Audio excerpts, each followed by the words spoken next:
The day shuts down. The games light up. This is BetMGM Tonight with Brad Evans and Pat Boyle on Westwood One Sports. Hey, welcome on into a Monday night edition of BetMGM Tonight here on Westwood One Sports. He's Brad Evans. I'm Pat Boyle. And we're brought to you by BetMGM. Make it legendary. Download the app today. Please gamble responsibly. You can watch the show live on YouTube. Just search BetMGM Tonight and hit that subscribe button. You can watch the show live on Twitter at BetMGM Tonight. And you can listen to the show on the Westwood One Sports app, the Odyssey app, SiriusXM Channel 375, and hundreds of local affiliates throughout North America. The phone number to join the show, our talk and text line, is 310-840-4910. You can call or simply just text your thoughts on the show or any of the topics we dive into at 310-840-4910. Brad, you are back from vacation, my man. You got a nice little desert tan. We had a weekend of playoffs, NBA, Stanley Cups, a couple of big upsets, a couple of jaw-dropping finishes already. We got the NFL draft 3 days away. We've got Danny Green joining us, three-time NBA champion, in less than 20 minutes from now, so you don't want to miss that. We've got one of the senior writers for NHL.com, Dan Rosen, joining us in just over an hour. So we've got an NBA champion guest. We've got one of the best hockey writers in the business to talk Stanley Cup playoffs. You're back from vacation. But Brad, before we get to the massive trade that happened in the NFL over the weekend, how the hell are you, brother? And are you ready for one of the best weeks in sports? Oh, absolutely, man. The batteries are recharged. I think I drank approximately 5 gallons of tequila. Mas tequila, por favor. Ate extravagant meals. Saw Bruce Springsteen inside a mortgage matchup arena, which where the Phoenix Suns now play. I had a hell of a time, man. I love Arizona. I lived out there for a little over 4 years, a decade ago. Walked a lot, did a lot of hiking trails, and I got a pretty salacious story to tell you a little bit later on the broadcast, if we have time, that your boy experienced. And I'll give you one word: intrusive. And I'll leave it at that. Oh, baby. Oh, baby. Well, I can't wait to hear that. So we got a lot to get to. And again, you want to join the show, 310-840-4910. And we'll get to every playoff game, reactions, takeaways, the games tonight in the NHL, in the NBA. Big night. But, Brad, the NFL draft, like I said, is 72 hours away. And now we have a massive move here in the top 10. The New York Giants decided this fiasco, that this saga with Dexter Lawrence wasn't going to last very long. They trade him to the Cincinnati Bengals, and they get Cincinnati's number 10 overall pick in exchange. There was the contract dispute that was kind of brewing for a couple of weeks here, and then we got the public trade request. And so a lot to break down with why this happened and when it happened with Dexter Lawrence and the Giants. The biggest thing was that his contract, he had no guaranteed money left. He's coming off a mediocre year, but now you got a new regime with John Harbaugh. He wants a new deal. They didn't want to give it to him, or they didn't want to give him the deal that he thinks he deserved. And so they trade his ass to the Cincinnati Bengals here. And the Giants, I got to give them credit. My first takeaway is, amazing job, right? Because there was a massive question mark on what kind of Dexter Lawrence you were going to get this year and in years to come. You know, this is a guy that's been around here for a while. And don't get me wrong, he's one of the best defensive players the Giants have had this decade and in the last 15 years. But he's 28 going on 29. And look, you could say he was double teamed. His numbers were just not good enough this year. And he had 1/2 of a sack. His pressures were way down. So a guy that was, went into last year as probably the second best defensive tackle in football. And, 2 years ago, he had 9 sacks, 4 stuffs, got a ton of pressures, was top 10 in the NFL, regardless of position. And he's a guy that consistently lines up over the middle. Those numbers dropped off. So I can't blame the Giants. They get a 10th overall pick back, and they didn't have to pay him. He's Cincinnati's problem now. Giants have 2 picks in the top 10. I love what Big Blue did. I got to be honest. And Joe Shane is the GM. But I think everybody kind of thinks that this was a move that John Harbaugh said, hey, I'm new here. He's going to create headaches right out of the gate. Let's try to get rid of him if we can. They get a 10th overall pick back. I love it. Now the Giants have 2 chances to land an all-pro caliber player. And I think for Cincinnati, now all of a sudden their defense went from bottom of the barrel, historically bad the last 2 years, and now they've got a respectable defense. They got a great pass rush. If Dexter Lawrence can reclaim his former playing, which, again, you only got to go back 2 years to that. But starting with the Giants, Brad, I love the trade because they were able to get it done before draft night, and they get a top 10 pick from it. Yeah, to speak of the Giants side real quick, I equally concur with your point of view. I think they got the most bang for the buck possible. I don't think they were going to get a draft pick higher, remotely higher for Dexter Lawrence. They'd probably been lucky to get in the top 15 overall for his services in exchange.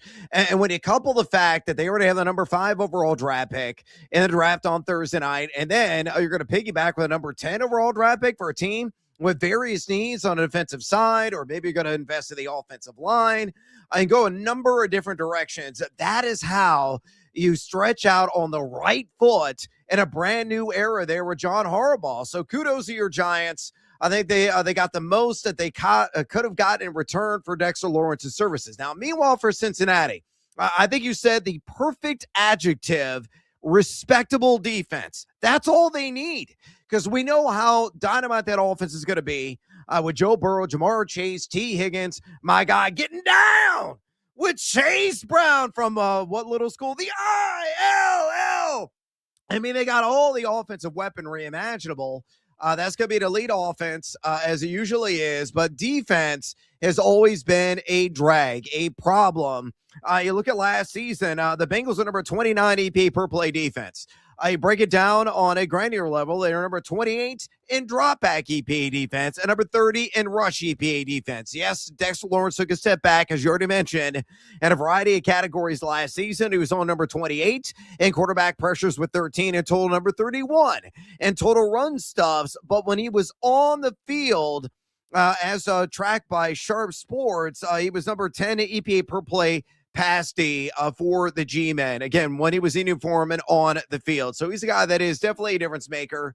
And with his ability to collapse and pressure pockets, it will definitely assist and help the Cincinnati Bengals there on the back end. And I foresee them investing more and maybe in the NFL draft later on, a defensive back and a safety to really shore that area up. So let's say hypothetically, the Bengals are a top half overall defense. You mix that with arguably a top 5 at a minimum overall offense. Now you're cooking with gas. And that's a team that not only could win the AFC North, they're going to be in the conversation to make a deep playoff run and, dare I say, represent in Los Angeles in the AFC in the Super Bowl. That's how meaningful this move is for Dexter Lawrence if he resembles a player from 2 years ago and not the player from last year. Yeah, and that's a big if, right? I mean, that's a big if. And you could say, well, you play for the New York Giants long enough, you're going to get battled down and you're going to get disgruntled and you're going to maybe your effort won't be there every single snap. But I know for sure because, again, I've done plenty of local shows. My home base was WFAN in New York. And I know Carl Banks, who's a Giant legend, last year in the middle of the season, we were midway through the season, and he called out Dexter Lawrence. He said, "You don't have it anymore. Nobody is scared of you." And if that was something, even in a season where the Giants were kind of competitive, right? Jackson Dart comes along, and all of a sudden the Giants are winning some games, and they were playing like they were somewhere. Their season wasn't over by Halloween like it normally is. And you get called out by one of the radio broadcasters of the team and a legend of the team, and there was no market improvement after that. None. Like, if that's what it took to get some improvement, I think that would have been sad and frustrating on its own. But then to have somebody call you out like that and to then see no improvement after that, and I know, like you said, Sharp Football, Warren Sharp, I think he does a good job. And you know how I feel about PFF, another grading system that is complete garbage. But, I know in the games that I watched last year, yes, Dexter Lawrence was getting double-teamed on some plays, on a decent amount of plays. But, I mean, the numbers, they speak for themselves, man. They speak for themselves. And you mean to tell me in the back half of the season, for a Giants defense that couldn't stop anybody, that Dexter Lawrence has a half of a sack in the back half of the season and these teams are still double-teaming him rather than committing their resources elsewhere? I don't buy it. So, again, could he now come to Cincinnati with a renewed sense of hope and motivation and possibly and a new contract on the way, a 1-year, $28 million contract extension, which they worked out yesterday. Yeah, perhaps. And will he have some help now alongside him? The Bengals, I like that they signed Boye Mafe in the offseason to kind of, it softens the blow of losing Trey Hendrickson a little bit. And, they've got Jonathan Allen in the middle, which I like, but this is still and they added Brian Cook to the secondary. It's still, like I said, I think at best, it's a respectable defense. It's a good pass rush, but there's still a lot of problems with this Cincinnati defense here in years past that if Dexter Lawrence plays like he did last year, the Bengals defense will be one of the worst in football again, and they won't make the playoffs. And I don't care how many games Joe Burrow plays. I don't care how many freaking 5,000. He can throw for 7,000 yards. The Bengals will not make the playoffs if they don't get a good defensive unit playing football this year. And Dexter Lawrence absolutely has to be a big part of that. And look, Brad, I wish him no ill will against Sexy Dexy because he was amazing. And he did play amazing football through a lot of bad Giants seasons. But there's an expiration date on a lot of folks and a lot of players' times with teams and a lot of coaches' times with teams. And we hit that expiration date with Dexter Lawrence. I don't think he wanted to be here. Giants get a 10th overall pick back for him. So now it's on him. Now the pressure's on him to deliver this year in Cincinnati because he only did get that 1-year extension. So it's not like he's got a big fat mega deal. I would expect Dexter Lawrence to play super motivated and looking like him old self this year. Or maybe Father Time has caught up to him pretty early. Yeah, I heard an interview earlier today with Dexter Lawrence on NFL radio on Sirius XM. And, you could tell in the tone of his voice, it felt like a pressure, an enormous weight was lifted off of him. And he openly admitted it and said, hey, turn the page. It's a brand new me. It's a new opportunity. I'm really excited to be a member of the Cincinnati Bengals. So usually, for a lot of guys, all it takes is a change of scenery. When you're still there to physical prime, which he is, and it can really unlock that inner beast that we saw from 2 years ago. And honestly, dude, even if he is like half that player he was 2 seasons ago, that is a monumental upgrade for a laughing stock of a defensive line, especially in the interior that it really has been in Cincinnati for the last several seasons. I mean, they couldn't stop a runny nose, let alone a plotting running back on a per week basis. I mean, guys were trucking over him like for ridiculous numbers, game in and game out. See Derrick Henry, right? I mean, Derrick Henry notoriously running like 100, 125, 150 yards. Give me the over at every player prop imaginable for Derrick Henry rush yards against the Cincinnati Bengals frontline defense, and he would usually deliver. So, yes, there is enormous upside here. Turning the page for Dexter Lawrence, having a rebirth of sorts in his career. And it's just so huge for Cincinnati in general. Like I said, if they even get half the player he was 2 years ago, that is a step in the right direction. That is a step for them to likely be a borderline top 15 defense. And that's all you need. Just be average. And Joe Burrow is going to cook regardless. 310-840-4910 is the phone number to join the show. Do you think the Cincinnati Bengals are a playoff team now that they've added Dexter Lawrence with the addition of Boye Mafe in free agency coming over from Seattle, 3-year, $60 million deal, and Brian Cook in the secondary? Or do you still think this Cincinnati defense has the ways to go? Meanwhile, with the Giants, Brad, we got to get to Danny Green in like 5-6 minutes, so we got to do this quick. But the Giants now have number 5 and they have number 10. I've been screaming for weeks. When the Giants only had the 5th pick, I didn't want Jeremiah Love. I want Caleb Downs more than anything. Like I was 9 years old and I wanted the PlayStation 2. That's how badly I want Caleb Downs. The Giants have the 10th pick, though, now. What do they do with that pick? I'll give you really quickly. My choice, wide receiver, Jordan Tyson, Arizona State. Big 6'2" body. Giants got Wan'Dale Robinson, who went to Tennessee in the offseason. Yes, they have Malik Neighbors coming back. Oh, there's word he might not be ready till training camp. That makes me nervous. I want Jordan Tyson. I still wouldn't take Jeremiah Love, even in a miracle that he's there at 10. I don't think he will be. But I want Caleb Downs at 5, Jordan Tyson, the receiver from Arizona State, at 10 for the Giants. But you do have to be wary that the Cowboys might try to jump ahead of that second Giants pick. Dallas making a trade gives me an upset stomach, but that's who I would want, those two players for the Big Blue. Yeah, look, there's a potential there. They could go Jeremiah Love at number 5. I know that you probably scoffed that selection, but man, he may be the best player in this draft, regardless of position. And that would be just an enormous get to pair with Jackson Dart for years to come. Could be the brand new Saquon Barkley there for the G-men. But I think ultimately they're going to go defense at number 5. I think Caleb Downs, excellent selection. It could be Sonny Styles, a lot of smoke coming out of camp there that Styles could be the guy, the lead defender as a linebacker out of the Ohio State. That's exactly what Harbaugh is looking for. It's plus 200 right now. He lands with the NYG at BetMGM, and I think it could be almost a foregone conclusion. He is the 5th overall pick. I don't think Jordan Tyson's going to be there at 10, honestly, dude. I think somebody is going to pry him away and undercut the opportunity for the G-men to land him at 10. I'll maybe give you that team a little bit later on the show. Stick around because we're going to do our mock draft picks 1 through 8. But if they don't land his services, best offensive tackle makes a ton of sense.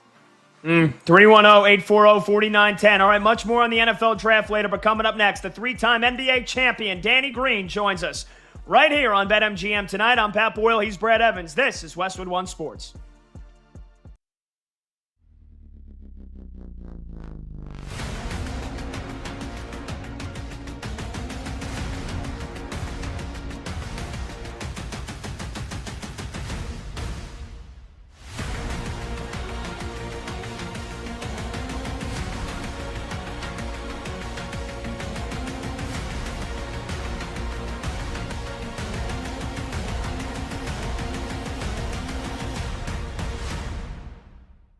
The main events last night between Roman Reigns and CM Punk. If you didn't see it and you're a big wrestling fan, shame on you. You should watch it. And if you're not a wrestling fan, I actually think you should watch it because it's the kind of thing that could change your mind and make you want to keep watching. I've been watching wrestling this is WrestleMania 40, for 35 years. My first WrestleMania that I remember watching from start to finish was 7. In 1991. It's 2026. We just watched WrestleMania 42. I've seen all of them. I'm like, in the way that I can tell you about NFL and NBA and hockey and baseball history, I can tell you about wrestling history. This is my wheelhouse, right? I've seen it all, and I have a great base of knowledge to work off of. You can like stories in other WrestleMania main events more. Hulk Hogan versus The Ultimate Warrior, WrestleMania 6. Rock versus Stone Cold Steve Austin at WrestleMania 17. How about a couple years ago? Cody Rhodes finishes the story against Roman Reigns at WrestleMania 40. As far, though, as a pure wrestling match is concerned, I think last night, Roman Reigns against CM Punk is the best wrestling match to ever main event a WrestleMania. That it's number 1 on the list. Now, again, if you want to say Rock Austin's better because of and Austin turns heel at the end, you can have that opinion. You like Cody Roman more because of Cody finishes the story. I get it. I'm not arguing it's the one that I liked the most, even though I did love it. What I'm saying is, it's the best wrestling match in a WrestleMania main event ever. And there are some good choices, right? People will bring up Michaels versus Bret in the Iron Man match at WrestleMania 12. I hated that match, but I understand a lot of people like it. You can bring up, the triple threat match at WrestleMania 20. That's never happened. That's been, struck from existence because of one of the participants in the match. The triple threat match where Daniel Bryan wins. I was in attendance at WrestleMania 30 in New Orleans. How about Reigns versus Lesnar at WrestleMania 31 with Seth Rollins cashing in? Like, there are some really Michaels Undertaker, Street versus Career, WrestleMania 26. There are great choices. I think Reigns Punk was better than all of them as a pure wrestling match. The story they told will take your breath away. You got to be a fan, obviously, but man, if you're invested, they had you hook, line, and sinker. It felt like a great Japanese wrestling match with the selling and the story that they told throughout the match. No schmaz finish. Roman wins decisively, 1, 2, 3, after like an uber spear bouncing off multiple ropes. It had everything. It was spectacular. Maybe you're listening or watching right now, and you want to say, well, what about Savage Steamboat? Wasn't the main event. What about Michaels Taker WrestleMania 25? Wasn't the main event. What about Bret Hart, Steve Austin, WrestleMania 13? Wasn't the main event. What about, TLC? Wasn't the main event. There are a lot of great WrestleMania matches that are better than Reigns CM Punk. None of them were the actual main event of WrestleMania. As far as pure wrestling matches go, CM Punk versus Roman Reigns last night, night 2 of WrestleMania 42. The best pure wrestling match that has ever main evented a WrestleMania. A+, 5 stars, job well done. I can't believe I just did like 12 minutes on WrestleMania. What a world we live in. What a time to be alive.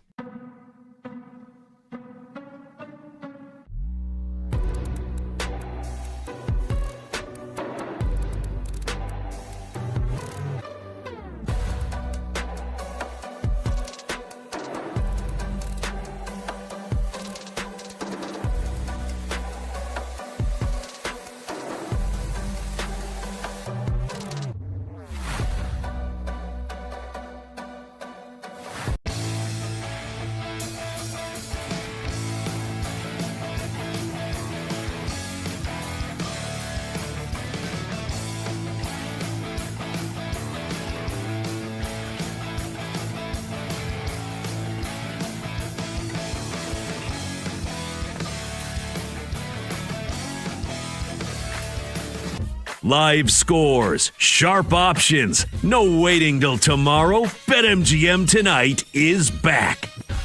Danny Green with another block. Oh, mama! Green to the rescue. Nets up by 3. 7 seconds left. They get it in. Ginobili drives, kicks. Green for the tie. It's good! 2.4 on the clock. Bonus, 6 seconds. Manu, Danny for 3. Oh, mama! How about that? The Tar Heel did it with 2.5 to go. Diao. Saved by Manu to Danny. Nearly stolen. Fires it. Oh, mama! What a shot by Danny Green!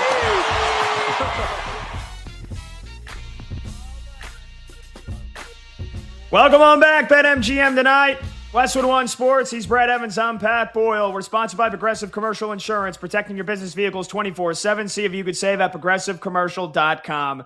All right, it's time to talk to our Odyssey NBA insider, Danny Green, and he's brought to you by the all-new Hyundai Palisade Hybrid. Make every day epic. Danny Green, the 3-time NBA champion with the Spurs, the Raptors, the Lakers, an analyst for Spectrum Sportsnet and ESPN, and also the host of Inside the Green Room, his podcast. Make sure you check it out, YouTube and wherever else you get your podcast. Danny, does it ever get old hearing those sizzle reels, my man? I actually don't hear him that often, so I was just about to say it's a hell of an intro. Appreciate the love, man, making me feel welcome. So thanks for having me, guys, for sure. Like it makes me feel like I'm actually in the playoffs. Yeah, that's our producer, Brandon Combs, who put that together. But, Danny, I love that you're on the show, man, but I got to put my sword in the ground here right away. I got my Knicks shirt on, game 2 tonight. You said on a media conference call on Friday, you originally picked my Knicks to win the East and get to the finals, but now with Tatum coming back, Boston playing well, you're going with the Celtics. But more importantly, you've seen some disconnectedness from the Knicks and that the chemistry maybe wasn't there towards the end of the year. I would love for you to be wrong, Danny Green, but I know you know what you're talking about. So I got to ask you, do you think the Knicks can get the chemistry here in the playoffs, that maybe they kind of lagged through the regular season knowing it's all about the postseason, and so many times this team doesn't make it to the finish line because of injuries or fatigue? And I know my Knicks took out the Celtics last year, Danny, so do you think this lack of chemistry from the Knicks could change, or is Boston just too good for them anyway right now? You're muted, Danny. No, you're good now. Can you hear me? You're good now. I mean, yeah. I said I hope that it does change, and I hope that I am wrong, because the city needs it, right? Like New York, the Knicks, the New York State needs a championship. It's been so long, and I still am hopeful and pushing for the Knicks to be great this year, and they could build that momentum throughout the playoffs. Now, some silly person put something out there that I had like an inside source on this matter. That was not the case. I cleared the air. I talked about it on my podcast the other day. I was just talking about the rumblings of throughout the year. It wasn't like, oh, they're a fractured team. I spoke to so-and-so. No, throughout the year, we've heard so many different things. They're talking about trading Cat. They're talking about trying to get Giannis. You know, Mikal Bridges wasn't feeling well. He had an interview where he's like didn't know his role or felt like he needed to be more humble.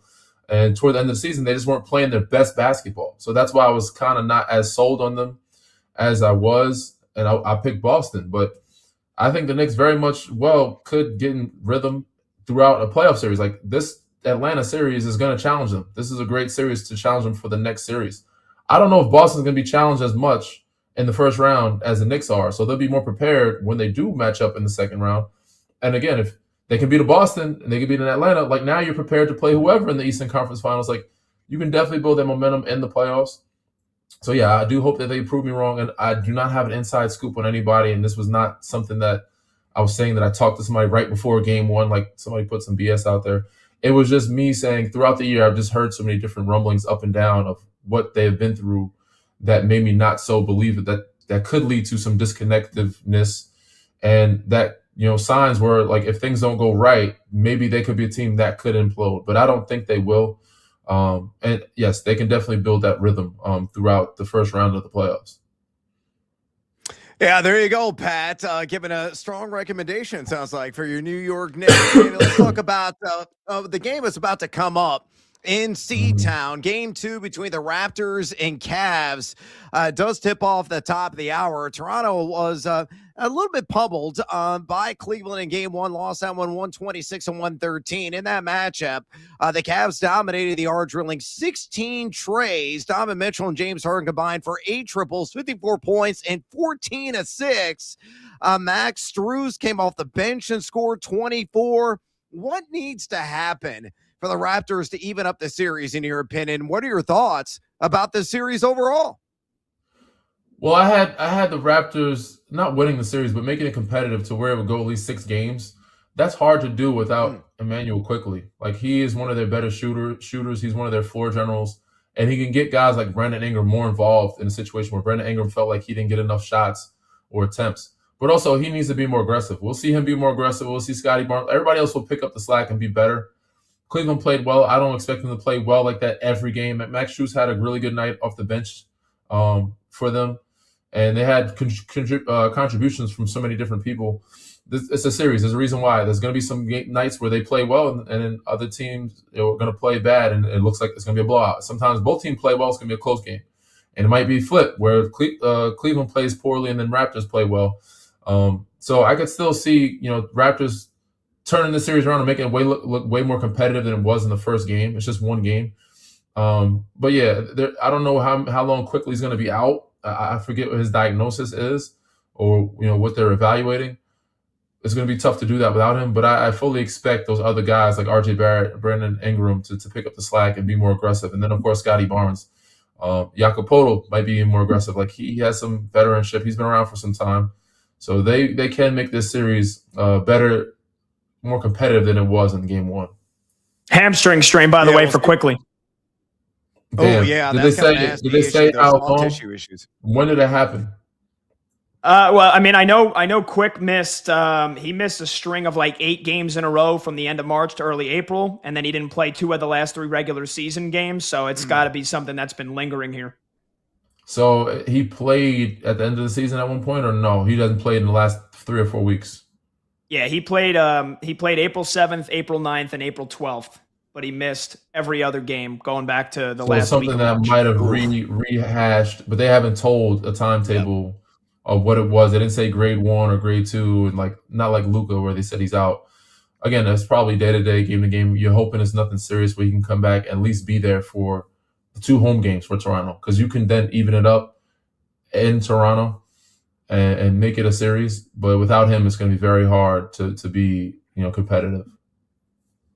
Yeah, no question about it. Daniel, let's talk about the other game going on, the late night tip tonight in the Mile High City. Denver looks to extend its series advantage over the Timberwolves to 2-0. Free throws were the clear advantage in game one as the Nuggets netted plus 14 on freebies over Minnesota. Jokic, per usual, dropped a triple-double as Jamal Murray scored a game-leading 30 points. Break down game two for us. What are the keys for Minnesota to avoid a deeper hole? Can they even this series up? Yeah, I mean, we can see a more aggressive Anthony Edwards. He had a decent night, but not great. Like, it's not a playoff Anthony Edwards type of night that we're used to seeing. 20, I think he had 22. That's great. But, like, usually Anthony Edwards in the playoffs, 35, plus, or 32 plus at least. If he gives you that, it's a different game. Then you got to play better without fouling with Jamal Murray. I think he had 16 free throws. He was 16 for 16. Play without fouling him. Hopefully he doesn't shoot it as well. Aaron Gordon's still the X factor to me if you can kind of keep him under wraps. But this is a very winnable game. Like, they can make this competitive as well. I know Denver has been playing well at the end of the season, and I think they're the better team in my eyes. But Minnesota has had a good rivalry with them because they find ways to make it tough on Jokic and Jamal Murray. So Anthony Edwards, I think, is going to come to life in game two. He seemed like he was in not bad spirits after game one. He might have figured some things out. All you have to do is win one game in Denver, and the whole series changes. So I can see Minnesota doing that, and this, to me, should be one that could go at least 6 or 7 games, which they have in the past. We're talking to our Odyssey NBA insider, Danny Green, here on BetMGM tonight. Westwood One Sports. He's Brad Evans. I'm Pat Boyle. And Danny is brought to you by the all-new Hyundai Palisade Hybrid. Make every day epic. I got a quick two-parter here for you, Danny. It was originally just one question, but we got breaking news here 5 minutes ago. Since you are a Spurs great and an NBA champion with San Antonio, I don't know if you saw this. Victor Wembanyama is the first unanimous NBA Defensive Player of the Year award winner in league history, and he's also the youngest player in league history to win the award. So if you have any instant reaction, instant thoughts to Wemby doing what we all thought he would do, but unanimous and the youngest to ever win NBA Defensive Player of the Year. Big shock. I don't think anybody is shocked that he won Defensive Player. I thought, like, breaking news. This is breaking news. Congratulations, young fella. Like, deservedly so. Like, there's nobody that was close to what he was doing this year. And he was healthy enough. He met the 65-game mark. They had some other guys in the running. Chet, I think, Asor Thompson, and obviously Rudy's always in the conversation. But I don't think anybody's shocked by this. Deservingly so. Like, defense is, I wouldn't say it's bad. It's not as good as it used to be in the past. Like, it's not held to a high standard. Very few guys out there, play with a lot of pride. He's one of them, and there's some guards out there that have done it, not a bunch of guys. But again, I'm not shocked by this. This is very much deserving, and I'm happy for him and the Spurs organization. Like, you got another great and first of history for him to do something. He's continuing to knock on doors and break records that we kind of expect him to. But this is just the start of it. So that rolls into my next question, Danny. Your first of 3 NBA titles came 12 years ago. A couple of average Joes, Tim Duncan, I don't know if you heard of him, Tony Parker, Kawhi, Manu, and the legend Greg Popovich.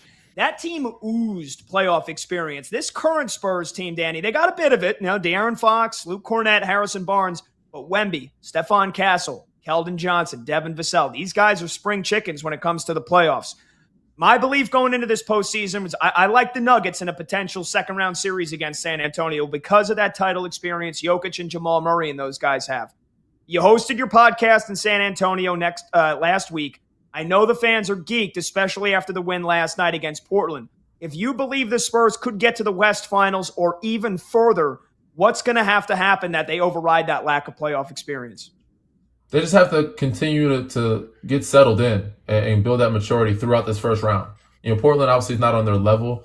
They're still a good team, though. They're going to challenge them. So use these games to get some playoff-like minute, like those young guys, to get their feet wet a little bit. They do have championship DNA with Luke Cornett and Harrison Barnes. Like, those guys have been there. They have some guys that have been there for a while. Keldon Johnson's been their longest tenured Spurs, so he's been around for some time.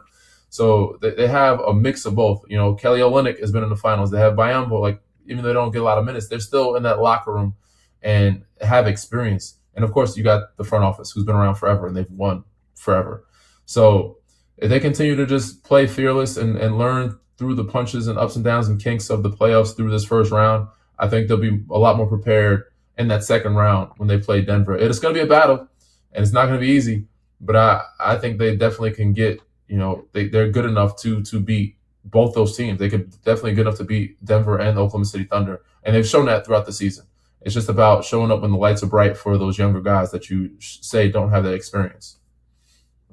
Oh, Danny, music to our producer, Brandon Combs' ears. He is all in on the Spurs to win the NBA title this year, so you're giving him all the ammunition possible, my man. Good for him. Let's stay in the West, and let's look at the Tuesday night Game 2 matchup between the Lakers and the Rockets, as the Lakers stole the show over Houston, 107-98 in Game 1. LeBron turned back the clock, played 38 minutes, and stuffed the stat sheet with a 19, 8, and 13 line. Luke Kennard cashing 27 points. The Lake Show shot a blistering 60.6% without Luka and Austin Reeves on the court. Can LA continue to defy the odds, likely without Reeves and Luka again? So give me your thoughts on Game 2 inside Crypto. I think they can if Kevin Durant doesn't play. It's a big difference for Houston when Kevin Durant doesn't play. If he does play, I fully expect him to play Game 2. If it's a knee contusion, like they said, I think they were like, we're able to afford a game to rest him because they have no Luka and Austin Reeves, and we're playing with house money right now, and we're on the road. All we have to do is win one game in LA for us to be, have home court advantage. So I fully expect Kevin Durant to play, and I fully expect it to be a different type of game. Even though LA is playing well and it'll be a competitive game, it's not going to be like Houston's just going to blow the doors off them. Most teams, you lose your top two players, you're getting blown out. It doesn't matter who you are. Lakers have been good enough and built some character throughout the season to put themselves in the position to be ready, regardless of who's on the floor and who's not, to make it competitive. Like guys like Luke Kennard, Rui, Marcus Smart, DeAndre Ayton, and of course LeBron James. He's one of the smartest guys to ever play the game in the history of the game, and he's one of the best players ever play the game. Even though he's 41, he's very capable of leading a group. So this will be a hard-fought battle, but I still think Houston probably going to win this one. It's maybe going to take 6 games or so, depending on Kevin Durant and how healthy he is and playing. Because if they lose, there's no excuse for Houston. Houston's not supposed to lose. I don't care if Steven Adams hurt or Fred VanVleet. You still have everybody else. You're more young. You're youthful. You're younger. You have Kevin Durant. And they just lost their their two top scorers at 60 points. You should not lose this series. And we'll see in Game 2 if how serious Kevin Durant's injury is. We will find out in 24 hours from now. We're talking to our guy, Danny Green, our Odyssey NBA insider, here for another 2 or 3 minutes. 3-time NBA champion with the Spurs, Raptors, and the Lakers. Analyst for Spectrum Sportsnet and ESPN, and the host of Inside the Green Room. That's his podcast. Make sure you check it out, YouTube or wherever you get your podcast. Danny, finally, Pistons didn't get the type of secondary or even tertiary performance they needed from somebody not named Cade Cunningham last night, and it showed in their Game 1 loss to the Magic. Cade had 39 points. They still lost by double digits. Jalen Duren, all-star this year, just 8 points on 4 shots. And in my opinion, he didn't live up to the normal defensive star status he's known for. So if Detroit's going to avoid the 8-seed shock in the first round, who has to step up for them besides Cade? And do you think Orlando can win 3 more and knock them out?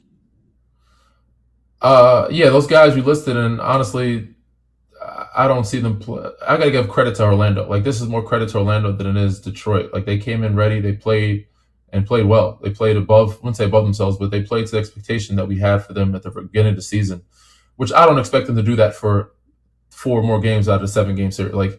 They'll probably have another good 2 or 3 games in the 7 games, but I still fully expect Detroit to be better.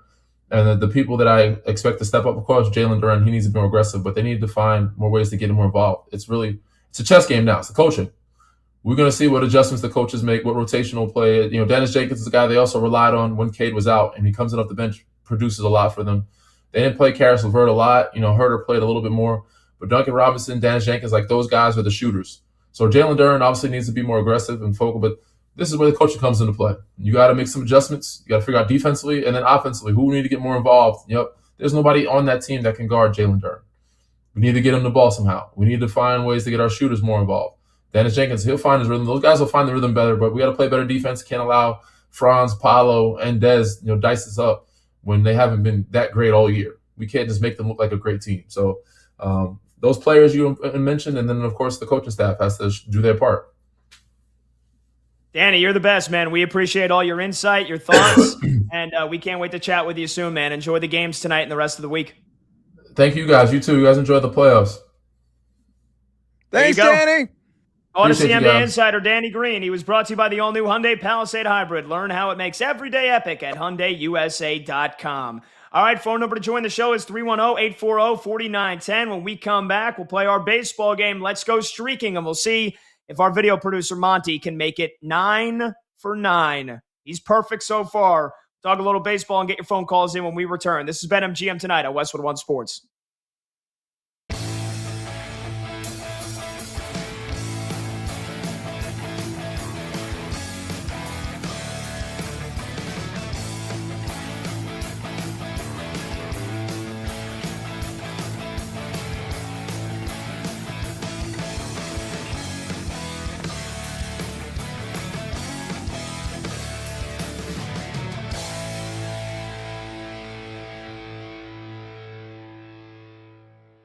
But the fact that the Giants got the 10th pick for this guy is it's unfathomable. I think I'm pretty plugged in with the NFL, and I know my stuff when it comes to professional football. I thought 25, Chicago, Buffalo at the end of round 1, Chargers in the 20s. I thought that was where this was headed here. 10th overall? I mean, God almighty. What a grand slam home run for the New York Football Giants. And my Giants now hold the 5th pick, the 10th pick, and the 37th pick in the NFL draft. 3 of the top 37 picks and 2 of the top 10. To add to what is, despite what anyone wants to say, a talent-deficient roster. Everyone that's just expecting, because John Harbaugh's here now they're just going to be awesome, fails to realize that they were one of the worst teams in football last year. Which doesn't mean that they can't be good this year, but I mean, just like they're going to roll out of bed and be awesome, they stink. They need to add young players to this roster. It is a talent-deficient roster. And now at 5-10, I mean, now you can really cook with some gas here if you were the Giants. You know, Jordan Tyson, the Arizona State receiver, who I've been telling you guys for a long time here on the show, he's the best receiver in the draft. Just, can he stay healthy? The health concerns are valid with Jordan Tyson. Never finished a season for Arizona State. But man, he's a stud. Feels like he's going to go top 10. Could the Giants draft him at 5? Could they draft him at 10? They have the flexibility now to take Sonny Styles at 5 if he's there, and then come back and take a receiver at 10. Or maybe an offensive lineman at 10. If Maui Noah, the Miami tackle guard, is off the board, can you take Spencer Fano and play him at right guard this season? Can you really juice up the offense with 5 a receiver and 10 an offensive lineman, and then take defense at pick 37? I mean, this gives the Giants a ton of options to work with. The one thing I don't want, and you know that I've been saying this, Jeremiah Love would be an absolute disaster for the Giants. A disaster. But I have to acknowledge, if the Giants took, and I don't think he's going to be there, but if the Giants took Jeremiah Love at 5, I think you can sell it a little bit more now, given that they have a pick at 10 as well. I would still hate it, but it's not like you pick him at 5 and you don't pick again until the top of the second round. I think you can actually sell this a little bit more. I don't want it to happen, but it's not the disaster that it would have been a week ago. So this is just, I mean, you all know, listen, I'm a New York sports fan. I'm honest when I'm being a homer. I think I'm as critical of my teams as anyone in the media and the sports media is of the teams that they root for. If there's a reason to be negative, I'll be negative. You know that. But when something good happens, I'll also say it. The Giants crushed this. And if you're a Giants fan, you should be wildly excited. Maybe not for 2026. I think the division's too good. But 2027 and beyond, the Giants can cook a little bit.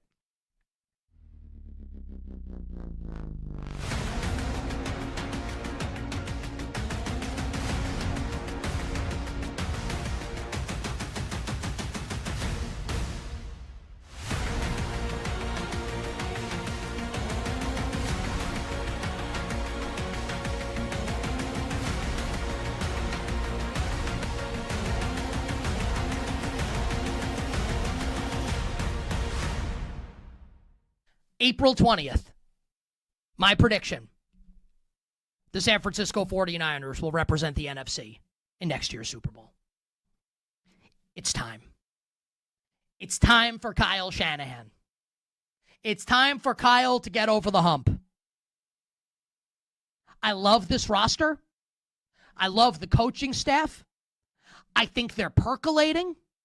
Kyle has been so close so many times, whether Super Bowl 51 with the Falcons, whether yakking it away twice to Patrick Mahomes and the Kansas City Chiefs. I think it's finally time for Kyle Shanahan. Now, nothing's going to be set in stone yet, but I'm feeling like we are going to get the Chris Berman special in next year's Super Bowl. The San Francisco 49ers and the Buffalo Bills. Loud opinions and money time moments. BetMGM Tonight rolls on.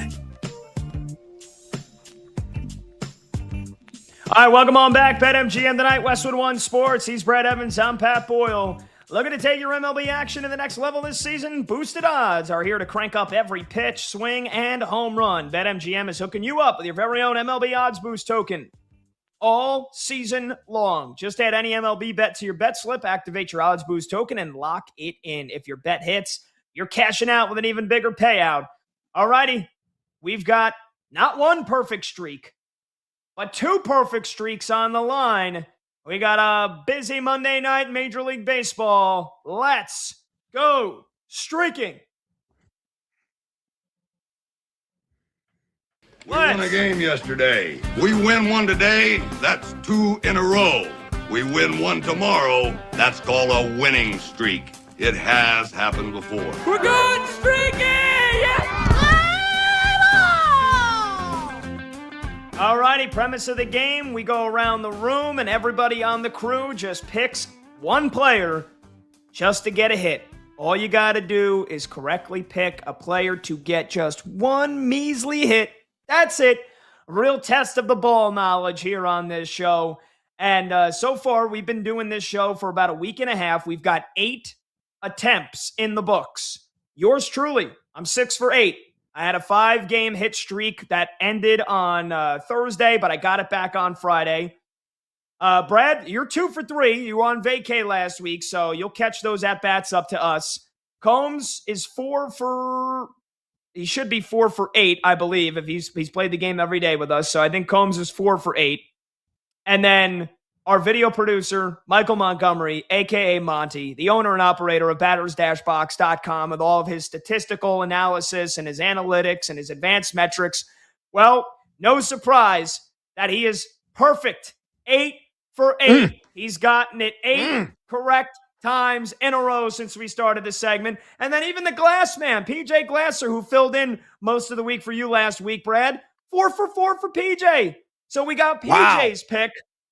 We'll start with the Glass Man. I'll give out his pick, and then we'll go around the room, and we'll build it into a nice little parlay on BetMGM. Since there's already been a couple of times where we've hit every single pick on the night.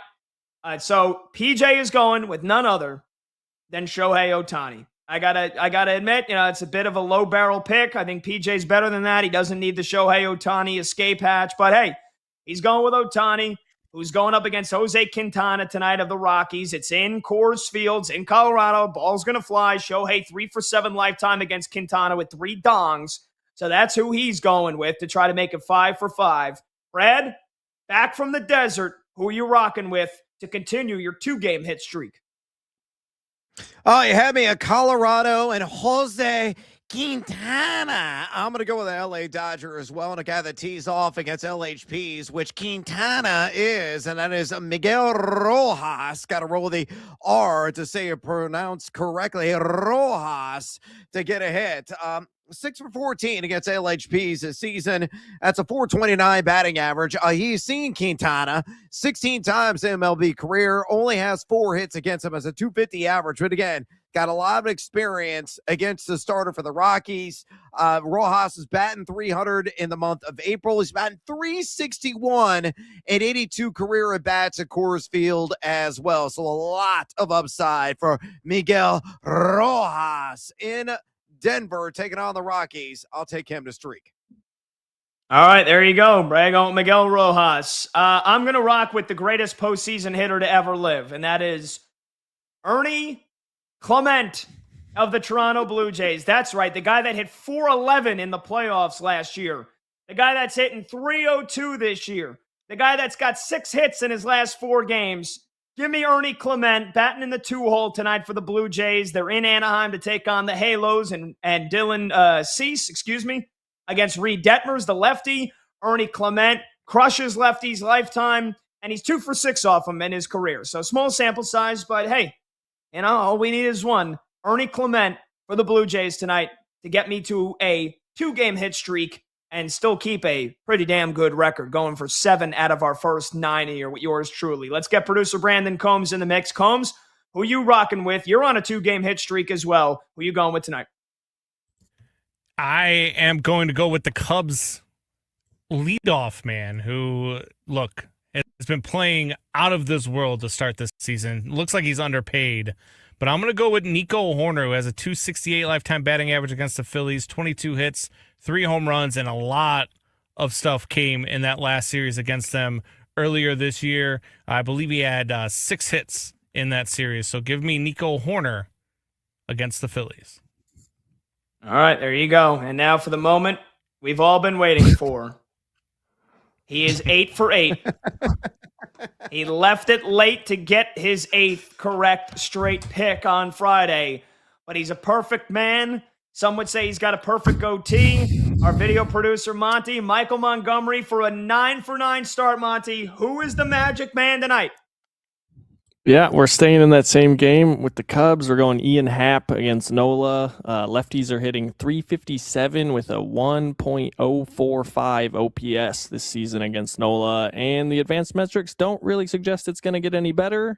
So I really like the lefties tonight against Nola and the Phillies. It's a plus matchup in all the key categories I look at against Nola, which is why Happ has an elite rating on my site that Pat mentioned earlier, batters-box.com. And in 31 elite-rated games that I've been tracking over the last few years, Happ doesn't have an elite rating often, so love to see him up there.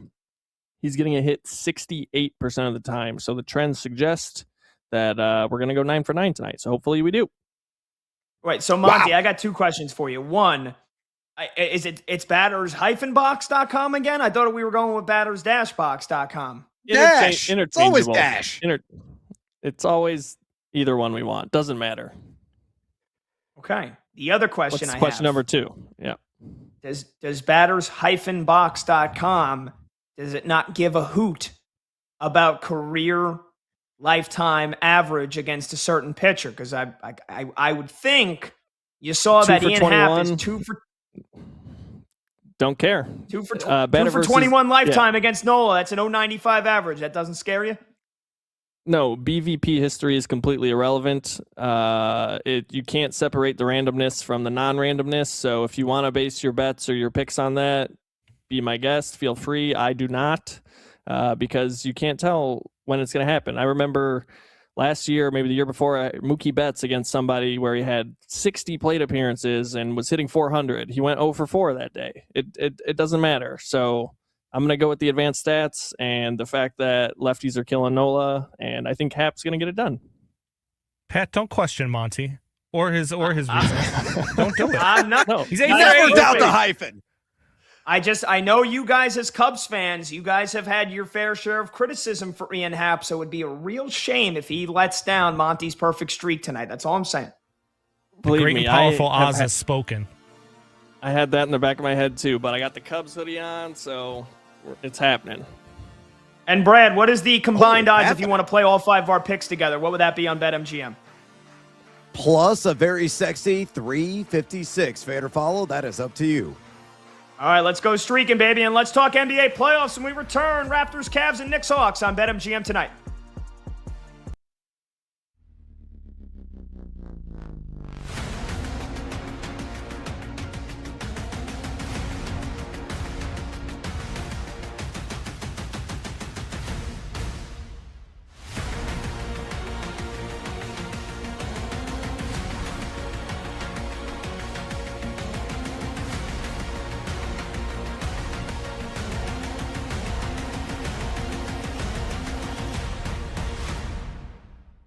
But if you're a Steelers fan, how are you not sick over this? How are you not disgusted by this? That your owner, Art Rooney II, your GM, Omar Khan, have both been saying, we don't expect this to drag out. We expect resolution before the draft. Well, guess what? Doesn't look like you're going to get it. And that doesn't mean that Aaron Rodgers next week can't announce I'm coming back. If I had to guess, water gun to my head, I think he's coming back. I do think he'll be back. But the fact that that we're doing this rigmarole again, it's 2026, and we're still doing this with Aaron Rodgers. We're still doing it with this guy. It's Aaron Rodgers and Mike McCarthy like it's 2018 in Green Bay. And here we are, and it's 2026 in Pittsburgh with the Steelers. What a joke. What a joke. If you're the Steelers, do they know if he's coming back? What if he doesn't? Will Howard's going to start this season? Why did you hire Mike McCarthy? So he could bring along a young quarterback? If the whole thing was you're starting from scratch, which you are if Will Howard's the quarterback, then why would you hire Mike McCarthy? What's the point of this? Don't you go for a younger coach? Tear it down, build it back up, instead of remaining in the cycle, the vicious cycle of 8-9, 9-8, 10-7, 7 seed in the AFC playoffs, and get your ass handed to you and sent home on wild card weekends. Aaron Rodgers isn't going to make his decision before the draft. Classic. Predictable.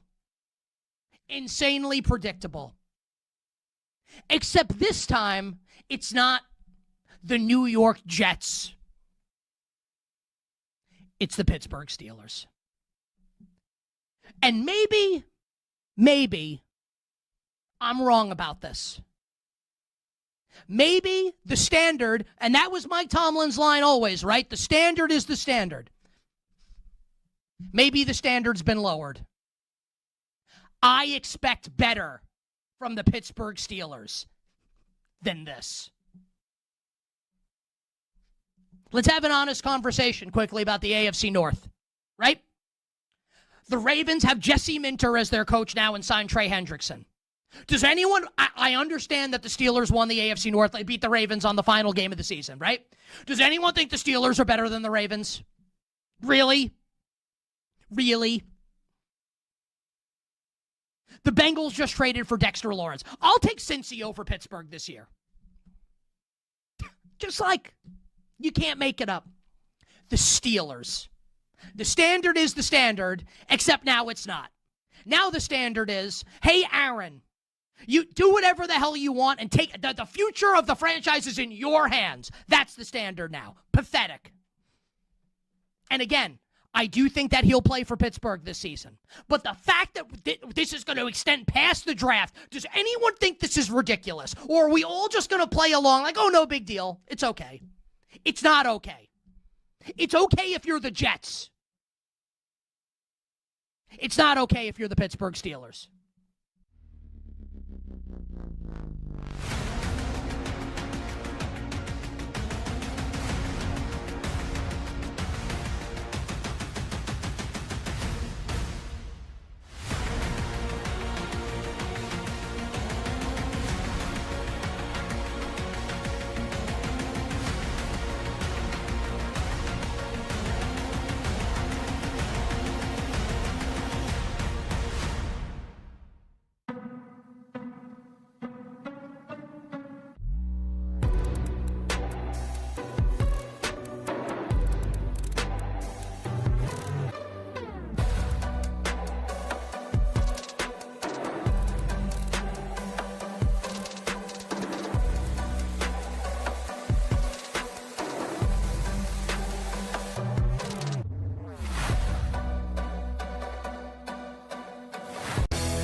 The day shuts down. The games light up. This is BetMGM Tonight with Brad Evans and Pat Boyle on Westwood One Sports.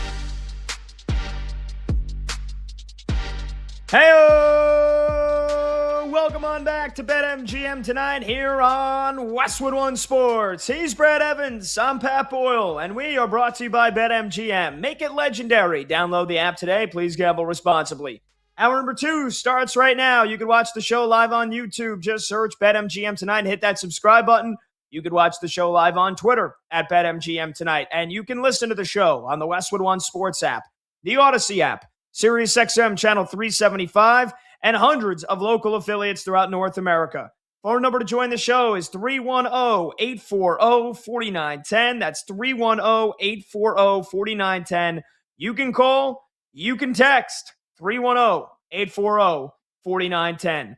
First hour was a ton of fun. We broke down the Giants trading Dexter Lawrence to the Bengals and getting the 10th overall pick back, what the Giants should do, if we think the Bengals are a playoff team. We also chatted with Danny Green, the 3-time NBA champion, so shout out to Danny for joining us. In case you missed either of those segments, you can rewind on the Odyssey app, or you can download the BetMGM Tonight podcast wherever you get your podcasts.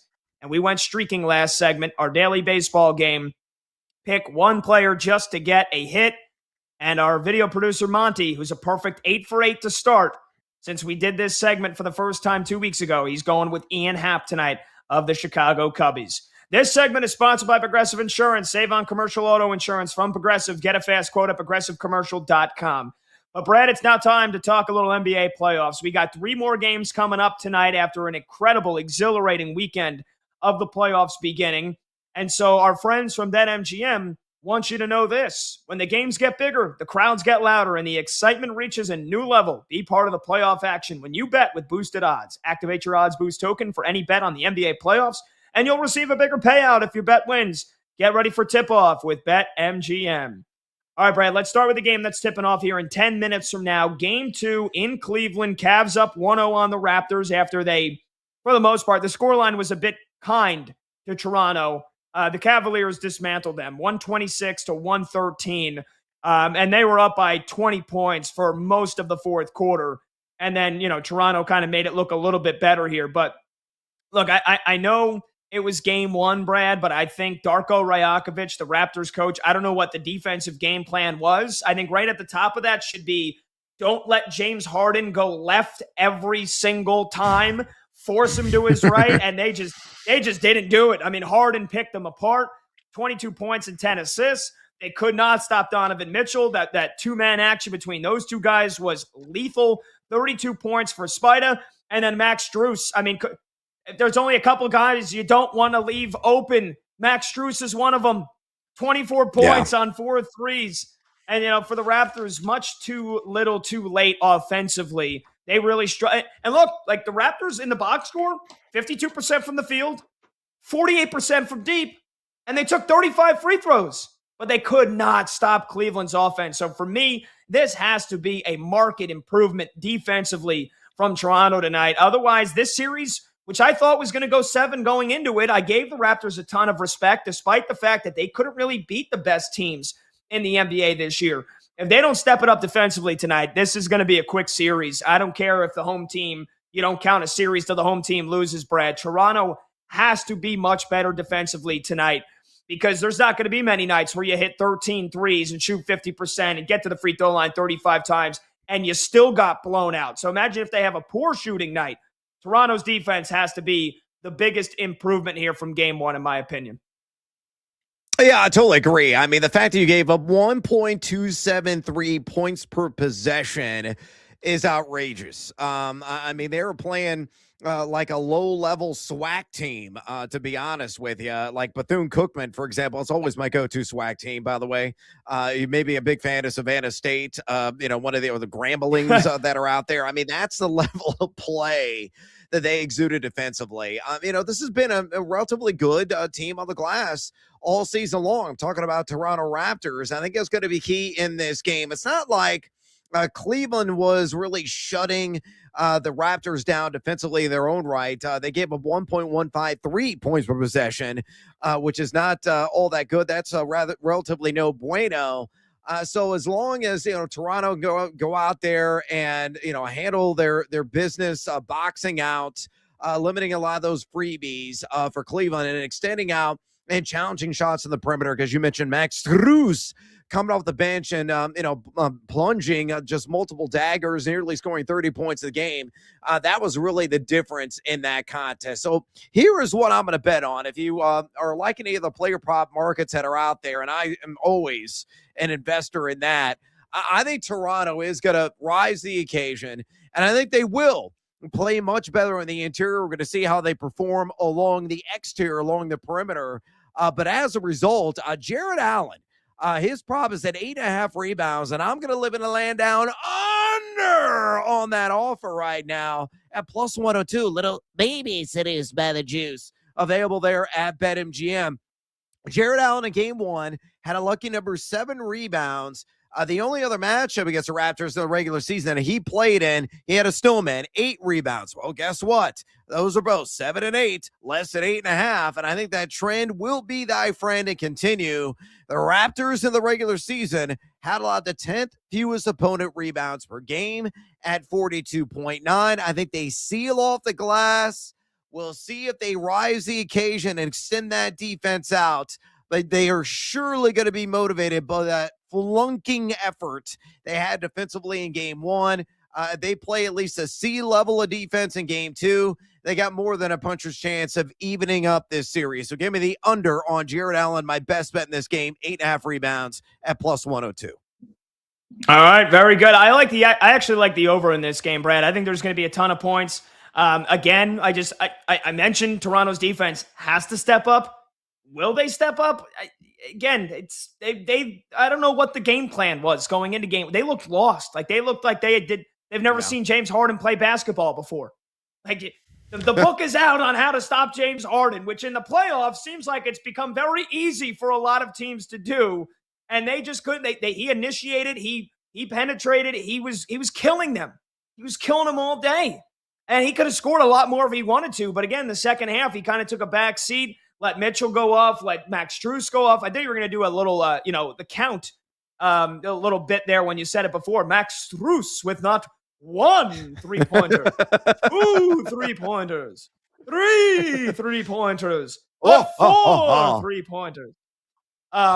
So, again, I don't know. They played a lot of drop coverage from the bits and parts of the game that I was watching on Saturday afternoon before me and the lady hit a nice big dog park, little festival going on in South New Jersey. Got myself some arepas, some Venezuelan street food. Oh, it was phenomenal. Absolutely phenomenal. That sounds good.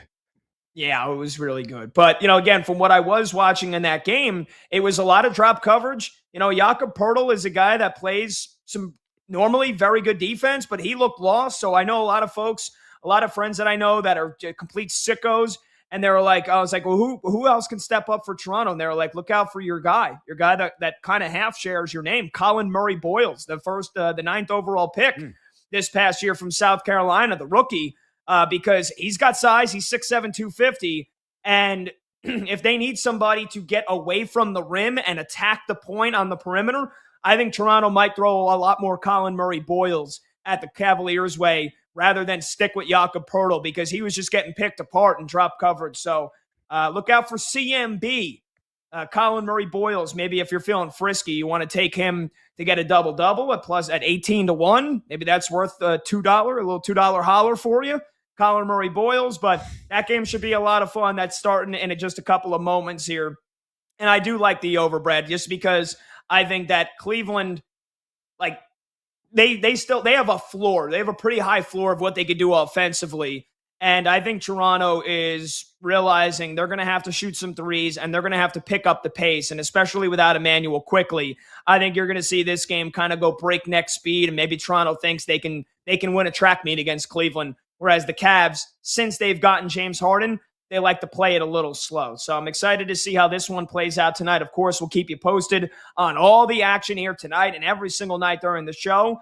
We'll get more into my Knicks in a little bit here, Brad, but just looking at game 2 tonight, which is starting at the top of the hour here, I got plenty of thoughts on what happened in game 1, but I think that the playoff experience, it showed in the fourth quarter. And it's a game that, the Knicks were in front for most of it. Then Atlanta went on their run in the second half. They got things close. And then the Knicks ultimately pulled away when it mattered most. Atlanta got it within single digits, and then the Knicks went on a big run, stretched it to nearly 20, didn't look back, beat them 113-102. I thought Jalen Johnson in 40 minutes, I thought the Knicks did a great job of keeping him in check. So for me, keys to game 2 tonight for Atlanta, Jalen Johnson's got to go off. He's got to step up. This is a guy that barely has any playoff experience under his belt. And especially now that Trae Young is no longer in the mix, Jalen Johnson has to be the guy. That's a lot of pressure to ask of somebody. But they do have the vets like C.J. McCollum, who was great. Dyson Daniels was really good defensively, 3 steals, 9 rebounds. But, it's how can you slow down the Knicks? Because I thought at halftime when Karl Anthony Towns had barely taken any shots, I was like, here we go again. Cat kind of hiding in the fray when he needs to be at the front and center. And then, boom, he had some big defensive plays, hit a couple of big threes. So what do you like tonight with my New York Knicks and the Atlanta Hawks here, game 2 from the Garden at 8 p.m. Eastern? Yeah, look, the Knicks inside the historic Madison Square Garden usually rise the occasion defensively. They've been one of the more stiffer and stouter defenses in the NBA all season long, and I think they will indeed rise the occasion. So I'm going to live in a land down under yet again. On this time on an assist prop tied to a guy you just mentioned, and Jalen Johnson.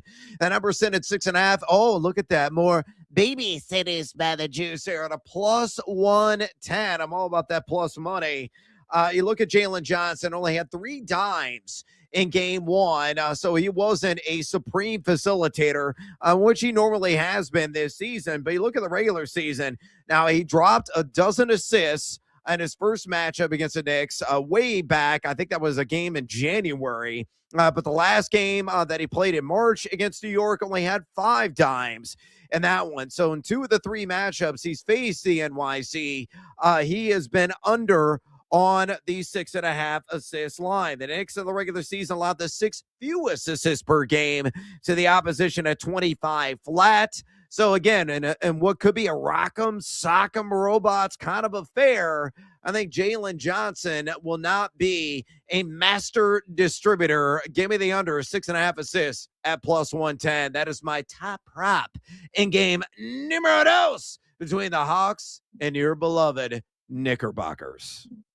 Yeah, everything you said there as to why you were going with Jalen Johnson under 6.5 assists. Again, it's can the guys that he's feeding, can they hit their threes, right? Because the guys off the bench didn't do it at all.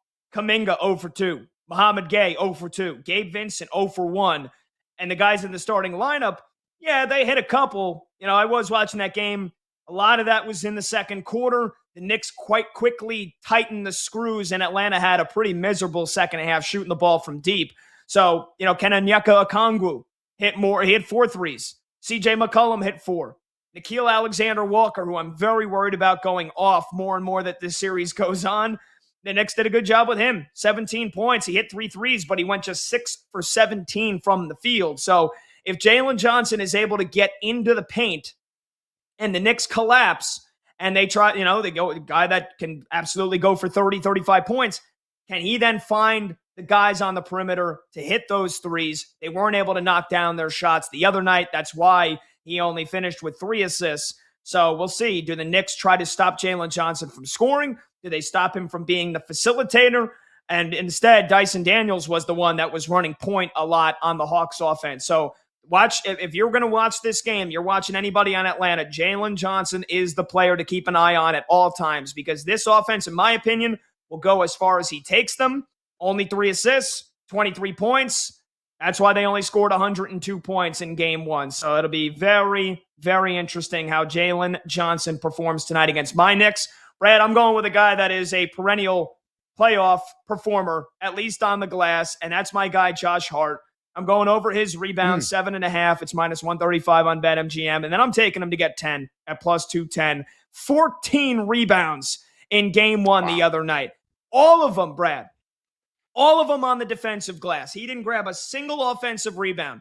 He was out battling Okongwu. He was out battling Nickeil Alexander-Walker. He was out battling Jalen Johnson. For all those rebounds, Josh Hart was tracking them all down. And this is a guy that lives for the playoffs. He lives to grab those second chance opportunities, but he lives to stop those second chance opportunities. So I expect Josh Hart to have a big night on the glass tonight again.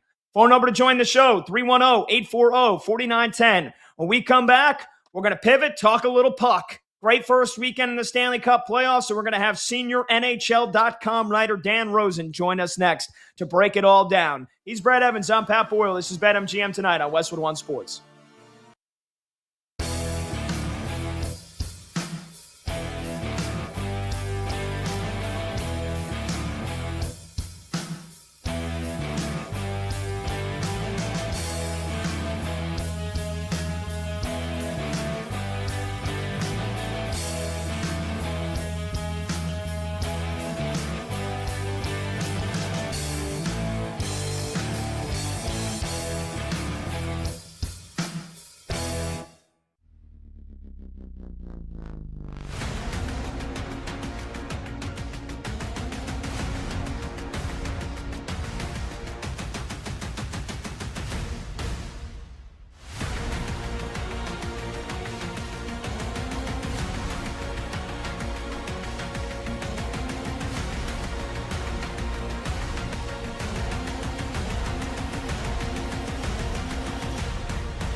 We are setting up, right, wrong, or indifferent, I think it's wrong for Jalen Hurts' final year in Philadelphia as the Eagles' starting quarterback.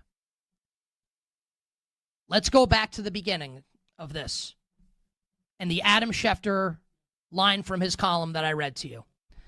The Eagles want to acquire additional picks in 27 and 28. Now, why would they do that? Right? Windhorst meme. Because you could figure out a way to finagle something if you wanted it now for this year. You could figure it out. Why do they want picks in the future? Could it be that they're loading up to replace Jalen Hurts? I am a huge Jalen Hurts fan. I'm on record saying that. So this is not what I would do. I would keep him.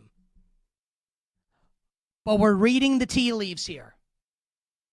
I want everybody to tell me how this reporting, does it even plant a seed of doubt for you that this could be it for Jalen Hurts in Philly?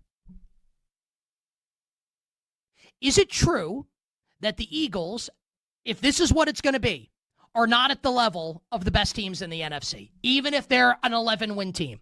I think that's true. So let's fast forward to January. What happens if and when the Eagles lose to one of the three juggernauts in the NFC West? What happens if they lose to one of the teams in the NFC North? Hell, what if they lose to Dallas in the postseason? It's not good enough in Philadelphia, and this is a compliment, to make the playoffs. You got to win the Super Bowl or at least get pretty far in the postseason.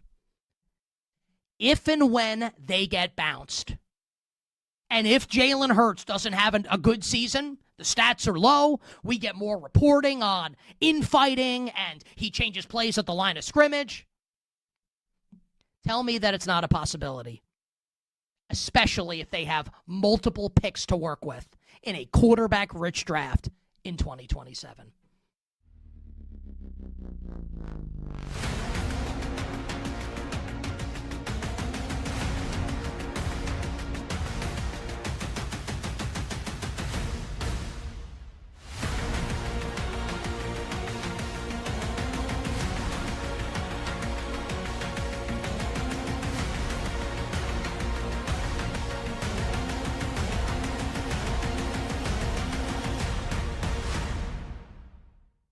And I know, and I'm one of these people, I didn't pick Atlanta to win the series. I like the Knicks to win the series. I bet the Knicks in game one.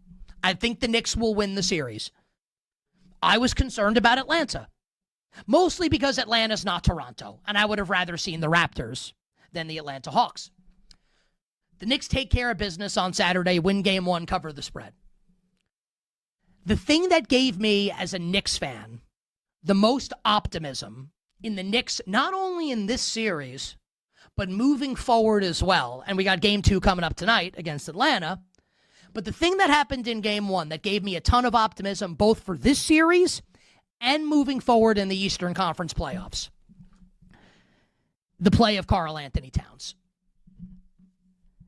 25-8, 10 of 10 from the line, aggressive, looked like he was rising up to the moment and not shrinking away from it. And we can all, I'm sure we will, throughout the playoffs, I'm sure it will happen, and we did it in the regular season, and we're right to do it, questioning, what is Mikal Bridges' role on this team? What is he? What would you say it is you do here? And it's a valid question. But the question that really impacts the Knicks and their ability to get to the NBA Finals for the first time this century is, can Karl Anthony Towns be Jalen Brunson's second banana? A legit second banana. Maybe even be the top banana on a couple nights to lead the Knicks to an Eastern Conference championship. Lines, late games, and breaking angles. BetMGM tonight with Brad Evans and Pat Boyle. Back now.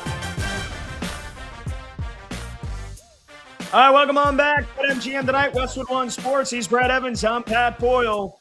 And our friends at BetMGM want you to know this with the Stanley Cup playoffs here. With BetMGM's hat-trick jackpot, you have the chance to win your share of $10,000 in bonus bets. Just place an anytime goal scorer wager, and if your guy scores a hattie or more during that game, you'll win a share of $10,000 in bonus bets. The playoff action on the hardwood's underway tonight. The playoff action on the ice is underway here tonight. Day 3 of the postseason. Fly Guys and the Penguins scoreless in the first period. That was a hell of a game on Saturday. We're going to ask our guest about that here in just a bit. But our guest is Dan Rosen. He is a senior writer for NHL.com, and he's also the host of The Rink podcast, NHL at the Rink, a weekly podcast hosted by Dan Rosen and Sean Rourke, featuring guests from around the NHL. Make sure you download that wherever you get your podcast. Dan, it's Pat and Brad, man. How was the first weekend of playoffs for you, and how you doing? It's good. I think I got the worst game of the first couple of days, actually. I mean, not for the Minnesota Wild. I'm in Dallas, and game 1, 6-1. It was a blowout, but it seems like every other one of these games have been really good, so really tight, and I'm expecting that here in Dallas tonight, though. Yeah, we're going to ask you about that game in just a bit, but I want to start in Denver because, Dan, it got real sweaty for the Avalanche yesterday afternoon against the Kings. It looked like it was going to be a tidy 2-zip shutout win, and then, the bread man, Artemi Panarin, scored on the power play, and Colorado had to hold off a fiery Kings comeback attempt. They win it in the end. They're up 1-0, but that President's Trophy curse, it lingers like a bad stench, Dan. Last Pres Trophy winners were the Blackhawks over a decade ago. And look, I mean, this year, the Avalanche were number 1 in goals scored per game, number 1 in goals allowed per game. They were a proverbial wagon. So how far do you see the Avs getting? And if it's not to another Stanley Cup, what do you think why would the reasoning be for their ultimate demise? Well, I thought it was, listen, I mean, a lot of different things happen in a game. That was a big win for the Avalanche. Not that I don't think that they can come back in a series against LA. They're a better team. There's just no doubt about it. But they need to put the Kings away, and they need to put them away quickly in order to get the rest that they need, get the health that they need, because their next round is going to very well could be their toughest round. They're going to play Dallas and Minnesota. Now, they got to hope that Dallas and Minnesota will beat each other up, and that'll play to their benefit. But they got to dispatch these Kings early. So getting the win, however they got the win, was so key for them, because that will be the test for them. It will be in the second round when they play a Dallas Stars team that had 112 points, or a Minnesota Wild team that had 104, a Dallas Stars team that was second in the league on the power play, and a Wild team that was third. The Avalanche that was the one area this season where the Avalanche weren't very good, was on the power play, which made no sense, but it was true. So they need to get rid of the Kings quickly, and that was why that was a big win. And it really, in the playoffs, it's like, just get the job done, and that's what they did. Yeah, no doubt about it. Dan, yesterday the Bruins and Sabres got real chippy. The Bruins allowed 4 third-period goals, boosting Buffalo to steal a game in which Boston outplayed them for much of the contest end to end. Are the Bruins capable of sweeping that under the rug and making this a series, or did they miss their opportunity and this one is over in 4 or 5 games? So gaze into your crystal ball. How do you see Bruins and Sabres playing out? Well, they definitely missed an opportunity. They had it and they missed it, and the Sabres came back. And now all of a sudden, the Buffalo Sabres are not just a team that finally made the playoffs. They're a team that's they won a game in the playoffs now. And that old first time in the playoffs, no experience. Well, now they got some, and they were able to come back and win that game. I don't think Boston's bubble bursts because of this. I think Jeremy Swayman is still a terrific goalie. They've got a lot of firepower on that team. You could argue that the Bruins were a step ahead of schedule this season, that where they are right now as a 100-point team playing in the playoffs was not expected, and it wasn't. But now you're here, and I think what they need to do is they need to find a way to, again, play that type of grinding game, but they can't take their foot off, because when they took their foot off and Tage Thompson made them pay, and the Sabres have that ability to make them pay. And listen, Swayman, he's a really good goalie. He had a tough couple of minutes there. That tough couple of minutes can't really happen in the playoffs, and he knows it. I expect the Bruins will come back with a strong performance. I do not see this as a 4 or 5 game series. I don't see how the Buffalo Sabres have that ability right now to have that type of killer instinct. They really have to show it. They have to prove it before any of us can say that they have it. Dan, your boots on the ground right now in Big D. So let's talk about the game you're going to be attending here in a matter of minutes. And we got Stars and Wild. The Stars look shell-shocked on Saturday against the Wild. What do they need to do tonight to avoid digging that 0-2 hole heading to Minnesota? What are your thoughts here? They got to play a playoff game. Like they played that game like it was a Tuesday in January. Honestly, I was shocked. I was shocked at what I saw. Like, you're in the Stanley Cup playoffs. That team's coming to play. Matt Duchene said this morning, he said they had about 70%, the Stars, but the Wild clearly had 100. How do you show up in a playoff game at 70%? Like, no, you can't do it. So battle levels have to be higher. They have to be quicker to the puck. These little details that add up in a game. Winning a puck battle, being quicker with your puck support, that makes a huge difference. They cannot put the Wild on the power play with the way that they did. Mikko Rantanen taking 2 penalties. This Wild power play is too dangerous. It's just way too dangerous. The Stars are dangerous too, but so are the Wild, and they can't do that. And they need some goaltending. Like Jake Ottinger in his last 6 playoff games, go back to starting game 1 against Edmonton last year in the Western Conference Final. Not been good. So he has to come up with some big saves, but they have to play a playoff game. They played that game like it was a Tuesday in January, and you will lose at this time of the year, and you will lose badly at this time of the year when you do that. We're talking to Dan Rosen here on BetMGM tonight, Westwood One Sports. He's Brad Evans. I'm Pat Boyle. Dan is a senior writer for NHL.com, and he's also host of NHL's The Rink podcast. You can follow him on Twitter at DRosenNHL. Dan, Leon Draisaitl, game time decision tonight for game 1 for the defending Western Conference champion Oilers as they host the Anaheim Ducks. Draisaitl, one of the best players in the sport. He missed the last 14 games of the regular season with a lower body injury. He did not participate in morning skate today. He was 4th in hockey this year with 97 points when he took that hit into the boards by Ozzy Wiesblatt. Draisaitl, tough SOB. He's played through injuries in the postseason in the past. Can the Oilers win this series if Leon Draisaitl is not 100%? And then overall, what chances do you give this battle-tested Edmonton team to get back to another Cup final?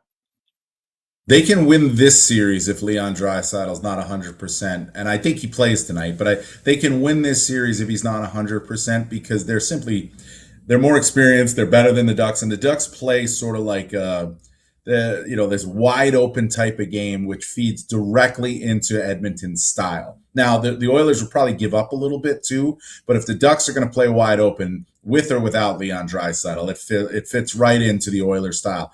I think they win this series even if he's not 100%. And they're lucky because they're on the Pacific Division side of things right now You got Vegas and Utah are the next opponents, and neither one of them had Utah had a good season for Utah. Vegas had a bad season for Vegas. They were able to come back. They've won a bunch of games now under John Tortorella. But overall, I had the same questions about the Edmonton Oilers that I always have. And can they defend? Can they keep the puck out? And here's the issue with it this year is that the team that if they can advance and if they can get to a Western Conference final, or even let's look at the second round, if they end up playing Vegas, that team's going to play better defensively. And if they're able to advance to the Western Conference final, they're going to be facing a team that is way better than they are. That hasn't happened in the past couple of years.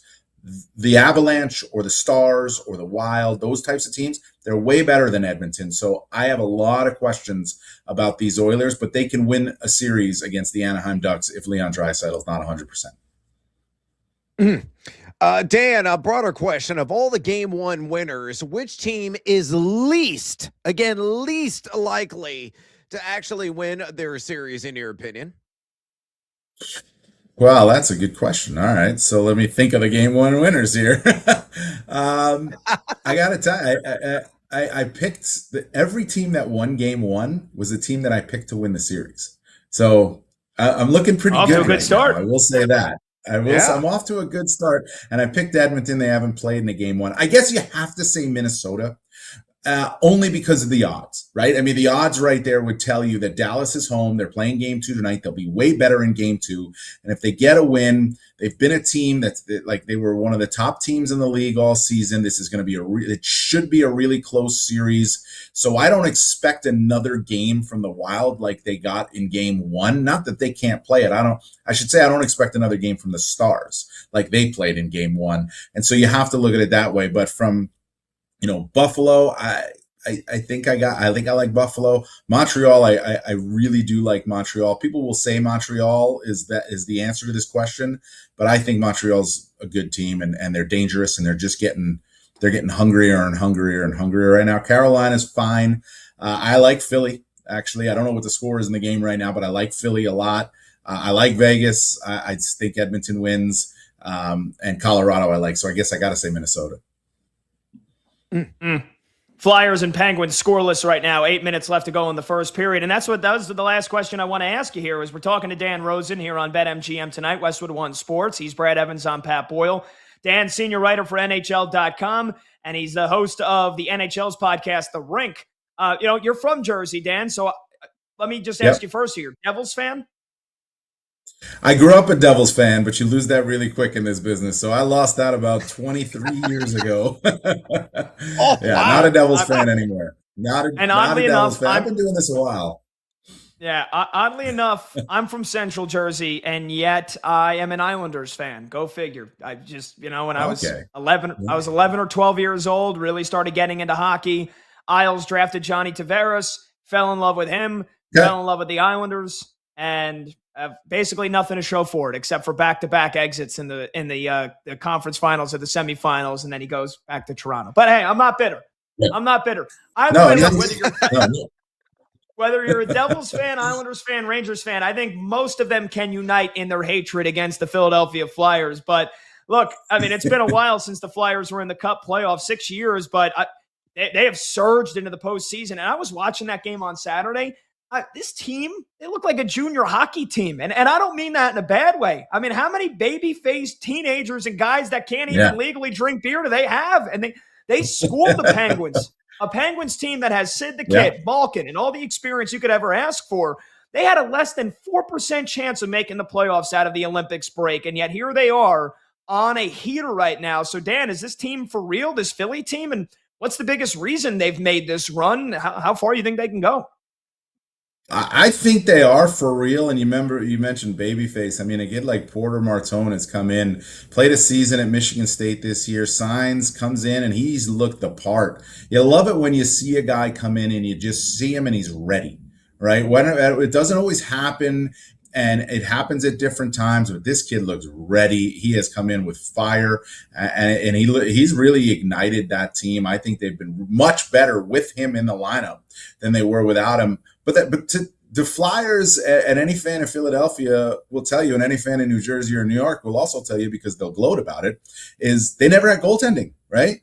Well, Dan Vladar is for real. Like, he's the biggest difference for me, because he is making the saves. He is giving them a chance. They haven't had that in Philadelphia in a really long time. And Dan Vladar looks like he is the part that has been missing to enable the Flyers to play a type of game that can be a speed game, can play with a little bit of risk, can go get it a little bit more. And that's what you're seeing from them. And I think it really stems from the back end and the belief that they have in net. That's good stuff. So, Dan, you got a late one tonight, 8:30 p.m. local. You're in the Big D. You'll be at the arena for Stars Wild Game 2. What's for dinner? Do you know what's on the menu for the media center at the arena, or are you grabbing a bite beforehand? I got no idea what's on the menu. I'll go there. If I want to eat it, I'll eat it. If not, I'll just eat the pretzels in the press box. How about that?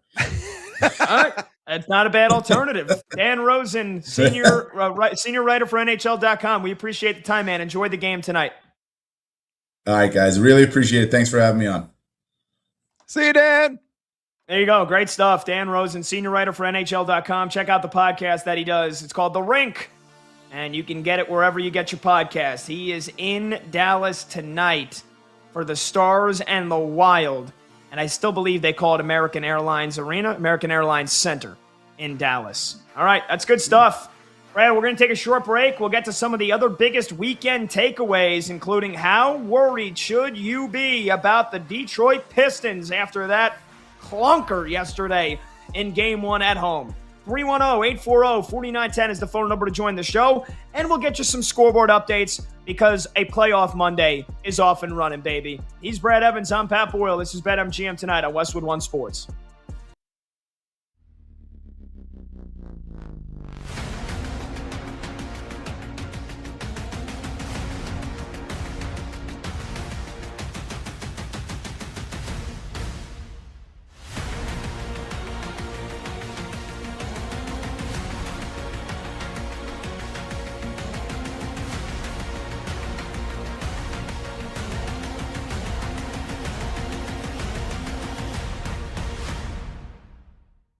So Obafemi wins the match, and if you don't know who Obafemi is, he's like the next big thing, which was Brock Lesnar's old moniker like 20 years ago, who's going to be champion probably sooner rather than later. He's unbelievable. And Obafemi goes over, he no-sells Brock Lesnar's finishing move, and then beats Brock in pretty decisive fashion. So Oba gets the rocket ship strapped to his back. He's going to the moon.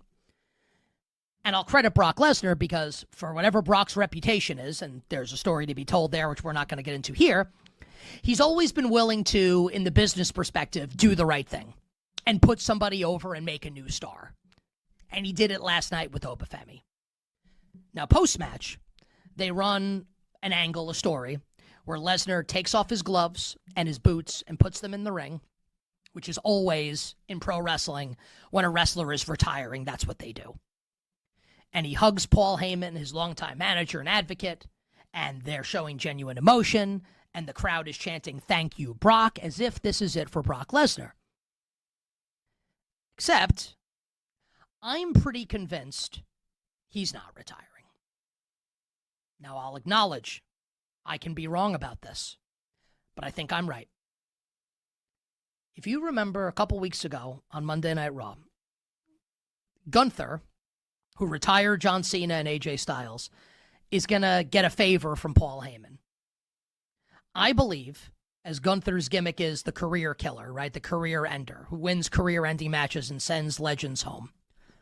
I believe the favor that Gunther will ask is for Brock to face him at SummerSlam in Brock's hometown of Minneapolis with Brock's career in Brock's final match. So I don't think Brock's done. And I think, and I can be wrong, and I'll come on and I'll tell you I'm wrong if I'm wrong. I think Brock is not retired. And I think you're getting worked if you think he's retiring. Too much money to be made. I think at SummerSlam, we'll get Gunther versus Brock in Brock's final match. And the big swerve will be, I think Brock Lesnar wins that match against Gunther. And he wins his final match. That is the official Nick Costos prediction for SummerSlam.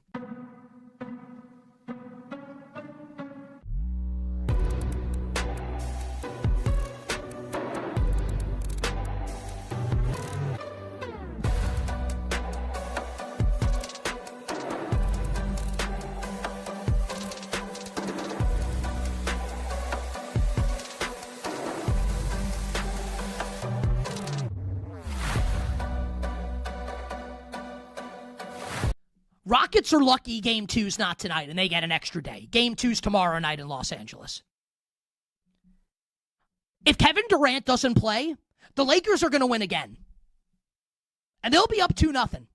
And who knows when Luke and Austin Reeves are going to be back. This is like best case scenario for the Los Angeles Lakers. This is a lifeline that they just got. This is, you're in a video game, and your health has one red bar left, and you somehow stumble upon a power-up. And now you have a full bar of health. That's the Lakers right now because of this. Kevin Durant misses tomorrow night's game. Lakers are going to be up 2-0 in this series. Durant plays. I think Houston evens the series at a game apiece. I think the Rockets will win the series if Kevin Durant is healthy throughout. The Rockets, though, are a waste of time. Great. Like, they beat the Lakers. What? It's like a movie rating, right? I don't think you could Thunder Rockets second round. That movie can't be rated R. That's NC-17. What the Thunder will do to the Rockets in that series. The Rockets, Kevin Durant brings the ball up the court. How many turnovers do you think the Rockets are going to have? They're going to get swept. Honestly, from a basketball perspective, the most fun thing is if the Rockets continue to yak this away and Luke is able to come back for the Lakers. That's the most fun thing. Honestly, that's what I'm going to root for now. I'm done with the Rockets.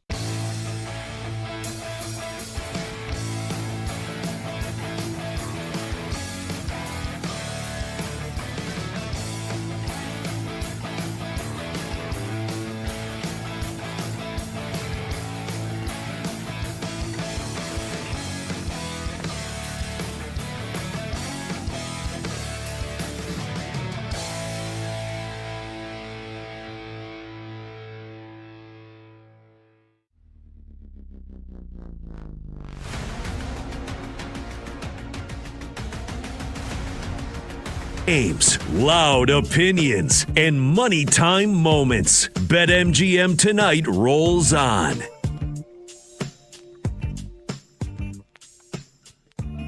Welcome on back. BetMGM Tonight, Westwood One Sports. He's Brad Evans. I'm Pat Boyle. Phone number to join the show, 310-840-4910. That's 310-840-4910.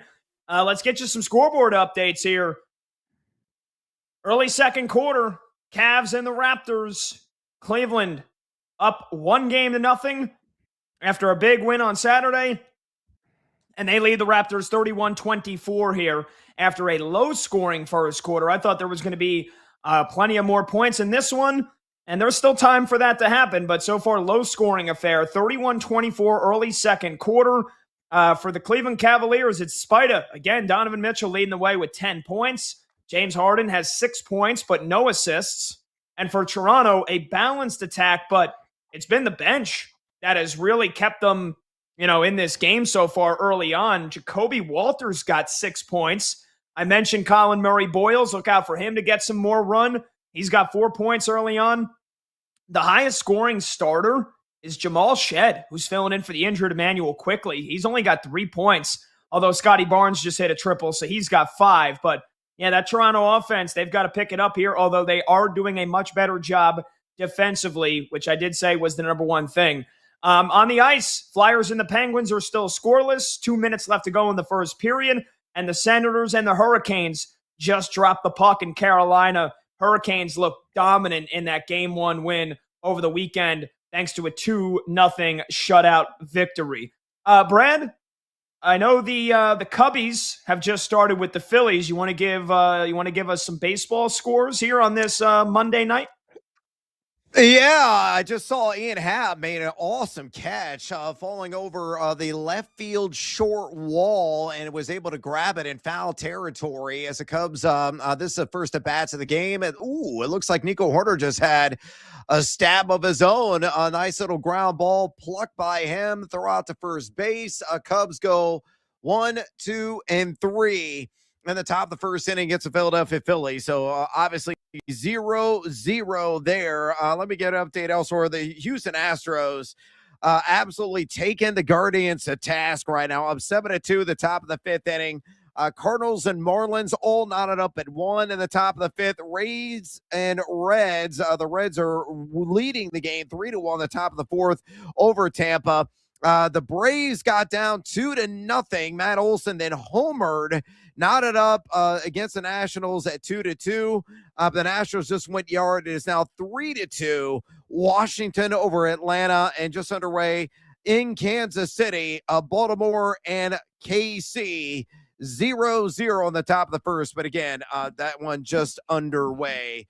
Like the Cubbies and Phillies, also 0-0 with the Cubs coming to bat for the first time at chilly Wrigley Field. Game time temps in the 50s. Summer, can you get here ASAP, please? Yeah, I mean, it was cold here too, in Philly. That feels so weird saying that. It's cold here in Philly. I mean, my goodness. What have I done? No, I'm joking. But look, I mean, all last week, I don't know about you, Brad, here along the, in the Northeast region, at least in the New York City area, because I was home yesterday at my sister's house having dinner. And in Philadelphia, it was like 80 degrees, 85 degrees every single day. So, cold yesterday, chilly today, but then it's supposed to get back up high 60s, low 70s by the end of this week. So I don't mind the spring weather. I really don't. If it's like 45, 50 degrees in the morning when I wake up, and the high temp is 70, and then it's chilly at night, I really don't mind that. And this is something, look, summer's my favorite. I'll take 100 degrees every single day out of the year if it means I don't have a single day where it's freezing. But I don't mind these temps right now. I could dig this. Yeah, look, man, I like a nice sleeping chill. Honestly, like 45 to 50 degrees at night. So you have a couple of blankets and you sleep comfortably. I don't want to like sweat when I sleep. And I'm not down for 100 degrees if you have like 90% humidity. Get the hell out of here with that nonsense. I am not down with high dew point readings. I am not down with high heat indexes. Yes, I'm going weather nerd on you, but I have an advanced degree in meteorology, so let me use some of those terms when I can, because I'm still paying off that degree, please and thank you.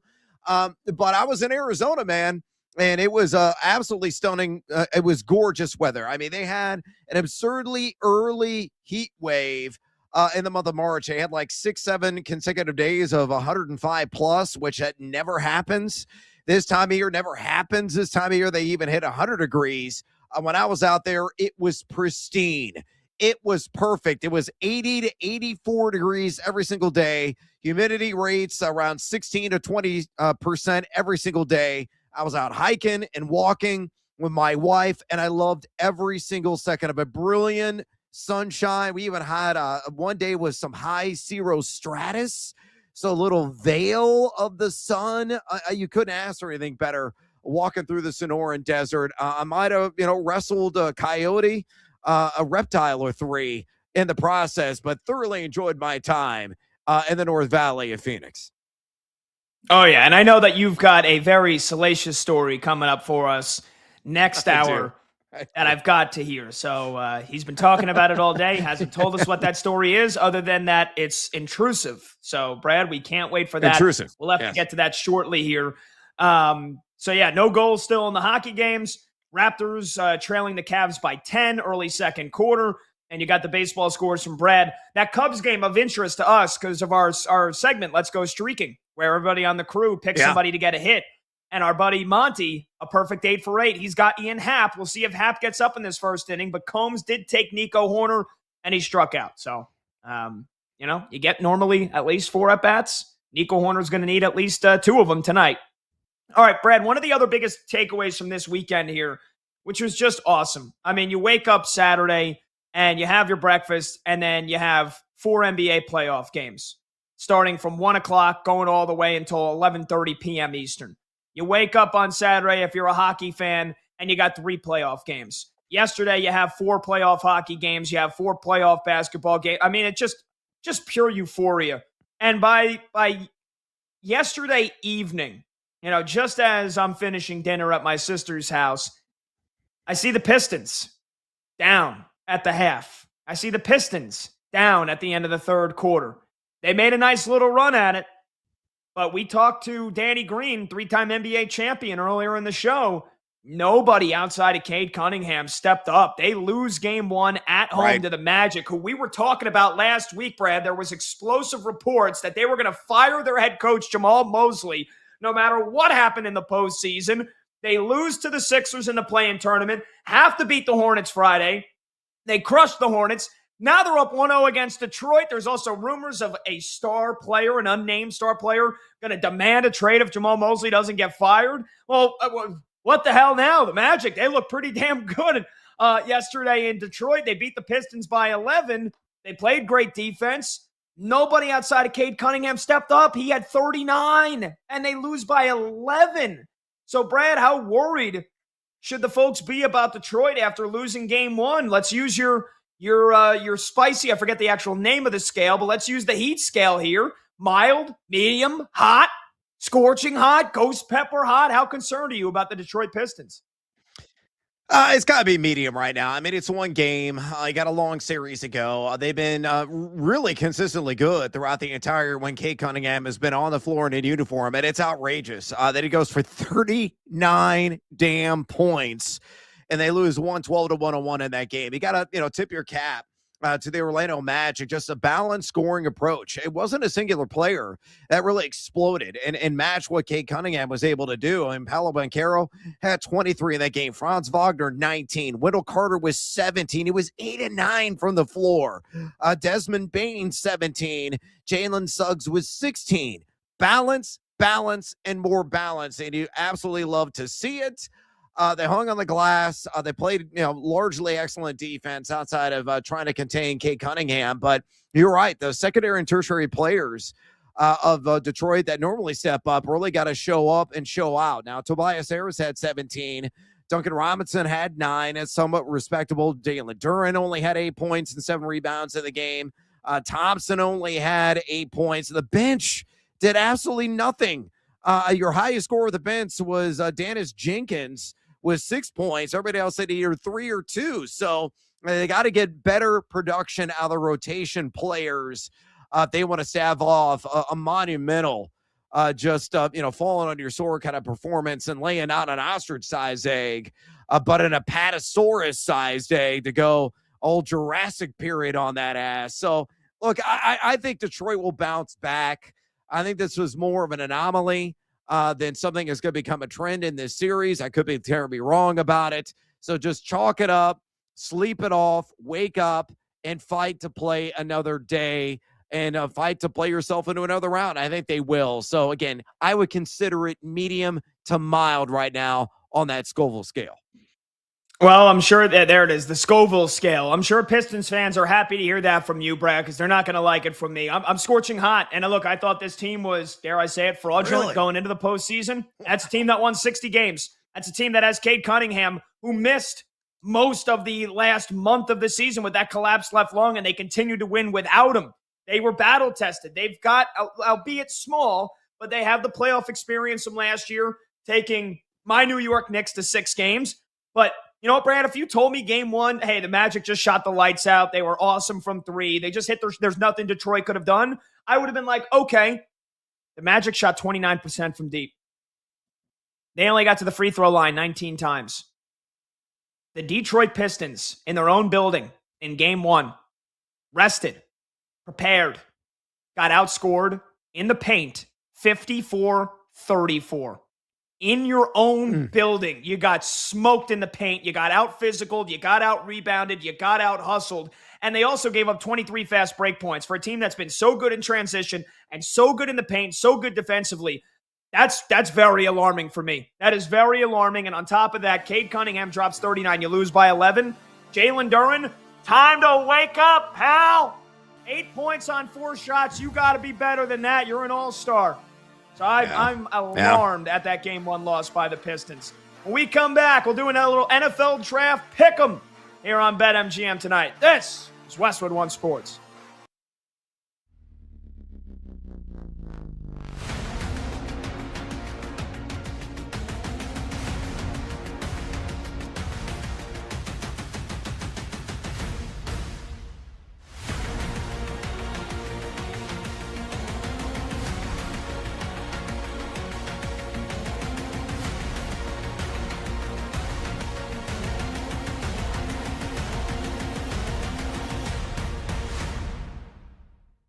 If the Arizona Cardinals, in draft 1 for new head coach Mike LaFleur, and I understand the GM Monty Ossenfort's been there for a while. I get it. But this is now like slate's clean, new regime, new house. This would be like the equivalent. Instead of laying a foundation, you decide to build a bowling alley. Or a tennis court next to the plot of land. The Arizona Cardinals have no foundation. Their quarterbacks are Gardner Minshew and Jacoby Brissett, and we'll see if they trade for Ty Simpson. Right? I don't know if that'll happen or not. Their quarterbacks stink. Marvin Harrison Jr., I don't know if he's a bust, but it doesn't look like he's great. There's some reason to be excited on defense, but not that much. You're going to take a running back 3rd overall as you look to reset your franchise. Are we kidding here? Like, is that a joke? If the Arizona Cardinals select Jeremiah Love 3rd overall on Thursday night, and I always feel like we need to say this, right? It's not an insult to Jeremiah Love. He's a spectacular football player. He's going to be a monster in the NFL. I have the 1st overall pick in a dynasty fantasy football draft that Bill Zimmerman, our executive producer, and I are in together. I'm taking Jeremiah Love 1st overall unless someone wants to come up and trade for that pick. Bill, are you listening? I'm taking him 1st overall. I'm excited to draft him no matter where he goes. But this is a real-life conversation, not a fantasy football conversation. The Cardinals don't have the luxury of having a foundation built and bedrooms built and a badass kitchen and an awesome basement, a finished basement, and a man cave and all these great bathrooms. No, they got nothing. And they want an outdoor basketball court. Ass backwards, if that's true, and the Arizona Cardinals select Jeremiah Love 3rd overall.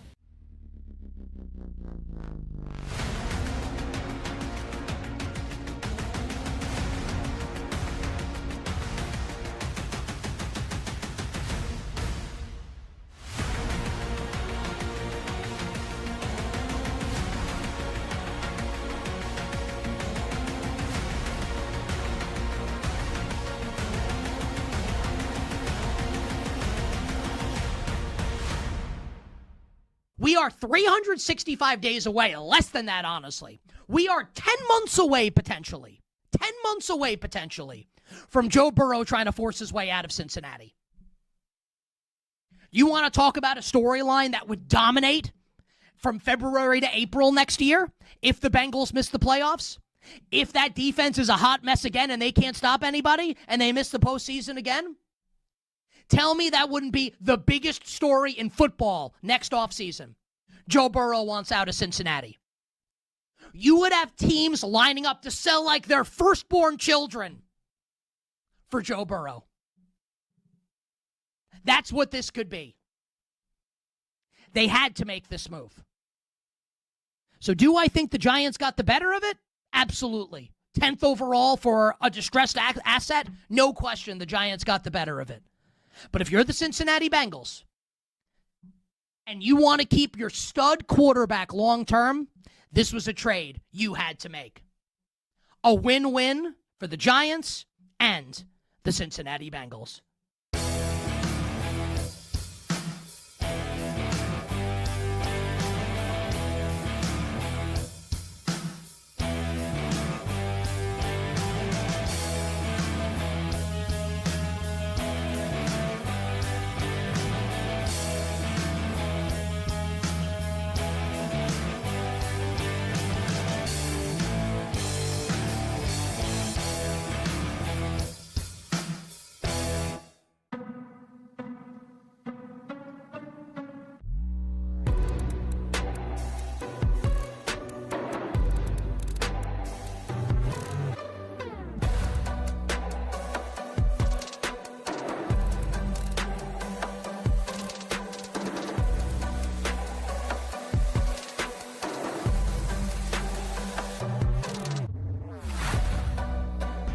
The day shuts down. The games light up. This is BetMGM Tonight with Brad Evans and Pat Boyle on Westwood One Sports.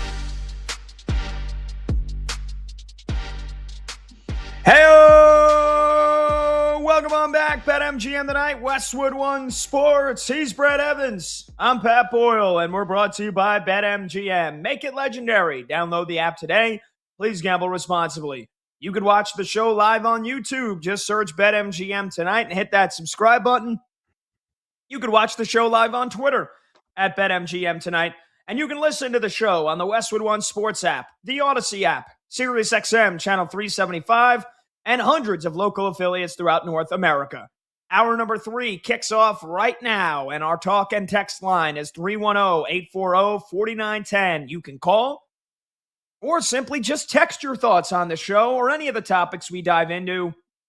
Again, that's 310-840-4910. If you text in your question, just let us know what your name is and where you're from. So obviously we can get you featured on the show.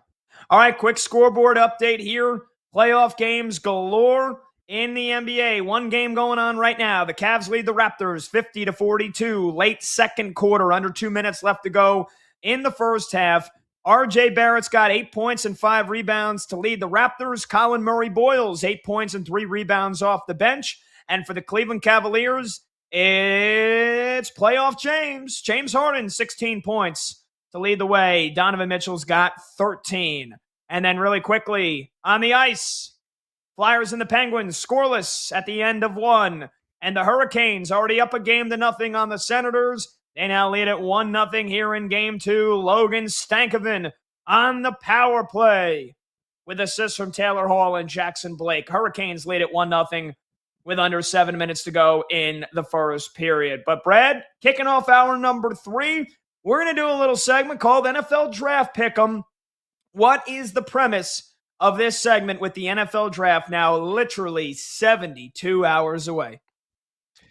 Yeah, we're going to go team by team, pick by pick in order. Picks 1 through 4 coming up here in this segment. We're going to designate our official selections.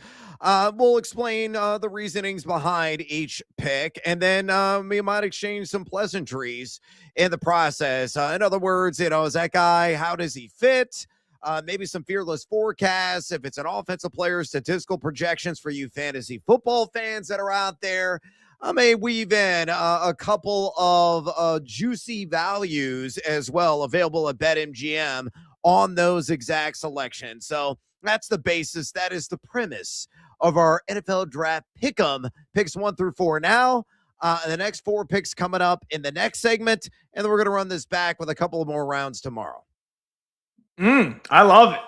I love it. And look, I mean, we're going on the record here. So we could end up being spot on. We could end up being nowhere close. And that's not even because, look, correct. I think we could have like 6 or 7 trades here in the first round. I think it could get freaking crazy on Thursday night, Brad. So I think pick number 1 is pretty straightforward after that. Like, the chaos could start real early on Thursday. So with that being said, number 1 overall to the Las Vegas Raiders. Who do you got? It's got to be Fernando Mendoza. Might have heard of him, quarterback from Indiana. He is minus 10,000 to be the selection right now at BetMGM. Dare I say, and I never say this, Pat, is he a lock? Is he a sure thing? Is he easy money to be number 1 overall? Yeah, it's a foregone conclusion. Fernando Mendoza will be your starting quarterback for Las Vegas. So Pat and I disagree on exactly when that's going to occur, but I don't think we disagree on who's going number 1 overall, correct? No, not in the slightest. And I know our friends at BetMGM, they have the odds at minus 10,000. So you would need to put down a cool 10 grand to win $100. Value. Yeah, I mean, there's no shot they're drafting anybody but Fernando Mendoza. Like I heard he already got his house picked out in Las Vegas. I heard his pajamas, they're black and silver. No, I'm kidding. But like, come on. They need a quarterback.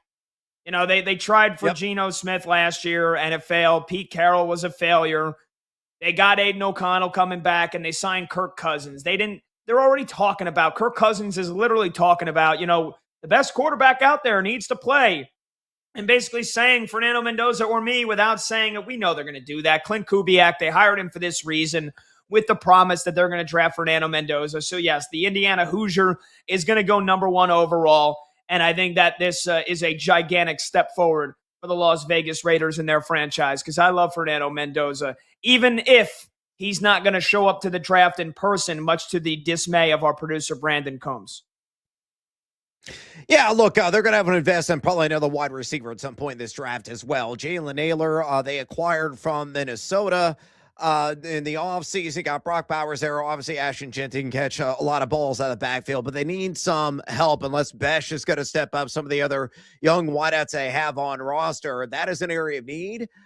For the Raiders, again, you and I disagree on who's going to be the starter week 1. You believe they're going to bring him along slowly, and Kirk Cousins will get maybe 2 to 4 starts.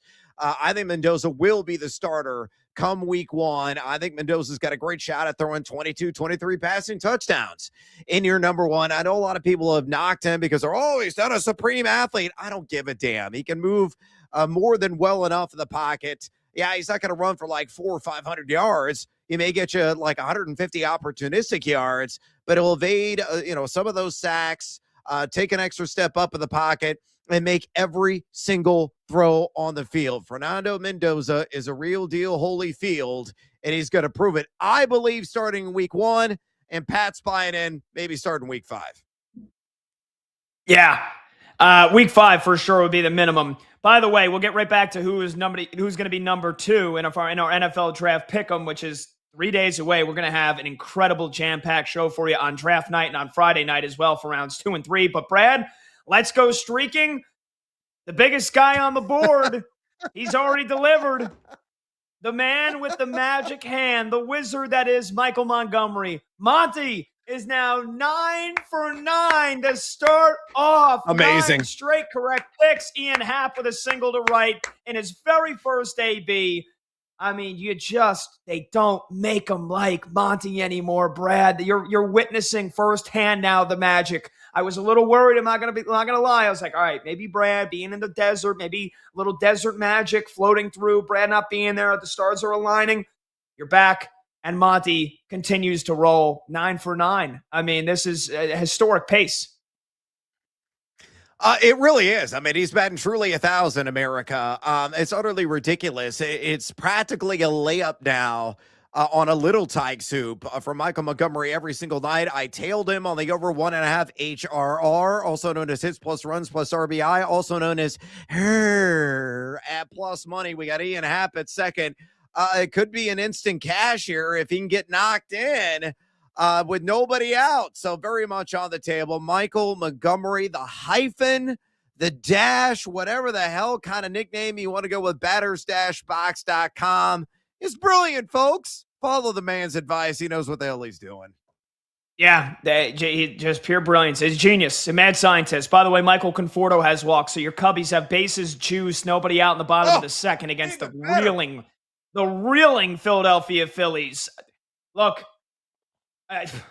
maybe it's just because I live here now and I'm an old school guy. I like to listen to local sports talk radio. Obviously, I'll listen to my fair share of podcasts as well. But it feels like the calls already to fire Rob Thompson as the Phillies manager are only getting louder. Remember, they fired Joe Girardi. It was like the first week of June a couple of years ago. And then Robbie Thompson brought him to the World Series.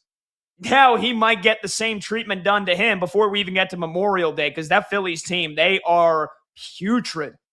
They are putrid, Brad. So your Cubbies have a chance to pounce on them here early on. And like we said, more importantly, get our guy Ian Happ in to score from third base. Okay. Make it happen. Number 2 overall, Gangrene, New York Jets. We're predicting which player each team picks here in the NFL draft to start things out. Brad, who do you think the Jets take with the 2nd overall pick? I think it's going to be Arvell Reese, pride of the Ohio State. I think he's going to be with that selection there at number 2. I mean, they need defense. It's very obvious and very clear. I mean, they need help everywhere. Let's be honest. It's the Jets, for crying out loud. Probably going to be the dregs of the cake, but maybe we're going to see some improvement this season. But defensively, number 30 last season, EPA per play defense.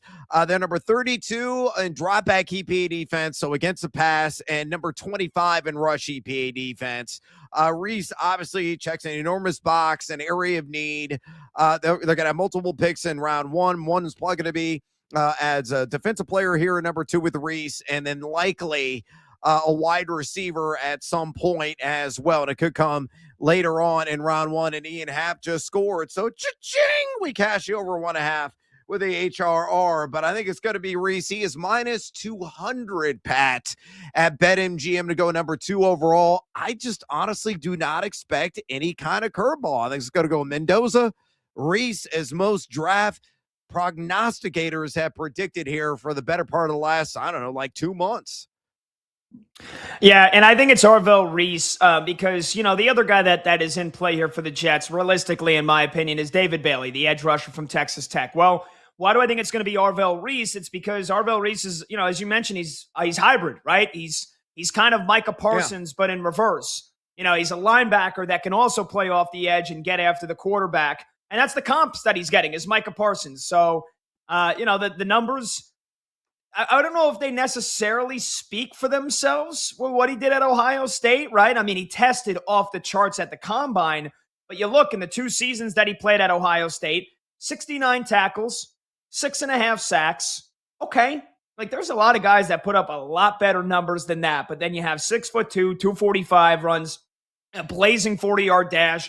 The strength is off the charts. The jump, the vertical leap is off the charts, and all the drills that he did, his pro day looked phenomenal. So, again, there's guys that had much better college seasons, but the fact that Orville Reese can play 2 positions, and in the offseason, Jets head coach talking about, Aaron Glenn talking about how he wanted to throw a couple of different defensive schemes at teams, mixing it up between a 3-4 and a 4-3.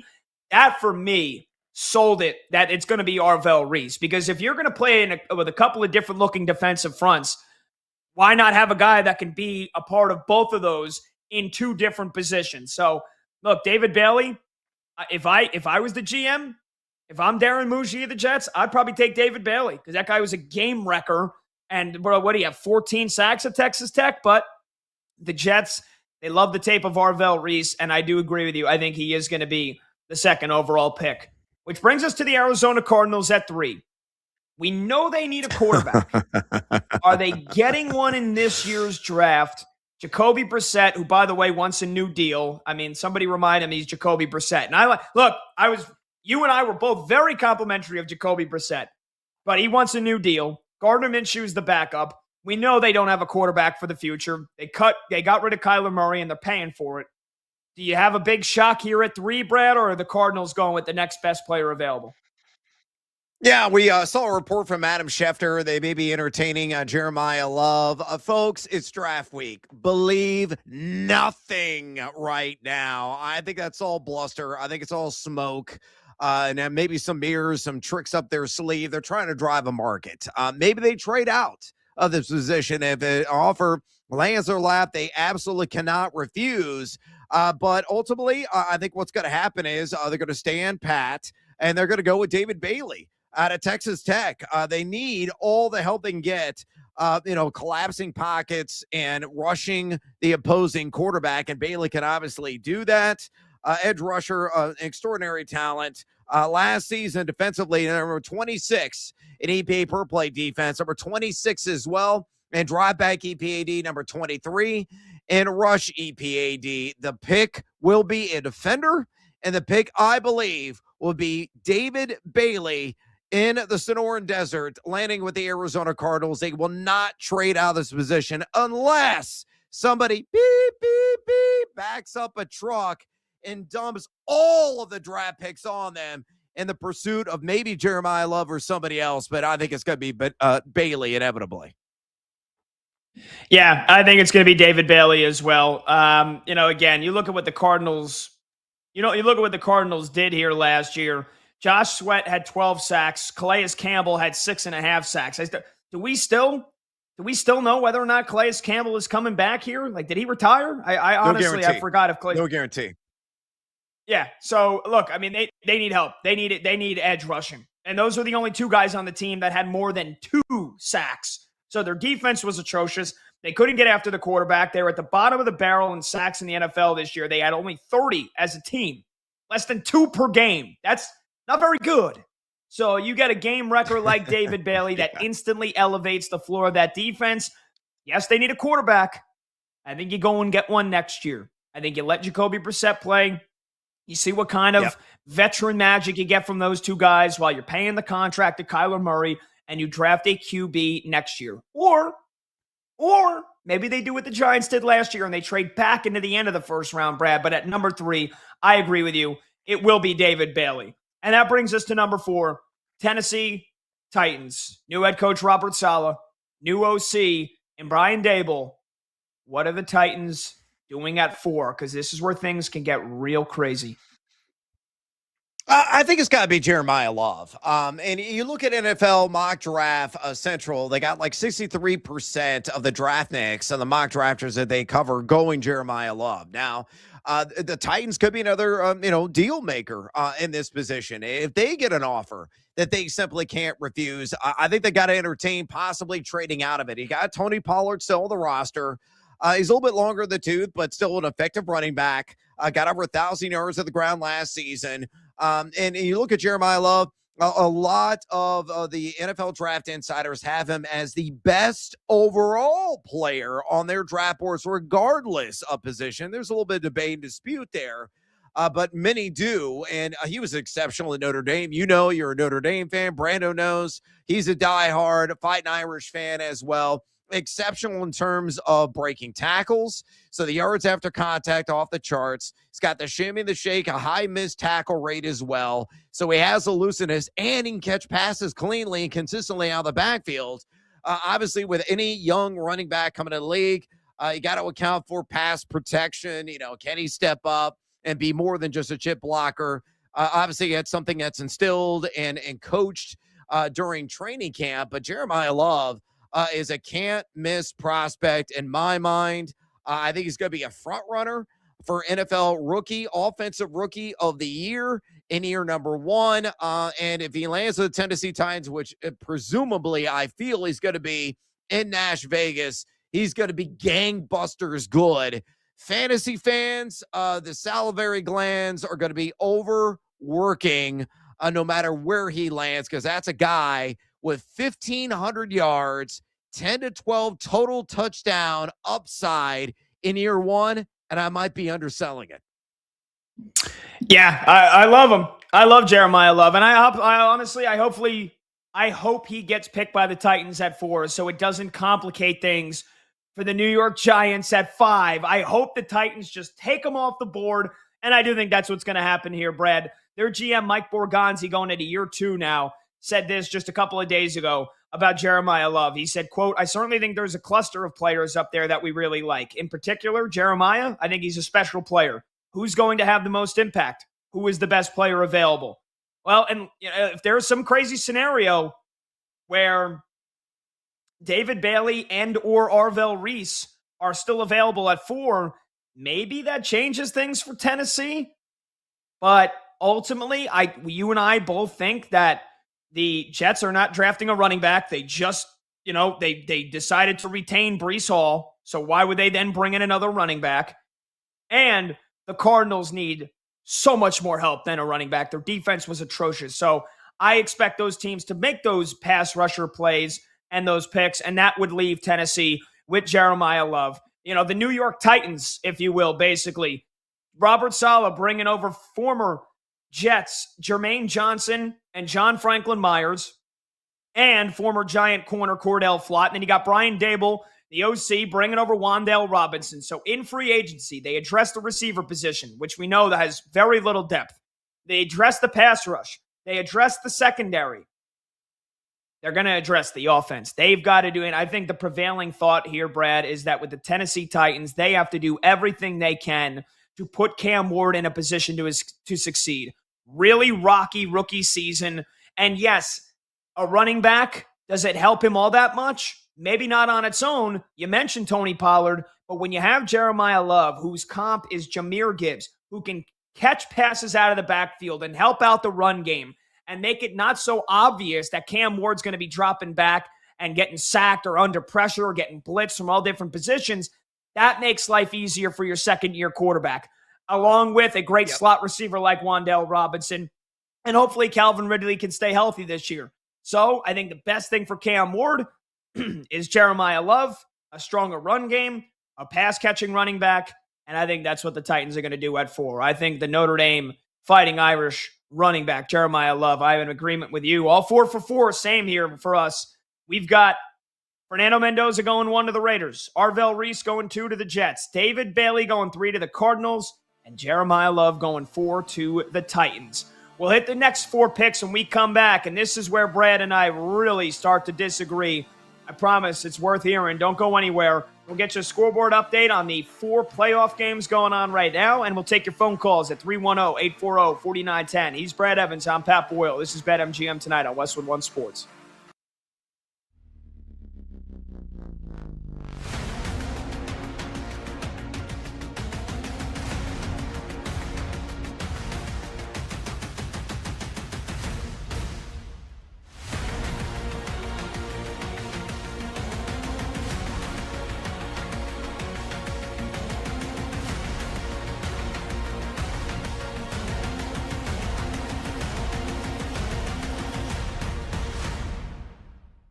The main events last night between Roman Reigns and CM Punk.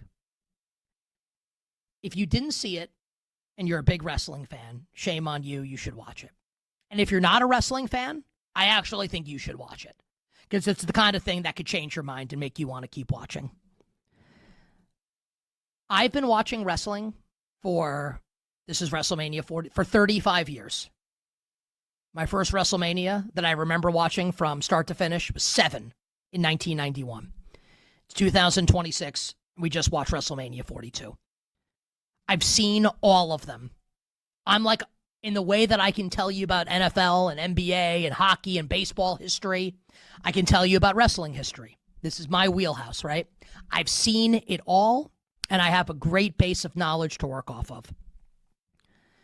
You can like stories in other WrestleMania main events more. Hulk Hogan versus The Ultimate Warrior, WrestleMania 6.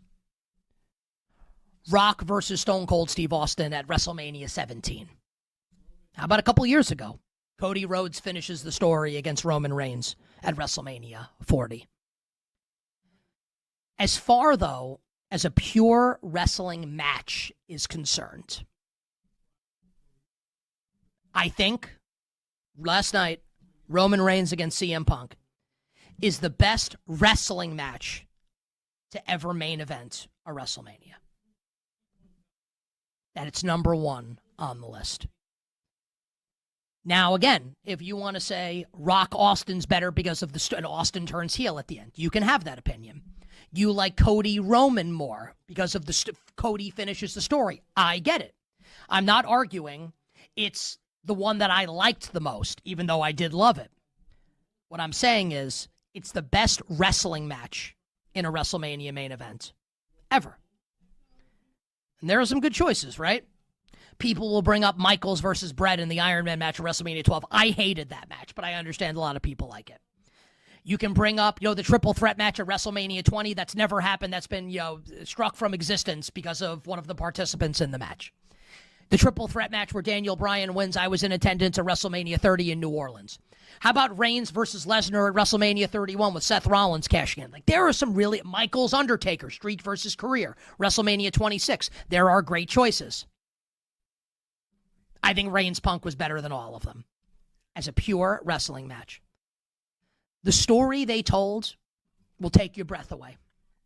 You got to be a fan, obviously, but man, if you're invested, they had you hook, line, and sinker. It felt like a great Japanese wrestling match with the selling and the story that they told throughout the match. No schmaz finish. Roman wins decisively, 1, 2, 3, after like an uber spear bouncing off multiple ropes. It had everything. It was spectacular. Maybe you're listening or watching right now, and you want to say, well, what about Savage Steamboat? Wasn't the main event. What about Michaels Taker WrestleMania 25? Wasn't the main event. What about Bret Hart, Steve Austin, WrestleMania 13? Wasn't the main event. What about, TLC? Wasn't the main event. There are a lot of great WrestleMania matches that are better than Reigns CM Punk. None of them were the actual main event of WrestleMania. As far as pure wrestling matches go, CM Punk versus Roman Reigns last night, night 2 of WrestleMania 42. The best pure wrestling match that has ever main evented a WrestleMania.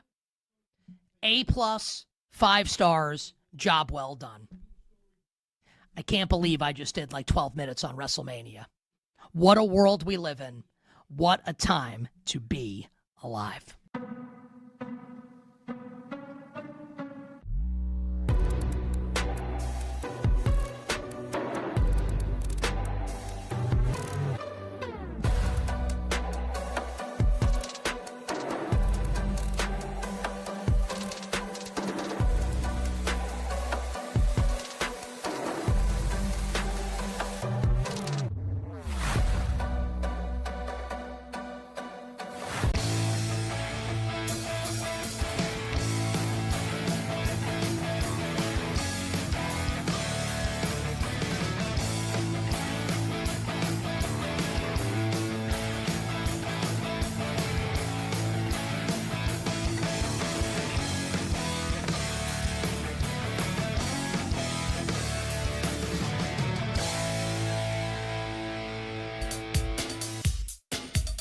Red Zone Energy, real-time reaction. BetMGM tonight with Brad Evans and Pat Boyle rolls on.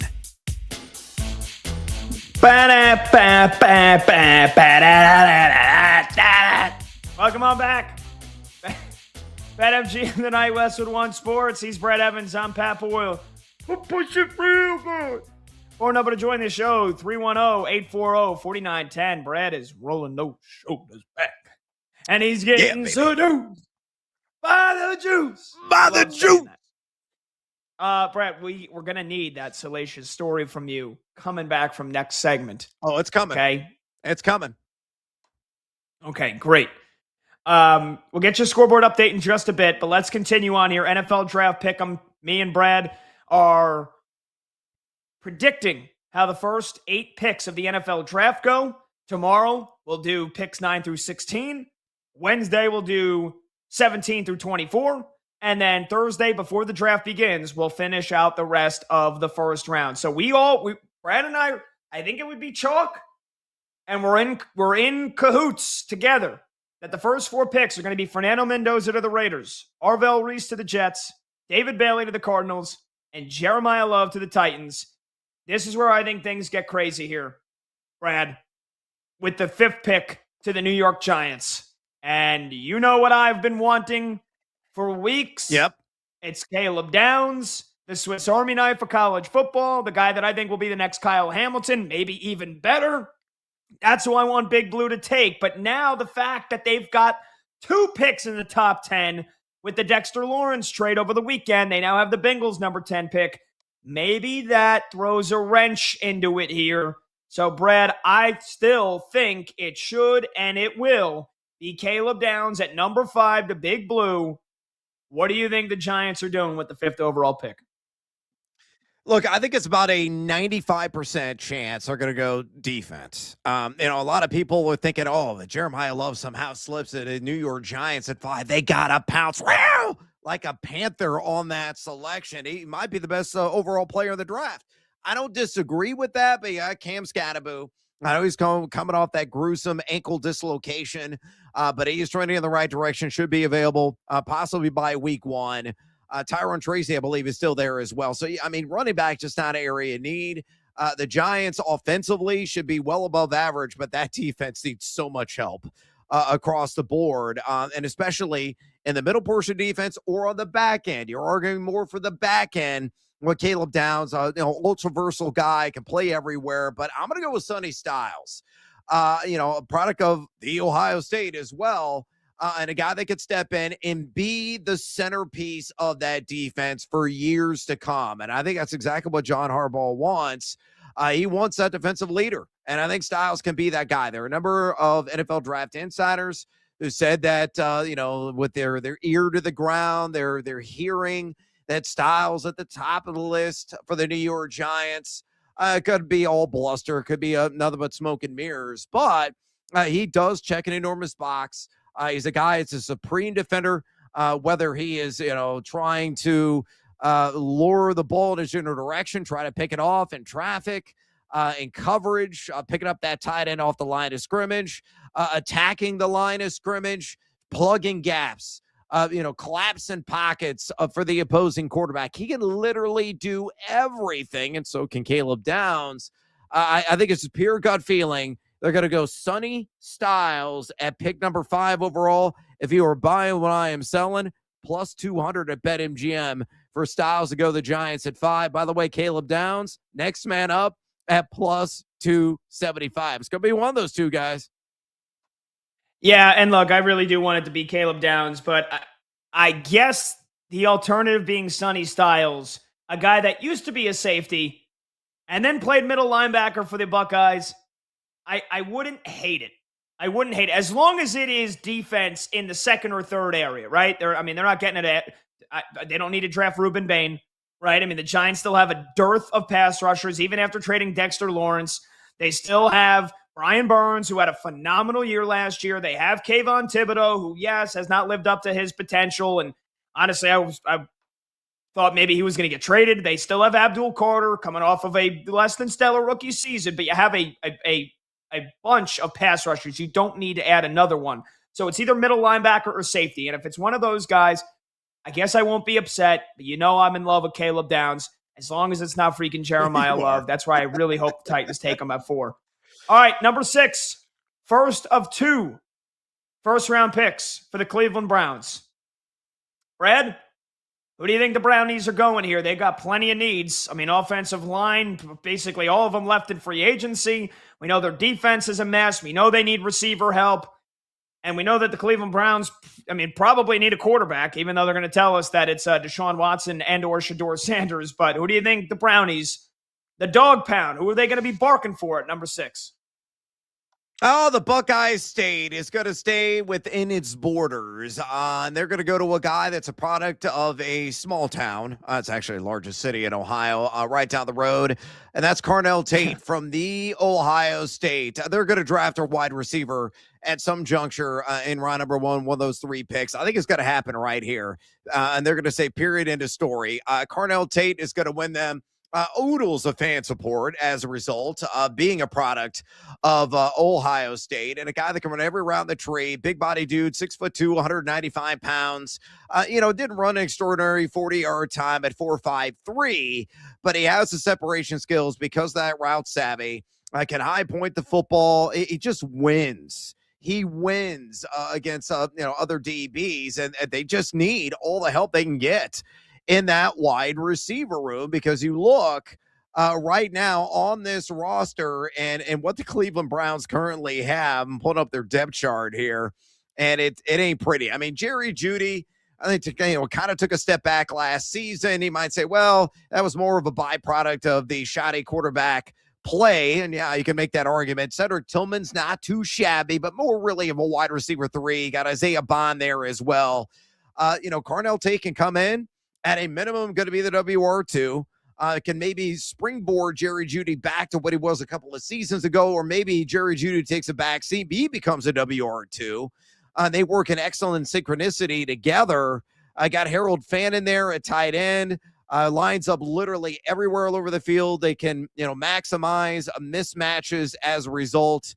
I think Carnell Tate makes too much sense. You want to give Shedeur Sanders, Dylan Gabriel, all the resources possible so those guys can develop into true franchise quarterbacks. By the way, if you're buying what I'm selling on Carnell Tate to go to the Browns at number 6 overall, plus 225 to do exactly that, according to BetMGM. Yeah, I disagree here. I think this is going to be different. And I'm predicting chaos. And I feel like maybe it's a poorly kept secret, or Brad, maybe I'm the sucker that has listened to too much pre-draft rumors and smoke screens here. But I think this is where Jerry Jones and the Dallas Cowboys They see their NFC East brethren all around them. The Giants at 5, the Commanders at 7, the Giants again at 10, and Jerry Jones, for fear of losing a guy that he thinks might be the next Herschel Walker, the next Micah Parsons, who he traded away, the next great Dallas Cowboy, is going to be there at 6, and he can't pass it up. And the Cowboys take their 2 first-round draft picks. They trade them to the Cleveland Browns. They jump up to 6, and I think Jerry Jones is in love with Sonny Styles. And I hope that my Giants take Caleb Downs at 5, because then I think the Dallas Cowboys are taking Sonny Styles at 6. And everything that you mentioned about him, you waxed poetic. You know, it's a guy that's an off-ball linebacker who had 183 tackles in the last 2 years, a handful of sacks, an interception, a forced fumble, a do-it-all guy that played in the defensive backfield. Now he's a middle linebacker. His 40-yard dash off the charts. His bench press off the charts. His vertical leap off the charts. I mean, he basically blew everybody's nips off at the combine, and I think he blew Jerry Jones' nips off. And I think Jerry Jones is going to do whatever it takes to get him, because I think he's going to fear losing him to the Commanders at 7. He's going to fear losing another great player to the Giants at 10. Jerry Jones makes the big trade, gives Cleveland his 2 first-rounders. He gets to 6. He takes Sonny Styles, and the Browns are then set up with 3 first-round draft picks after this move. And I think you think Sonny Styles is going to Big Blue at 5. I think he's going to the Cowboys, who trade up to 6 to take him with that pick from the Cleveland Browns. Yeah, not a bad, wheel and deal here. I think you're right on your assessment of trades. You said there could be as many as a half dozen trades in round number 1. That might seem a little bit too high for some of the listeners that are out there. No, man, I think the phones are going to be being worked by a lot of GMs throughout this entire draft. I think there are a number of teams going to trade up. They're going to see value possibly inside the top 10. Hell, we could have a couple of trades into the top 10 from teams picking outside of it that are just itching and scratching and pleading and begging and giving up whatever is necessary to get their guy. This is going to be a very active Thursday night in round 1 of the NFL draft. I got to, look at BetMGM and see if they're offering a prop on over-under number of trades in round 1, because you know what I'm doing. Daddy won. Daddy gotta have it. We're taking the over no matter than ever. Let's go right now.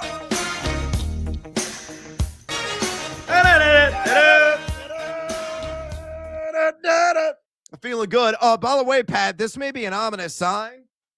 I hung the New York Giants banner behind me for those of you who are watching on the YouTube broadcast before the show. It just fell down. That's not good. Oh, no. Why do you have a Giants banner? What are you doing? You're doing witchcraft. You're bringing a sickness I'll put it back to this up. franchise. Why do you have it? I appreciate you putting it back up. Thank you. Returning it to its rightful place. Why do you have a Giants banner? Where did that come from? I have a lot of banners. I have a lot of pennants. I have pennants for all Big Ten teams. Yes, I'm biased. And I have pennants for every single NFL team. The Raiders one behind me is a little bit crooked right now. I got them up here with tape. It's rather shoddy, the adhesive I'm using. But, I put your Giants up there because I know you're a fan. Let's just hope they stay on the damn shelf. Our producer, Brandon Combs, just said they're taking Jeremiah Love. I'm betting it right now. That was the sign. I hope not. I really hope that the Titans take him at 4 and that they don't even have that opportunity. And if they do, I hope that John Harbaugh really is, the chief, the czar of this team, and steps on Joe Shane's toes and says, we don't need a freaking running back, you doofus. Okay, number 7, Washington Commanders. And so if my prediction's correct, this will be 3 straight NFC East picks here if I think the Cowboys trade up to 6. But either way, Brad, who do you think is coming off the board at 7 to the Washington Commanders?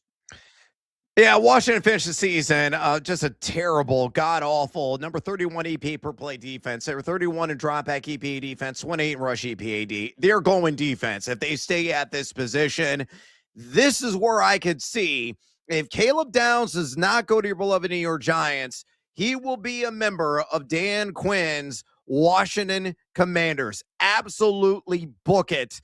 They have to go defense because that is an area of significant need. And I think they do exactly that. Caleb Downs out of the Ohio State goes the nation's capital. Yeah, I mean, we're very opposite here again. I think this is where, and again, just one pick or two picks later from what you predicted, one pick later, I think they go receiver. I think they go Carnell Tate. I think this is where the Ohio State Buckeye comes off the board here because, and again, I could be wrong, but I look at what the Commanders did in free agency. They got Odafe Owe, the former Raven and Charger, for a 4-year deal for $100 million. Then they brought in Leo Chanel from the Kansas City Chiefs to play linebacker. They bring in Amik Robertson to play corner. They bring in Kalavon Chason, the former Patriot, at edge rusher. 4 big signings on the defensive side of the ball, and a couple of others as well. But I think those big four big signings, for me, they address defense in free agency. They want to address the offense in the draft here. And I think last year, the disappointing season that Deebo Samuel had, the disappointing season that Scary Terry had, right now behind Terry McLaurin, Brad, there are other receivers, Luke McCaffrey, Treylon Burks, De'Ami Brown, who they picked up in free agency, and Van Jefferson. That ain't scaring nobody. They need help for Jaden Daniels, and I think they'll go with Carnell Tate, wide receiver from Ohio State, here at number 7, if he's still available, which according, my prediction, I think that the Cowboys are picking Sonny Styles at 6. If Carnell Tate is available at 7, I think the Commanders jump all over him. But if the Giants make a mistake and don't take Caleb Downs at 5, he's there waiting in the wings for the Commanders to get him at 7. And I can see it now. He'll be an all-pro. He'll be a Hall of Famer. And the Giants, who could have taken him at 5, they let him slip. And there you go. Finally, let's hit this one really quickly here. The Saints at number 8. Offense, defense, they need position help on both sides of the ball. Brad, who do you think the Saints are going at 8?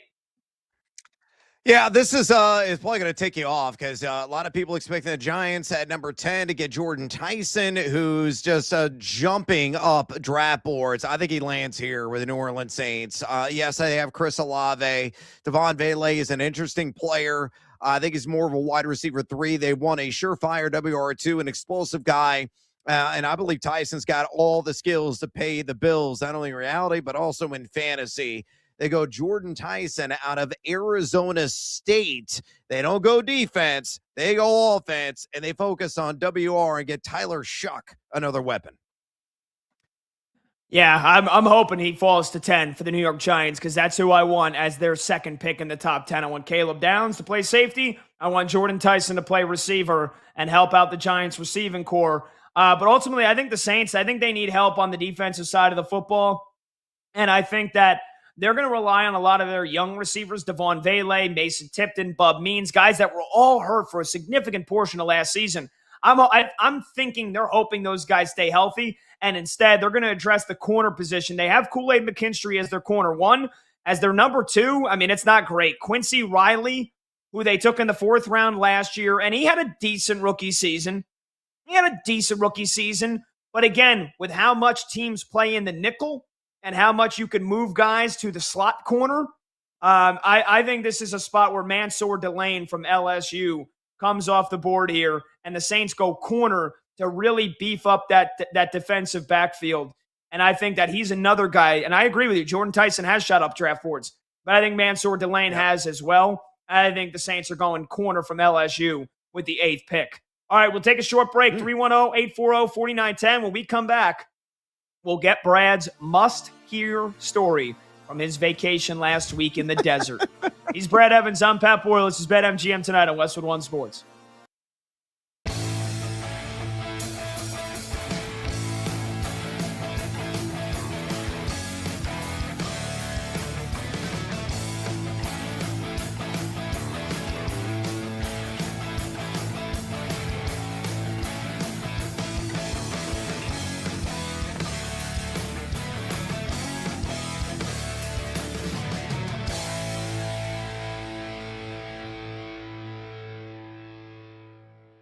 But the fact that the Giants got the 10th pick for this guy is unbelievable. It's unfathomable.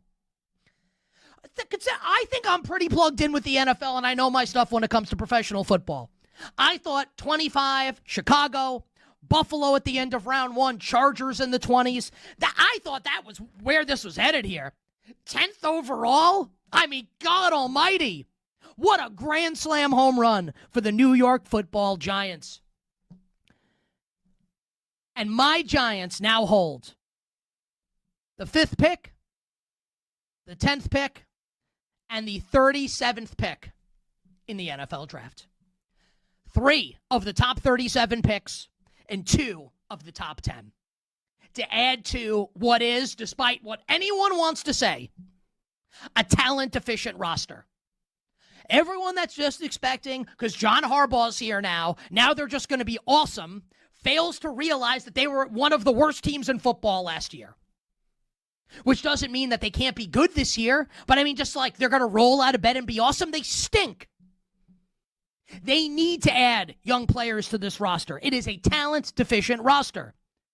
And now at 5 and 10, I mean, now you can really cook with some gas here if you were the Giants. You know, Jordan Tyson, the Arizona State receiver, who I've been telling you guys for a long time here on the show, he's the best receiver in the draft. Just, can he stay healthy? The health concerns are valid with Jordan Tyson. Never finished a season for Arizona State. But man, he's a stud. Feels like he's going to go top 10. Could the Giants draft him at 5? Could they draft him at 10? They have the flexibility now to take Sonny Styles at 5 if he's there, and then come back and take a receiver at 10. Or maybe an offensive lineman at 10. If Maui Noah, the Miami tackle guard, is off the board, can you take Spencer Fano and play him at right guard this season?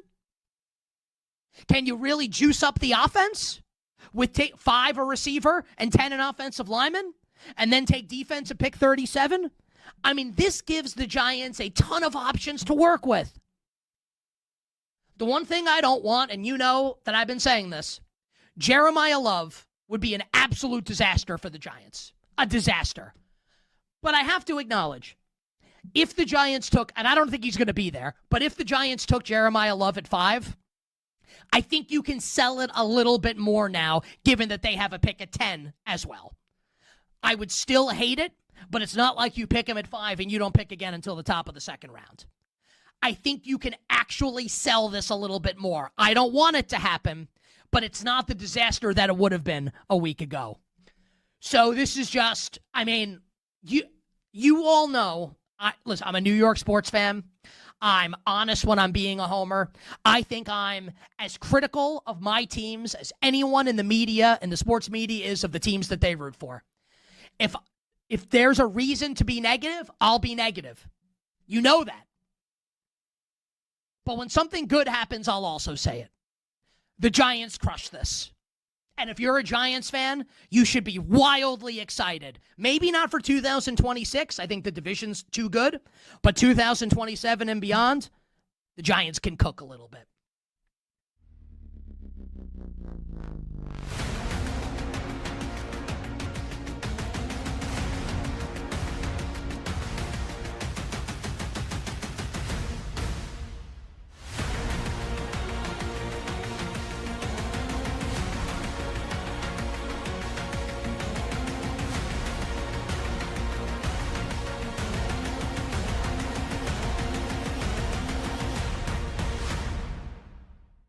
April 20th, my prediction, the San Francisco 49ers will represent the NFC in next year's Super Bowl. It's time. It's time for Kyle Shanahan. It's time for Kyle to get over the hump. I love this roster. I love the coaching staff. I think they're percolating. Kyle has been so close so many times. Whether Super Bowl 51 with the Falcons, whether yakking it away twice to Patrick Mahomes and the Kansas City Chiefs, I think it's finally time for Kyle Shanahan. Now, nothing's going to be set in stone yet, but I'm feeling like we are going to get the Chris Berman special in next year's Super Bowl. The San Francisco 49ers. Turns up. BetMGM tonight continues now.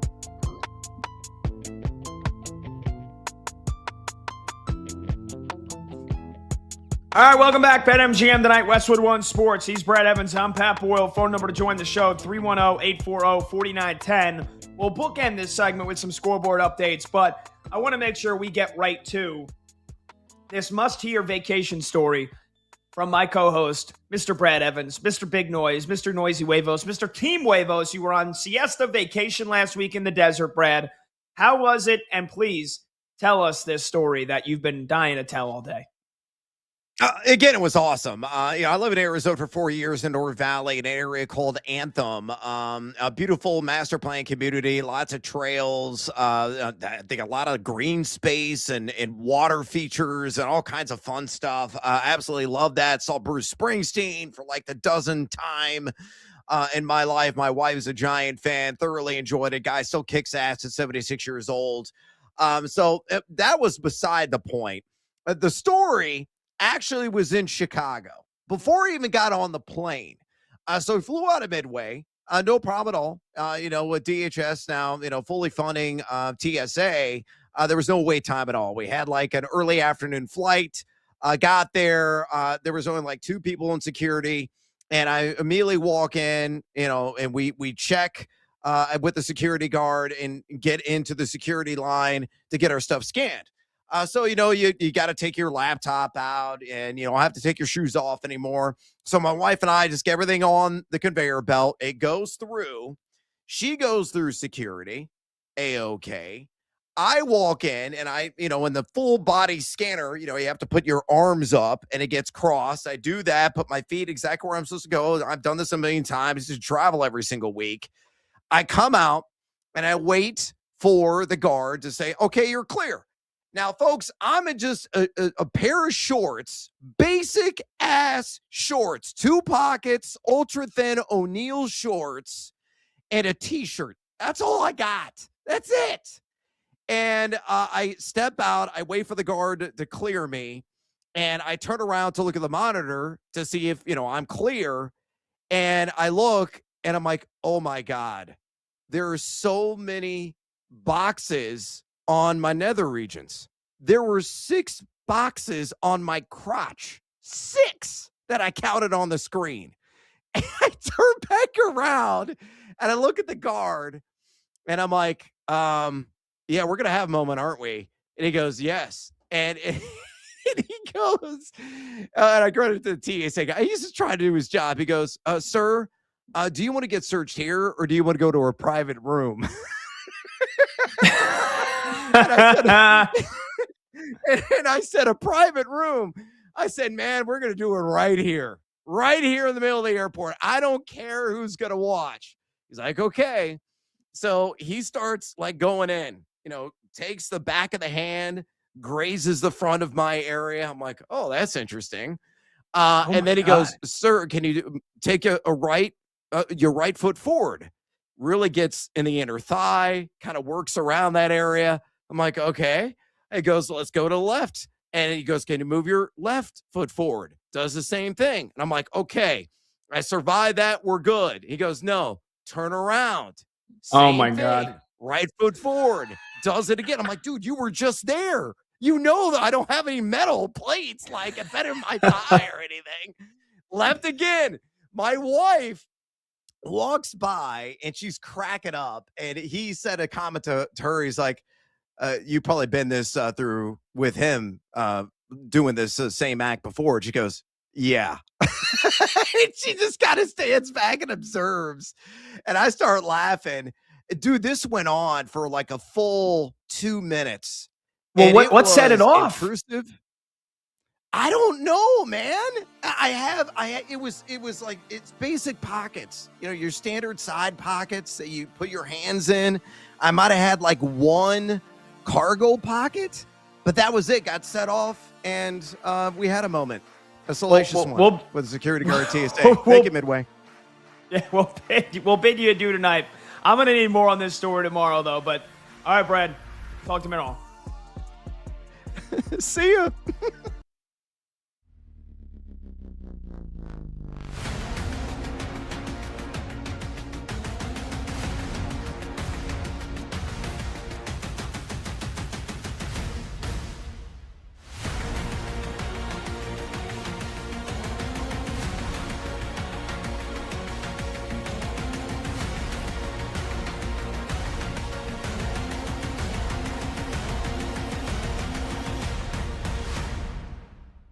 But if you're a Steelers fan, how are you not sick over this? How are you not disgusted by this? That your owner, Art Rooney II, your GM, Omar Khan, have both been saying, we don't expect this to drag out. We expect resolution before the draft. Well, guess what? Doesn't look like you're going to get it. And that doesn't mean that Aaron Rodgers next week can't announce I'm coming back. If I had to guess, water gun to my head, I think he's coming back. I do think he'll be back. But the fact that that we're doing this rigmarole again, it's 2026, and we're still doing this with Aaron Rodgers. We're still doing it with this guy. It's Aaron Rodgers and Mike McCarthy like it's 2018 in Green Bay. And here we are, and it's 2026 in Pittsburgh with the Steelers. What a joke. What a joke. If you're the Steelers, do they know if he's coming back? What if he doesn't? Will Howard's going to start this season? Why did you hire Mike McCarthy? So he could bring along a young quarterback? If the whole thing was you're starting from scratch, which you are if Will Howard's the quarterback, then why would you hire Mike McCarthy? What's the point of this? Don't you go for a younger coach? Tear it down, build it back up, instead of remaining in the cycle, the vicious cycle of 8-9, 9-8, 10-7, 7 seed in the AFC playoffs, and get your ass handed to you and sent home on wild card weekends. Aaron Rodgers isn't going to make his decision before the draft. Classic. Predictable. Insanely predictable. Except this time, it's not the New York Jets. It's the Pittsburgh Steelers. And maybe, I'm wrong about this. Maybe the standard, and that was Mike Tomlin's line always, right? The standard is the standard. Maybe the standard's been lowered. I expect better from the Pittsburgh Steelers than this. Let's have an honest conversation quickly about the AFC North, right? The Ravens have Jesse Minter as their coach now and signed Trey Hendrickson. Does anyone, I understand that the Steelers won the AFC North. They beat the Ravens on the final game of the season, right? Does anyone think the Steelers are better than the Ravens? Really? The Bengals just traded for Dexter Lawrence. I'll take Cincy over Pittsburgh this year. Just you can't make it up. The Steelers. The standard is the standard, except now it's not. Now the standard is, hey, Aaron, you do whatever the hell you want and take the future of the franchise is in your hands. That's the standard now. Pathetic. And again, I do think that he'll play for Pittsburgh this season. But the fact that this is going to extend past the draft, does anyone think this is ridiculous? Or are we all just going to play along oh, no big deal. It's okay. It's not okay. It's okay if you're the Jets. It's not okay if you're the Pittsburgh Steelers.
down. The games light up. This is BetMGM Tonight on Westwood One Sports. Hey,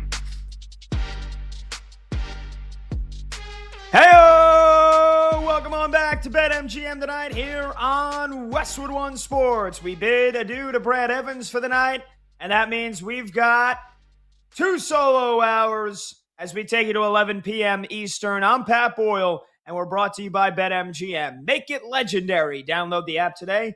Please gamble responsibly. Hour number 4 of the show starts right now. You can catch the show every single night, Monday through Friday from 6 to 11 p.m. Eastern. And you can watch it live on YouTube. Just search BetMGM Tonight and hit that subscribe button. You can watch the show live on Twitter at BetMGM Tonight. And you can listen to the show on the Westwood One Sports app, the Odyssey app, SiriusXM Channel 375, and hundreds of local affiliates throughout North America. Our talk and text line is 310-840-4910. You can call or simply just text your thoughts on the show or any of the topics we dive into. It's 310-840-4910. If you do text in, just let us know your name and where you're from so we can get you featured on the show, much as if you were to call into the show. But again, you can call or text 310-840-4910.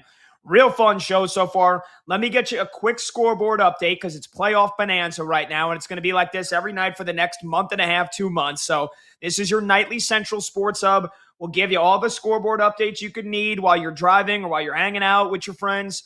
And, obviously we encourage you to watch our show and listen to our show.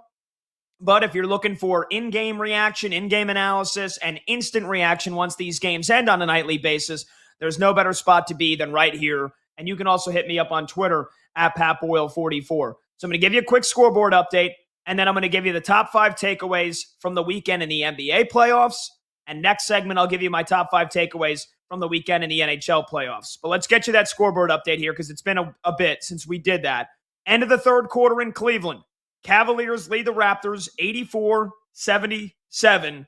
And once again, Cleveland has been in control of this game basically from the get-go. I mean, they're looking at a wire-to-wire win here in Game 2.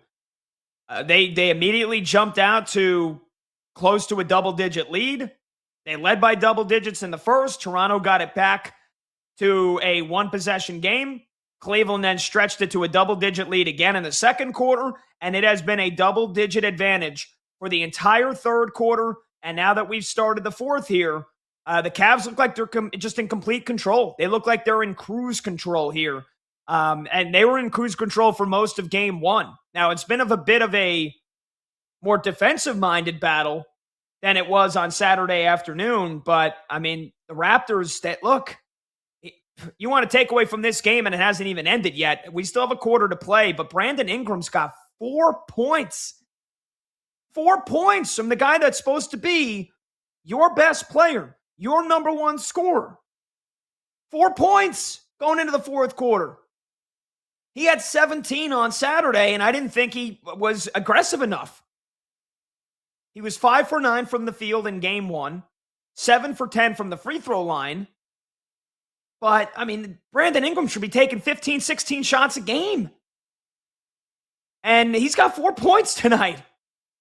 He has taken more shots. He can't make them. He's 2 for 11. They're going to get swept if Brandon Ingram doesn't step up. Scotty Barnes has 17 points and RJ Barrett has 16 points. But Emmanuel quickly missing for the second straight game with the hamstring injury. And that it feels like for a Raptors team, they needed everything to be perfect to have a chance in this series.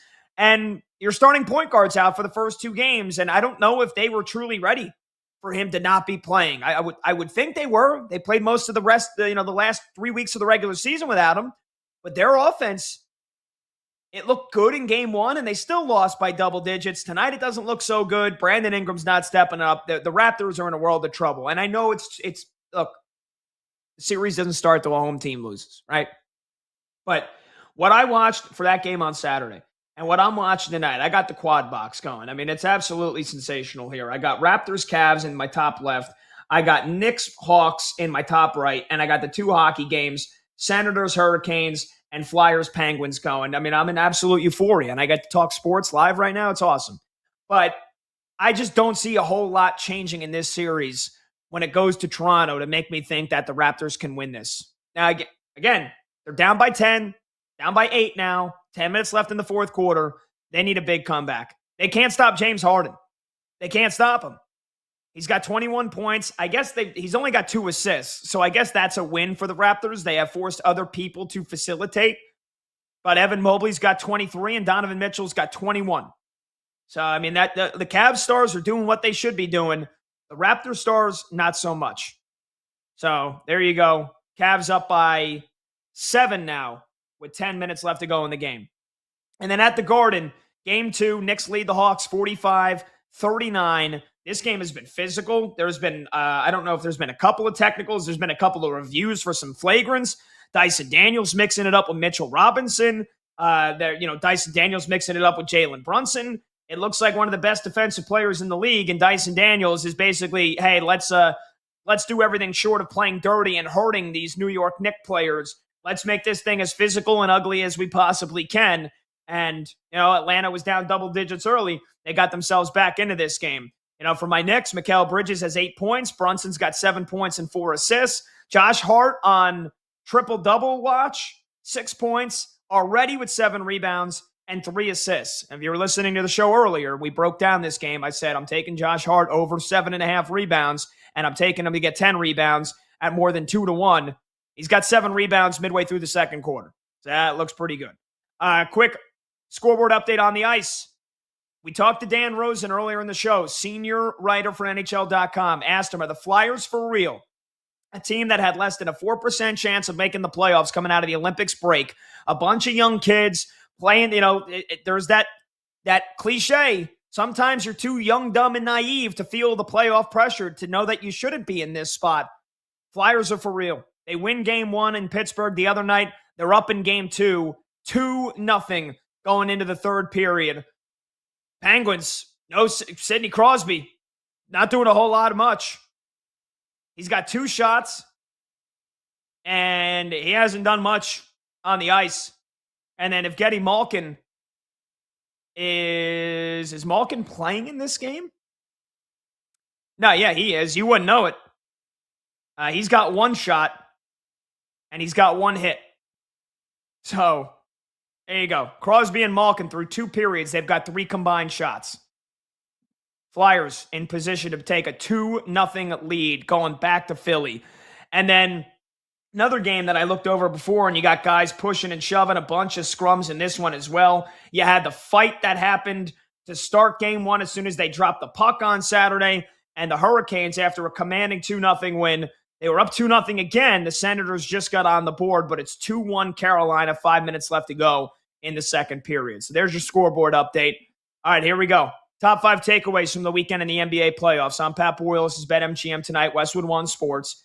Number 1, the Pistons were on fraud alert. Now they're on first-round exit alert. 310-840-4910. And yes, I'm a Knicks fan. And yes, I saw the Knicks take out the Pistons in the first round last year. I saw a young, scrappy Pistons team that made some additions in the offseason, but also lost Malik Beasley. Remember that story a couple of months ago? I got to be honest.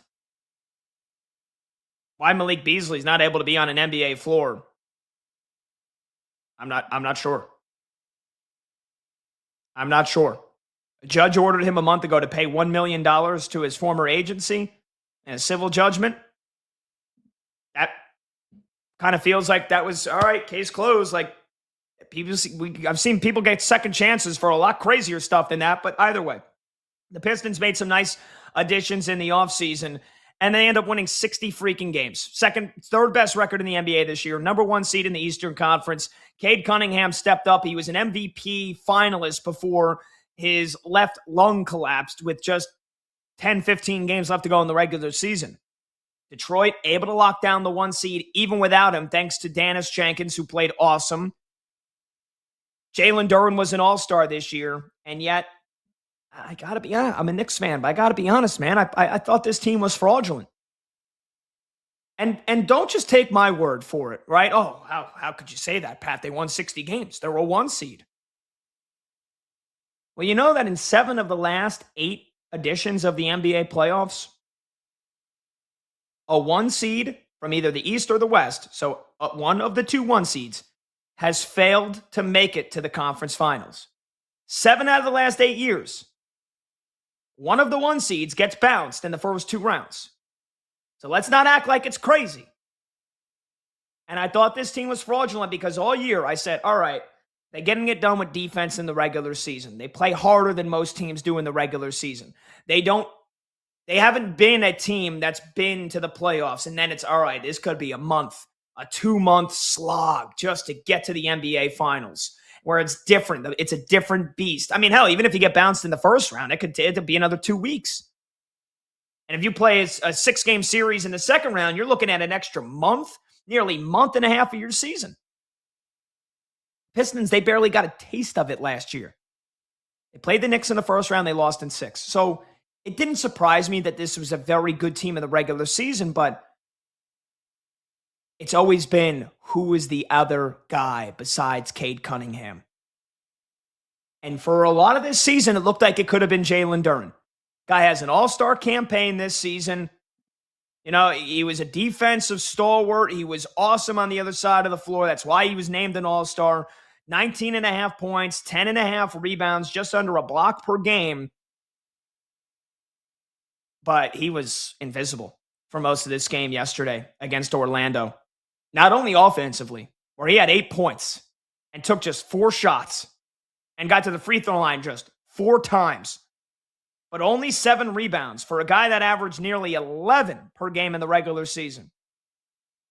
And most disappointing was the fact that Paolo Banchero and other members of the Magic were almost hunting Jalen Duren when he was on defense. They were going after him when he was in the paint. Not that they were going after him. They're going after the cup. Jalen Duren's in the way, and that wasn't a deterrent. That wasn't like Victor Wembanyama's guarding the rim. We've got to find a different way to the rim. No, it's like, oh, Jalen Duren, all right, we're taking it right to the cup anyway. The Pistons got outscored by 20 points in the paint in their own building in game 1, where they had a week off, and the Magic not only had to play on Wednesday, they then had to travel home to Friday, and then had to fly out to Detroit on Saturday. And I get that that's nothing new, that kind of travel, right? They do it all year in the regular season. But then on the other side, you had a Pistons team that had a week off. They should have been the hungrier team. They should have been the more ferocious team. And they got smacked around on their own floor. And Cade Cunningham dropped 39 points, and they lose by double digits. That's alarming. I had the Pistons on fraud alert. Now I got them on first-round exit alert because I think the Magic can absolutely win this series. Without a shadow of a doubt. We talked about it on the show last week. Between the Magic and the Hornets going into that game on Friday, which team was better positioned to test the Detroit Pistons? And despite the explosive reports that the Magic were going to fire their coach, Jamal Mosley, and that a star player, which it's got to be Paolo Banchero, if it's true, was going to demand a trade if Jamal Mosley wasn't fired at the end of the season. Well, now they're up 1-0 against the number 1 seed in the East, and I think they can win this series. So is Jamal Mosley still going to get fired? But, yeah, I think Detroit, there's a legit chance Detroit goes home. Legit chance. I don't think this is a gentleman's sweep. And look, they could bounce back and win, and they don't play again until Wednesday. So they got 2 days to sit on this loss. They could show up game 2 on Wednesday and win the game by 30 points. And it ain't going to change stuff for me. Because I don't see Detroit going to Orlando and winning both games. So I think this is at worst 2-2 coming back to Detroit for game 5. And then it's a best of 3. Orlando has already stolen home court advantage. They just have to win at least one back in Orlando to give themselves a game 6. But with the way that game played yesterday, unless it's Jalen Duren, unless Duncan Robinson's going to start hitting 4 or 5 threes like he did in his prime, and he's still capable of doing, Asar Thompson stepping up and being the emotional leader this team needs? Or Dennis Jenkins, the guy that filled in admirably for Cade Cunningham? He went 1 for 7 from the field yesterday. He didn't even step up either. So who is it going to be for Detroit? Because Cade scored nearly 40, and they were getting beat the entire game. 310-840-4910. Second biggest takeaway from the weekend. The Rockets thought they can get by the Lakers without Kevin Durant, and they were sorely mistaken. Kevin Durant reportedly injured his knee, what they're calling a knee contusion, or basically just a knee bone bruise. A bone bruise. Apparently, he banged it into a teammate going for a loose ball in practice on Wednesday. And the Rockets ruled him out about an hour before tip-off on Saturday night.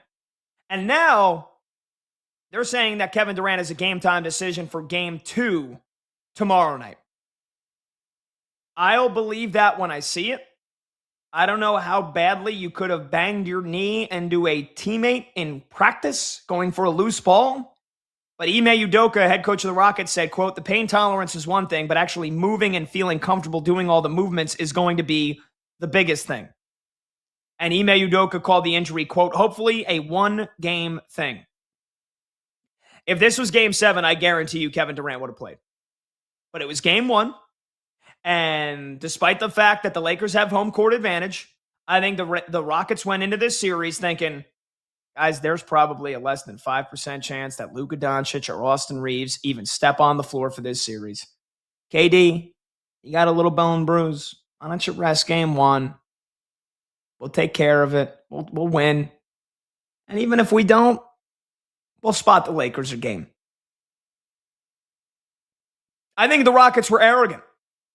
I think that, again, if the season was on the line, Kevin Durant would have played. I have no inside information. I'm not claiming to have inside information. I'm not claiming to have inside knowledge. I just know that Kevin Durant is usually a gamer. And despite my very, very vocal and loud criticisms of him, most infamously blowing a 3-1 series lead with the OKC Thunder to the Warriors, and then like a coward joining Golden State so he could win his rings, so he could ring chase, because he knew that was the only way he could do it, because Kevin Durant has never been able to win a title when he's got to be the number one guy. And I say the number one guy, not like he has Steph Curry and prime Draymond Green and prime Klay Thompson around him. When Kevin Durant's got to be the guy, he's never been able to do it. He sunk the Brooklyn Nets, cratered that franchise for a couple of years. He sunk the Phoenix Suns. They got swept in the first round 2 years ago. They don't even make the playoffs last year. He gets Budenholzer fired. He gets to get traded where he wants to go. The Suns blow it up. And a year later, Phoenix is in the playoffs with 45 wins. And Kevin Durant and the Rockets were only a couple of games better than that. And here they are down 1-0 to the Lakers because the Rockets haven't had a point guard all year. And they've been putting a Band-Aid on it for most of the season. Oh, we'll have Alperen Şengün run point center. Oh, we'll have Amen Thompson play point guard. That's no problem. And you look at the Rockets, and for the most of this season, their fourth quarter offense, it's been very hit or miss. Very hit or miss. And on Saturday night, it was the second and third quarter where they scored a combined 37 points against the Lakers team that is not very good defensively. Not very good. And they're probably a better defensive team because they don't have Luka and Austin Reeves. But you're missing 60 combined points. And the Lakers won the game. And the Lakers were in front for most of that game. LeBron dished out 8 assists in the first quarter, finished with 19 points, 8 rebounds, and 13 assists. The Houston Rockets made DeAndre Ayton look like he wasn't a bust. That's probably the saddest thing about Saturday night. DeAndre Ayton was rim running, alley-ooping, rim rocking all over them. DeAndre Ayton, who is a bust and who is super Scion soft. Baby tissue soft. And DeAndre Ayton was punking the Rockets on Saturday night. This Rockets team that is supposed to be tough, that is supposed to be physical. And DeAndre Ayton was all over them. And Luke Kennard went for 27. And for the Houston Rockets, they shot 38% from the field, 33% from deep.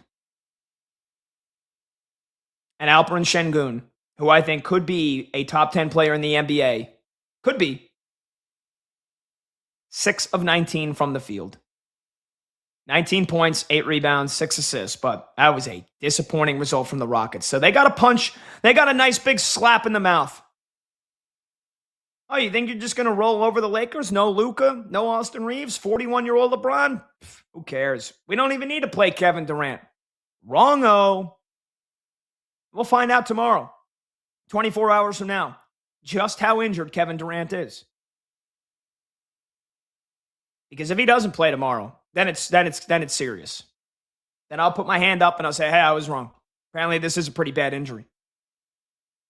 But I'd like to think Kevin Durant's going to play tomorrow night. And if he does, Houston better win that game. Better win that game. And the disclaimer again, series doesn't start till the home team loses, sure. But if you were to tell me going into this series that without Luka Doncic and Austin Reeves, the Lakers were going to be up 2-0, that they were going to hold serve on home court, I would have said, well, who got injured? And then when I found out it was Kevin Durant, I said, okay, did he miss both games? If he misses both games, then that's just as much of a problem because is he going to be 100% the rest of the series? And if Durant plays tomorrow and the Rockets lose again, hit the panic button. Houston, we'll have a big problem if they lose tomorrow night and Durant plays. All right, got to take a short break. Phone number to join, 310-840-4910. I got my other 3 big takeaways from the weekend in the NBA playoffs, and then we'll switch to the ice and talk some puck as well.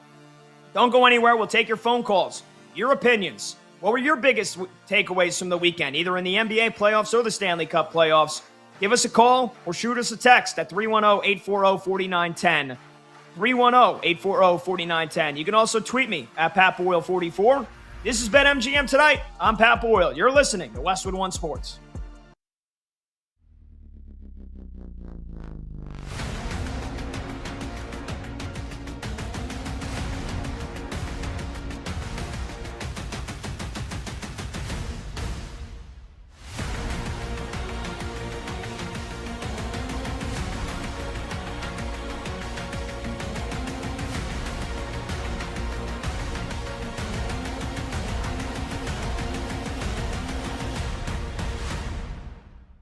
We are setting up, right, wrong, or indifferent, I think it's wrong for Jalen Hurts' final year in Philadelphia as the Eagles' starting quarterback. Let's go back to the beginning of this and the Adam Schefter line from his column that I read to you. The Eagles want to acquire additional picks in 27 and 28. Now, why would they do that? Right? Windhorst meme. Because you could figure out a way to finagle something if you wanted it now for this year. You could figure it out. Why do they want picks in the future? Could it be that they're loading up to replace Jalen Hurts? I am a huge Jalen Hurts fan. I'm on record saying that.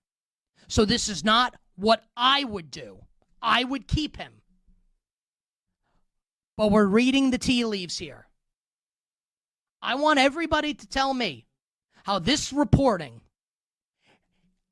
does it even plant a seed of doubt for you that this could be it for Jalen Hurts in Philly? Is it true that the Eagles, if this is what it's going to be, are not at the level of the best teams in the NFC, even if they're an 11-win team?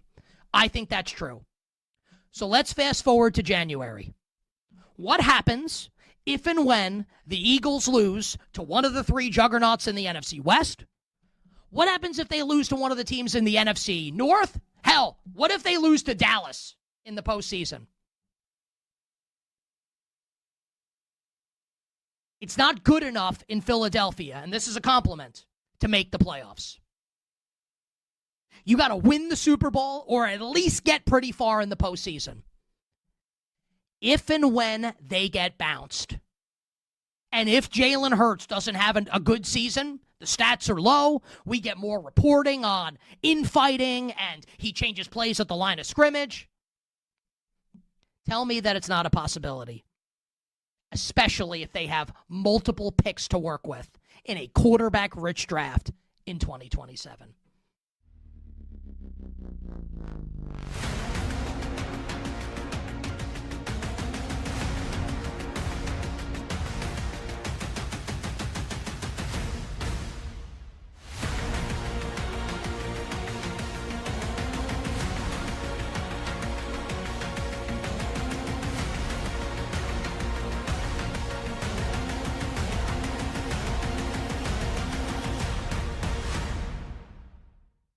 And I know, and I'm one of these people, I didn't pick Atlanta to win the series. I like the Knicks to win the series. I bet the Knicks in game one. I think the Knicks will win the series. I was concerned about Atlanta, mostly because Atlanta's not Toronto, and I would have rather seen the Raptors than the Atlanta Hawks. The Knicks take care of business on Saturday, win game one, cover the spread. The thing that gave me, as a Knicks fan, the most optimism in the Knicks, not only in this series, but moving forward as well, and we got game 2 coming up tonight against Atlanta, but the thing that happened in game 1 that gave me a ton of optimism both for this series and moving forward in the Eastern Conference playoffs, the play of Karl Anthony Towns. 25-8, 10 of 10 from the line, aggressive, looked like he was rising up to the moment and not shrinking away from it. And we can all, I'm sure we will, throughout the playoffs, I'm sure it will happen, and we did it in the regular season, and we're right to do it, questioning, what is Mikal Bridges' role on this team? What would you say it is you do here? And it's a valid question.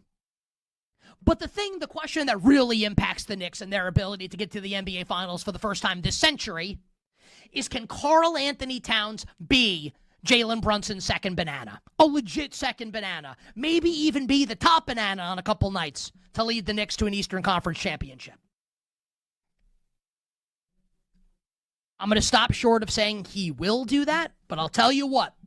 Saturday night was a step in the right direction, big time, for Karl Anthony Towns and the New York Knicks.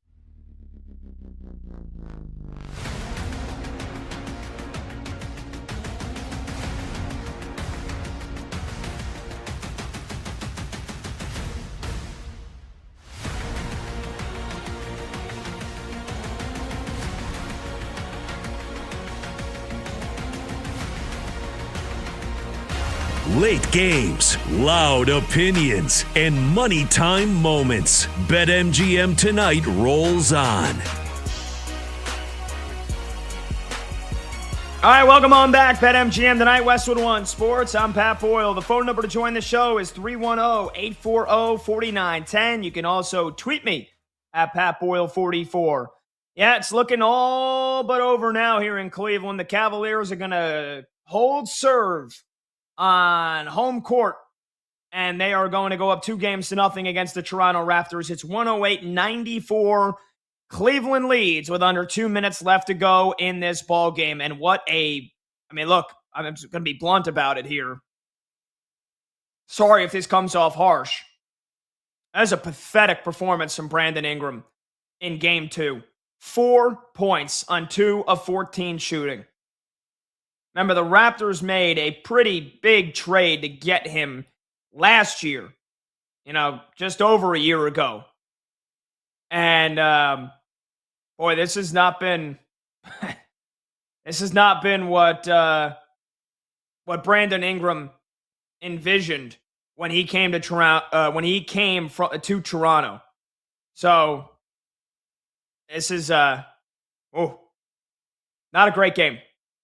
Not a great game for B.I. This has got to be one of his worst playoff performances he's ever put forth. And I know he didn't have a ton of them, didn't have a ton of opportunities with New Orleans, but he had some.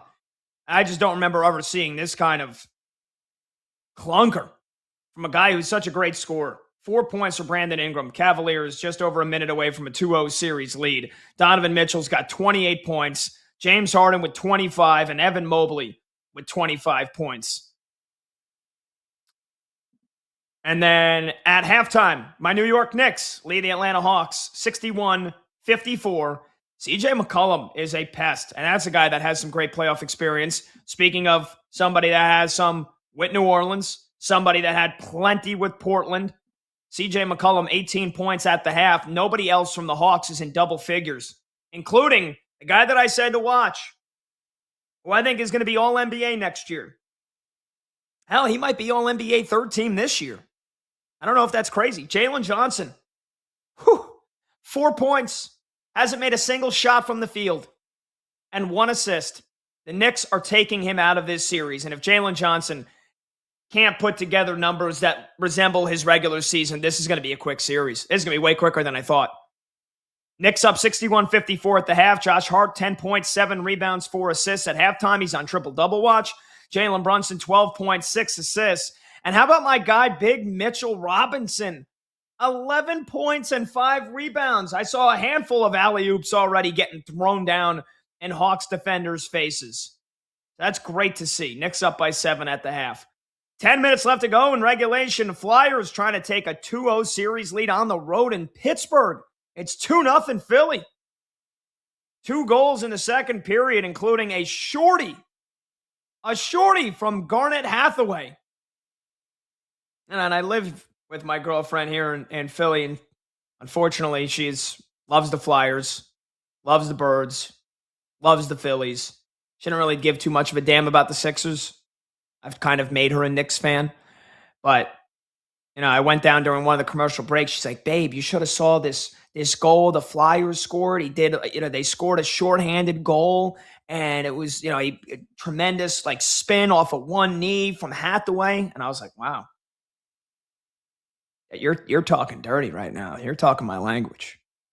She knew what shorthanded goal was. I love it. Even though I hate the Flyers. But they're up 2-0 on the Penguins, looking to take both games in Pittsburgh. And then the Hurricanes were up 2-0. The Senators have fought back. 2 straight goals from Ottawa. Might have ourselves a series here, because that game 1 wasn't all that competitive. Carolina pretty much didn't allow Ottawa to get close to scoring in that first game. And they're up 2-0 again. And then all of a sudden, Drake Batherson and Dylan Cousins, 2 goals in the span of 6 minutes. So we got ourselves a game in Carolina. All right, back to my top 5 takeaways here from the first weekend of the NBA playoffs. Phone number to join the show, 310-840-4910. Number 1 was that the Pistons were on fraud alert. Now they're on first-round exit alert. Number 2, the Rockets thought they can get by the Lakers without having to play Kevin Durant in Game 1, and they were sorely mistaken. Number 3, the Knicks playoff experience was all the difference in Game 1 at Madison Square Garden. And they're up by 7 here at the half in Game 2. It could turn around. I'm not counting out the Hawks just yet. But in Game 1, that fourth quarter was all about playoff experience. And the Knicks flexed theirs. Because Atlanta played pretty well in Game 1, despite both teams struggling offensively. The Knicks were up by double digits early on. Atlanta got it back to a 1-possession game, kept it within single digits. And then the Knicks started to pull away in the third quarter, got up by 8. Atlanta fought back again, got it to a 2-possession game. And it was even as close as 88, 81, I think was the closest it got in the fourth quarter. And then with about 8 minutes left, the Knicks delivered the knockout blow, where they're getting things going in transition. Atlanta started turning the ball over. And Karl Anthony Towns stepped up and hit a couple of big threes, while the Hawks really then all of a sudden started to miss their threes. And the Knicks got the big defensive stands, and they limited the offensive rebounds. The Hawks, who have done a really good job of getting second chance opportunities this year, had just 8 offensive rebounds on Saturday night. And down the stretch, the Knicks didn't turn the ball over. They turned it over 11 times for the game, but most of that came in the first half. The Knicks hit their shots. Jalen Brunson had a calm, cool demeanor about him, despite getting hacked and pushed and shoved all game, and the Hawks tried to do whatever they could to fluster him. It was the Hawks who got rattled, the Hawks whose play fell off in the fourth quarter. And I think that's the biggest reason why, despite being nervous about this series going in, because the Hawks finished the regular season 19-5. Again, remember, they traded away Trae Young. They traded away Porzingis. They brought in CJ McCollum. They brought in Jonathan Kuminga. And all of a sudden, this team got red hot. But in a best of 7, where it doesn't matter about travel, doesn't matter about back-to-backs, you're playing the same team, you need to make coaching adjustments. They've got a good coach in Quinn Snyder. With his funky glasses. I like Quinn Snyder. He's a hell of a head coach. But the Knicks have way more experience on the floor, and they needed to leverage that, and they did. And so they were able to pull away, and I think that's going to be the difference in this series. I said Knicks in 6 before it began. It might be Knicks in 5. Especially because they're up by 7 at the half. I could be singing a different tune in about an hour from now, but for now, that's where I'm at. Knicks playoff experience, all the difference in game 1. Number 4, and this might come as a no-brainer to a lot of you, but I think it's worth repeating because I do have the Oklahoma City Thunder repeating as NBA champions. I think they're going to win it all again, and they look as dangerous as ever. And maybe yesterday afternoon was partially because of the spot that the Phoenix Suns were in, right? They had to play on Tuesday night against the Blazers in the desert. And then they had to play again on Friday against the Warriors.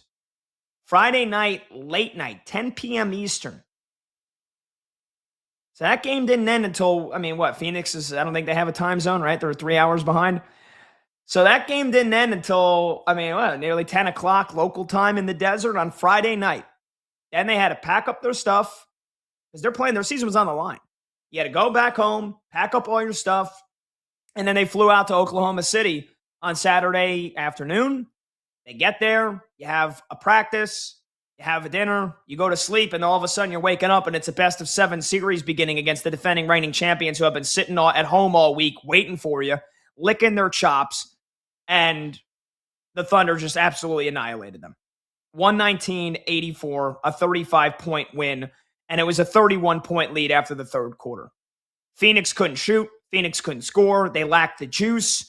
And, they sat some guys, too, in game 1, basically knowing they were going to get pummeled. Grayson Allen didn't even play. Mark Williams, who is hurt. Both those guys are hurt. But it was like, all right, we'll just basically treat this as like a regular season load management game. They didn't play Grayson Allen. They didn't play Mark Williams. And they got blown out of the building. They got crushed. They couldn't make shots. They couldn't stop the Thunder from getting second chances. 19 offensive rebounds for the Thunder. 19 of them. That all being said, let's not forget the Thunder were banged up for most of this season. Isaiah Hartenstein basically missed half the season. Jalen Williams, J-Dub, guy that scored a 40-burger in the NBA Finals last year. He only played 33 games this year. And he wasn't very good for most of the regular season. He just didn't look like himself. And people forget how great this guy is. People forget how big of a role Isaiah Hartenstein plays on the Thunder. This team's healthy now. They're full. And they had a regular season where they had every excuse to maybe only win 54 games, 55 games. They slogged through the regular season. The Thunder aren't the 1 seed. They only played, maybe 10 games with their full starting lineup? Maybe? And they won 64 games.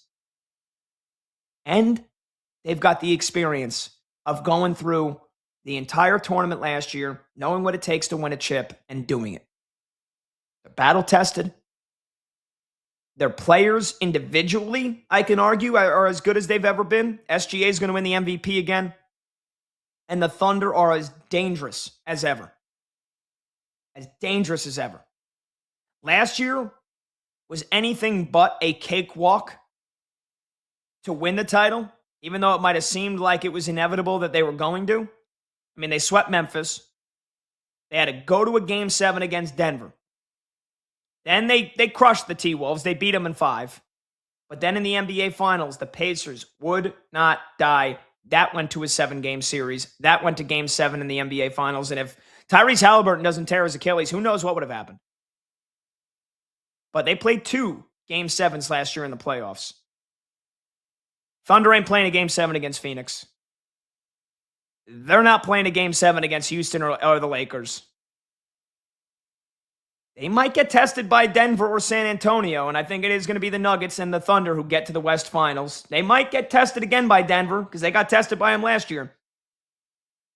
But I think my Knicks are coming out of the East, even if it's the Celtics, even if it's the Pistons. It don't matter. Whoever the Thunder play in the NBA Finals, they're going to destroy them. This might be a cakewalk to another ring. They're as dangerous as ever. And finally, that game on Saturday between Minnesota and Denver, it was brutally physical. Bloody. I mean, Jokic had a bloody nose. There were how many freaking fouls called in this game? 42 fouls called, an unsportsmanlike technical on Jaden McDaniels for pushing Jokic in the back, technical on Nuggets coach David Adelman, Julius Randle and Aaron Gordon, technical fouls. Minnesota's attempt to muck the game up failed miserably as the Nuggets beat them in Denver 116-105. And I get it. These are two teams that don't like each other. These are two teams that would rather play, probably outside of the Thunder, just about anybody else in the first round, and yet they drew each other. They drew each other. And remember, 2 years ago, it was the T-Wolves that got the better of Denver when the Nuggets were coming off of their NBA title. And the Timberwolves knocked them out in the second round in Game 7 in Denver. And in case you forget, that Game 7 2 years ago in the second round, the Nuggets were up by 20 in the third quarter, and they collapsed epically. Don't think that these two teams forgot about this. So, yeah, it was always going to be physical and brutal, but I think the T-Wolves attempt, their game plan going in against the Nuggets, who have the number one offense, was just make it as ugly, as physical, as rough and tough, rough and tumble as possible, and that would serve them well, and it didn't. And I think it was a desperate attempt. I think they look like a desperate team. They look like Minnesota Timberwolves look like a team that knows they haven't been playing good ball for most of this season. They've been inconsistent. They sputtered down the stretch. Anthony Edwards missed most of the last 2 weeks of the regular season. And I think Minnesota knew or hoped or thought their only chance of winning Game 1 in Denver was to make it really ugly, and it failed. It failed. Anthony Edwards, 22 points, but he shot just 7 of 19. They just didn't get enough quality looks. They didn't. And whatever quality looks they forced Denver from getting, including Jamal Murray, who had a bad night shooting the ball. He went 7 for 22 from the field, got to the free throw line, and sunk all 16 of his free throws. Jokic still walked away with a triple-double. And despite the fact that the Nuggets shot just 28% from deep, they hit 30 out of 33 free throws, and they played great defense. And they looked like the stronger team. They looked like the stronger team. And they were at home. And I expect them to protect home court tonight when Game 2 tips off in just a bit. All right, we'll take a short break. 310-840-4910. That's 310-840-4910. We have a penalty shot in the playoff game. We'll have an update on our Let's Go streaking game between everybody on our crew. And I'll give you my top 5 takeaways from the weekend in the Stanley Cup playoffs. 310-840-4910, the number to join. I'm Pat Boyle. This is BetMGM tonight on Westwood One Sports.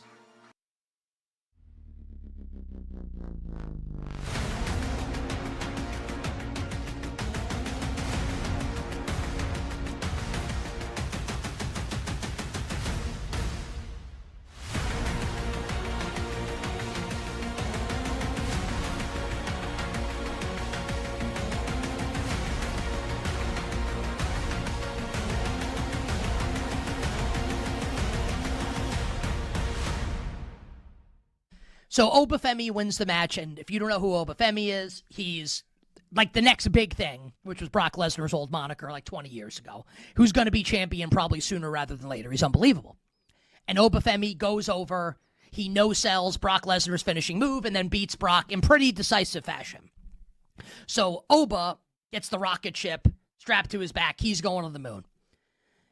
And I'll credit Brock Lesnar because for whatever Brock's reputation is, and there's a story to be told there, which we're not going to get into here, he's always been willing to, in the business perspective, do the right thing and put somebody over and make a new star. And he did it last night with Obafemi. Now, post-match, they run an angle, a story, where Lesnar takes off his gloves and his boots and puts them in the ring, which is always, in pro wrestling, when a wrestler is retiring, that's what they do. And he hugs Paul Heyman, his longtime manager and advocate, and they're showing genuine emotion, and the crowd is chanting, "Thank you, Brock," as if this is it for Brock Lesnar. Except, I'm pretty convinced he's not retiring. Now, I'll acknowledge I can be wrong about this, but I think I'm right. If you remember a couple weeks ago on Monday Night Raw, Gunther, who retired John Cena and AJ Styles, is going to get a favor from Paul Heyman. I believe, as Gunther's gimmick is the career killer, right? The career ender, who wins career-ending matches and sends legends home. I believe the favor that Gunther will ask is for Brock to face him at SummerSlam in Brock's hometown of Minneapolis with Brock's career in Brock's final match. So I don't think Brock's done. And I think, and I can be wrong, and I'll come on and I'll tell you I'm wrong if I'm wrong. I think Brock is not retired. And I think you're getting worked if you think he's retiring. Too much money to be made. I think at SummerSlam, we'll get Gunther versus Brock in Brock's final match. And the big swerve will be, I think Brock Lesnar wins that match against Gunther. And he wins his final match. That is the official Nick Costos prediction for SummerSlam.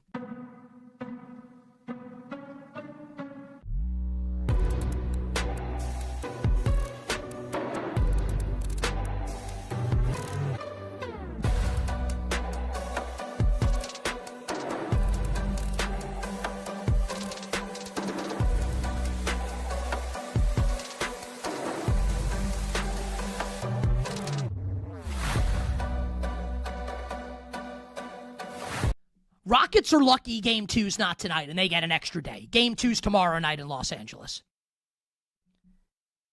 If Kevin Durant doesn't play, the Lakers are going to win again. And they'll be up 2-0. And who knows when Luka and Austin Reeves are going to be back. This is like best case scenario for the Los Angeles Lakers. This is a lifeline that they just got. This is, you're in a video game, and your health has one red bar left, and you somehow stumble upon a power-up. And now you have a full bar of health. That's the Lakers right now because of this. Kevin Durant misses tomorrow night's game. Lakers are going to be up 2-0 in this series. Durant plays. I think Houston evens the series at a game apiece. I think the Rockets will win the series if Kevin Durant is healthy throughout. The Rockets, though, are a waste of time. Great. Like, they beat the Lakers. What? It's like a movie rating, right? I don't think you could Thunder Rockets second round. That movie can't be rated R. That's NC-17. What the Thunder will do to the Rockets in that series. The Rockets, Kevin Durant brings the ball up the court. Yeah, how many turnovers do you think the Rockets are going to have? They're going to get swept. Honestly, from a basketball perspective, the most fun thing is if the Rockets continue to yak this away and Luke is able to come back for the Lakers. That's the most fun thing. Honestly, that's what I'm going to root for now. I'm done with the Rockets.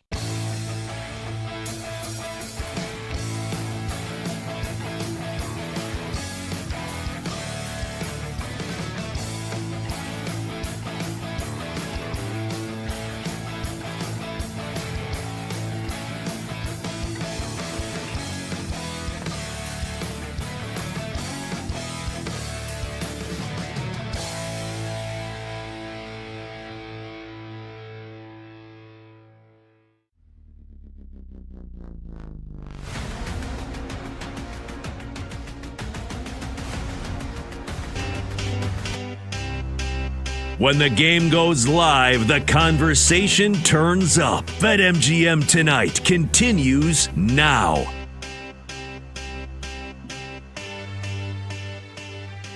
Welcome on back. BetMGM Tonight. Westwood One Sports. I'm Pat Boyle. Phone number to join the show, 310-840-4910. That's 310-840-4910. We got a couple of final scores for you here. The Cavaliers do indeed finish off the Raptors 115-105. Was giving you the box score numbers from earlier in that game. Cleveland, back-to-back double-digit wins. They take a 2-0 series lead heading back to Toronto. Meanwhile, we got a final in the Stanley Cup playoffs and another 2-0 series lead. But this one, the opposite of what you probably expect. The home team with all the playoff experience, the Penguins, shut out at home. Oh, boy.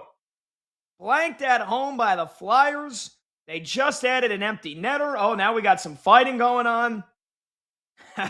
Little too late for Pittsburgh to try to fire themselves up for this game.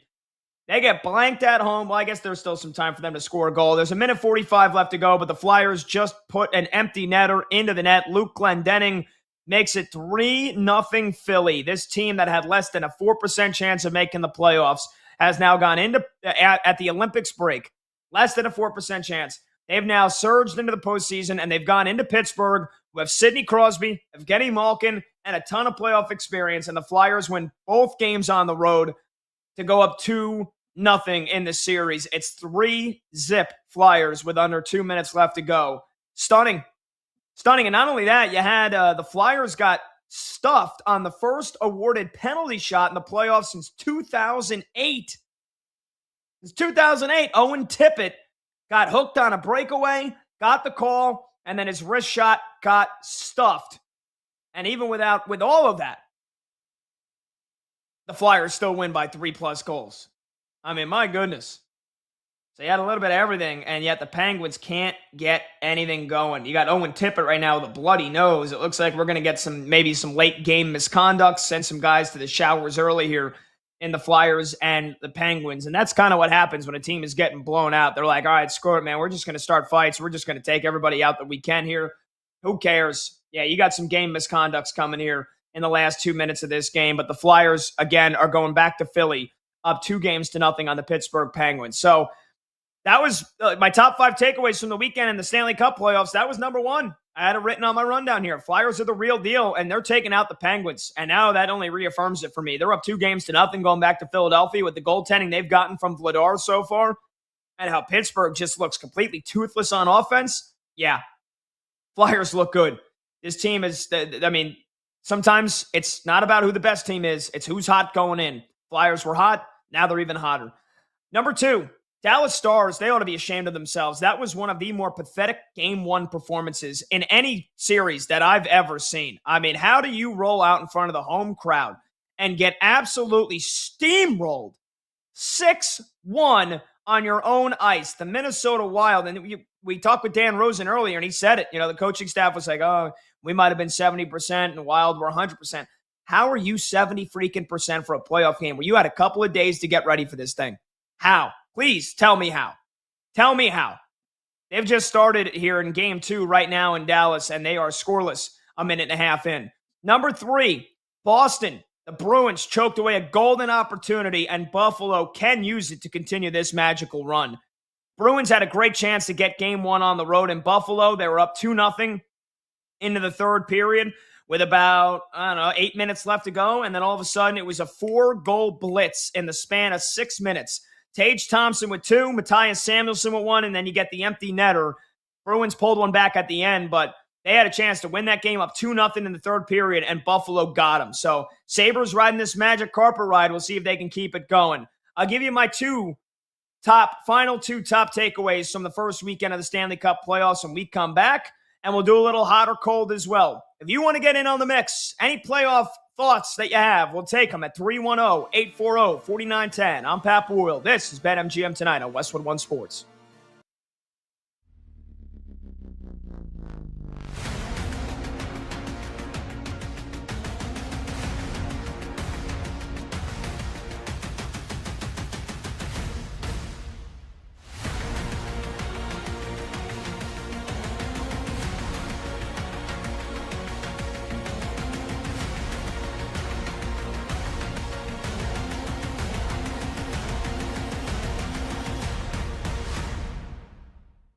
If the Arizona Cardinals in draft 1 for new head coach Mike LaFleur, and I understand the GM Monty Ossenfort's been there for a while. I get it. But this is now like slate's clean, new regime, new house. This would be like the equivalent. Instead of laying a foundation, you decide to build a bowling alley or a tennis court next to the plot of land. The Arizona Cardinals have no foundation. Their quarterbacks are Gardner Minshew and Jacoby Brissett, and we'll see if they trade for Ty Simpson. Right? I don't know if that'll happen or not. Their quarterbacks stink. Marvin Harrison Jr., I don't know if he's a bust, but it doesn't look like he's great. There's some reason to be excited on defense, but not that much. You're going to take a running back 3rd overall as you look to reset your franchise. Are we kidding here? Like, is that a joke? If the Arizona Cardinals select Jeremiah Love 3rd overall on Thursday night, and I always feel like we need to say this, right? It's not an insult to Jeremiah Love. He's a spectacular football player. He's going to be a monster in the NFL. I have the 1st overall pick in a dynasty fantasy football draft that Bill Zimmerman, our executive producer, and I are in together. I'm taking Jeremiah Love 1st overall unless someone wants to come up and trade for that pick. Bill, are you listening? I'm taking him 1st overall. I'm excited to draft him no matter where he goes. But this is a real-life conversation, not a fantasy football conversation. The Cardinals don't have the luxury of having a foundation built and bedrooms built and a badass kitchen and an awesome basement, a finished basement, and a man cave and all these great bathrooms. No, they got nothing. And they want an outdoor basketball court. Ass backwards, if that's true, and the Arizona Cardinals select Jeremiah Love 3rd overall.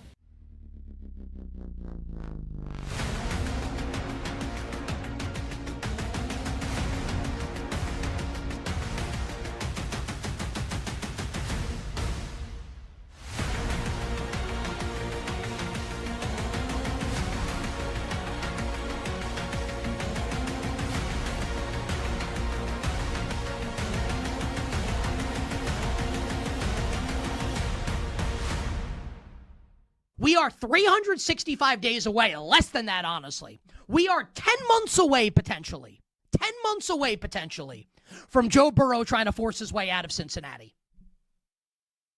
You want to talk about a storyline that would dominate from February to April next year if the Bengals miss the playoffs? If that defense is a hot mess again and they can't stop anybody and they miss the postseason again? Tell me that wouldn't be the biggest story in football next offseason. Joe Burrow wants out of Cincinnati. You would have teams lining up to sell like their firstborn children for Joe Burrow. That's what this could be. They had to make this move. So do I think the Giants got the better of it?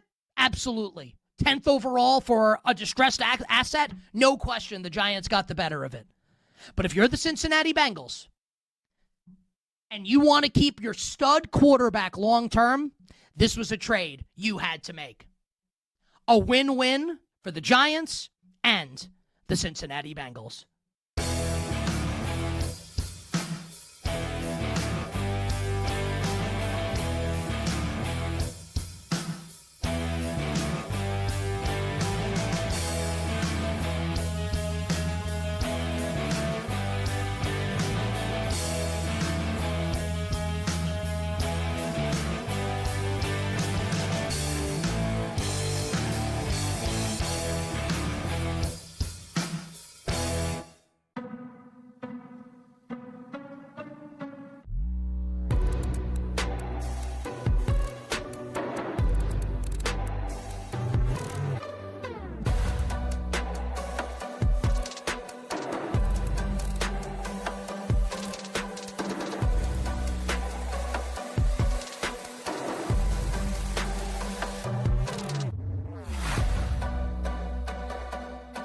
The games light up. This is BetMGM Tonight on Westwood One Sports. Hey, welcome on back to BetMGM Tonight here on Westwood One Sports. I'm Pat Boyle, and we are brought to you by BetMGM. Make it legendary. Download the app today. Please gamble responsibly. Hour number 5 starts right now here on this loaded Monday night in sports. All of our weekend reactions to the beginning of the NBA playoffs and the Stanley Cup playoffs. Believe there was, 15 playoff games between Saturday and Sunday. I've got thoughts on just about every one of them that I've been given to you. We've got another 3 NBA playoff games tonight and another 3 Stanley Cup playoff games, 4 Stanley Cup playoff games tonight. The NFL draft is 72 hours away. You had a massive trade. Dexter Lawrence going to the Bengals, and the Giants getting the 10th overall pick, so they now have 2 top 10 picks in the draft. We've been hitting on all of them in case you've missed any part of the show here. You can watch the show live on YouTube. Just search BetMGM Tonight and hit that subscribe button. You can watch the show live on Twitter at BetMGM Tonight, and you can listen to the show on the Westwood One Sports app, the Odyssey app, SiriusXM Channel 375, and hundreds of local affiliates throughout North America. So if you're just joining us, you want to get in, you want to weigh in, anything from the weekend, anything from tonight, NFL draft, NFL trades, Dexter Lawrence. We also haven't even gotten to the A.J. Brown trade news that he is, according to Adam Schefter, likely to be traded to the New England Patriots after June rolls around, and the cap hit, the dead cap hit that the Eagles are going to take will be severely lessened if they trade A.J. Brown. We'll get to that here in the final hour. But anything you want to hit on, phone lines are open for you, 310-840-4910. Before we get to hot or cold, a staple of hour number 5 here on BetMGM Tonight. I did want to finish. I had 2 more takeaways from the first weekend of the Stanley Cup playoffs. I gave you my top 5 for the NBA, gave you my top 5 for the Stanley Cup playoffs. 2 more to give here before we get to hot or cold. Takeaway number 4 from the Stanley Cup playoffs. I think the Utah Mammoth, they're going to give the Vegas Golden Knights a good fight, but they lack the playoff chops to win this series. You know, again, it's been a hell of a season for the Mammoth. You know, it's a brand new franchise. Brand new franchise in the NHL in their second year of existence. And they barely missed the playoffs last year, scoring 89 points, getting 89 points, but just missing out on the postseason. This year, 92 points, good enough to get them a wild card spot. And this is a fun team. They're a scrappy team. Their arena is cool. It's a cool franchise, right? Like when the Golden Knights came into existence, that was only, a decade ago? Just over that? And they quickly rose to prominence. And so now it's like the Vegas Golden Knights looking into a mirror from 10 years ago here and looking at this Mammoth team that has some really good players, right? Because, you don't know how the expansion draft works. You could take players from other teams. And a lot of people thought, well, it's a plucky Mammoth team. They do really well on special teams. They got a great goalie in Karel Vejmelka. And they had Vegas on the ropes in this game. 2-1 going into the third period. But there's that playoff experience that you'll hear me talk about because it is so clear as day.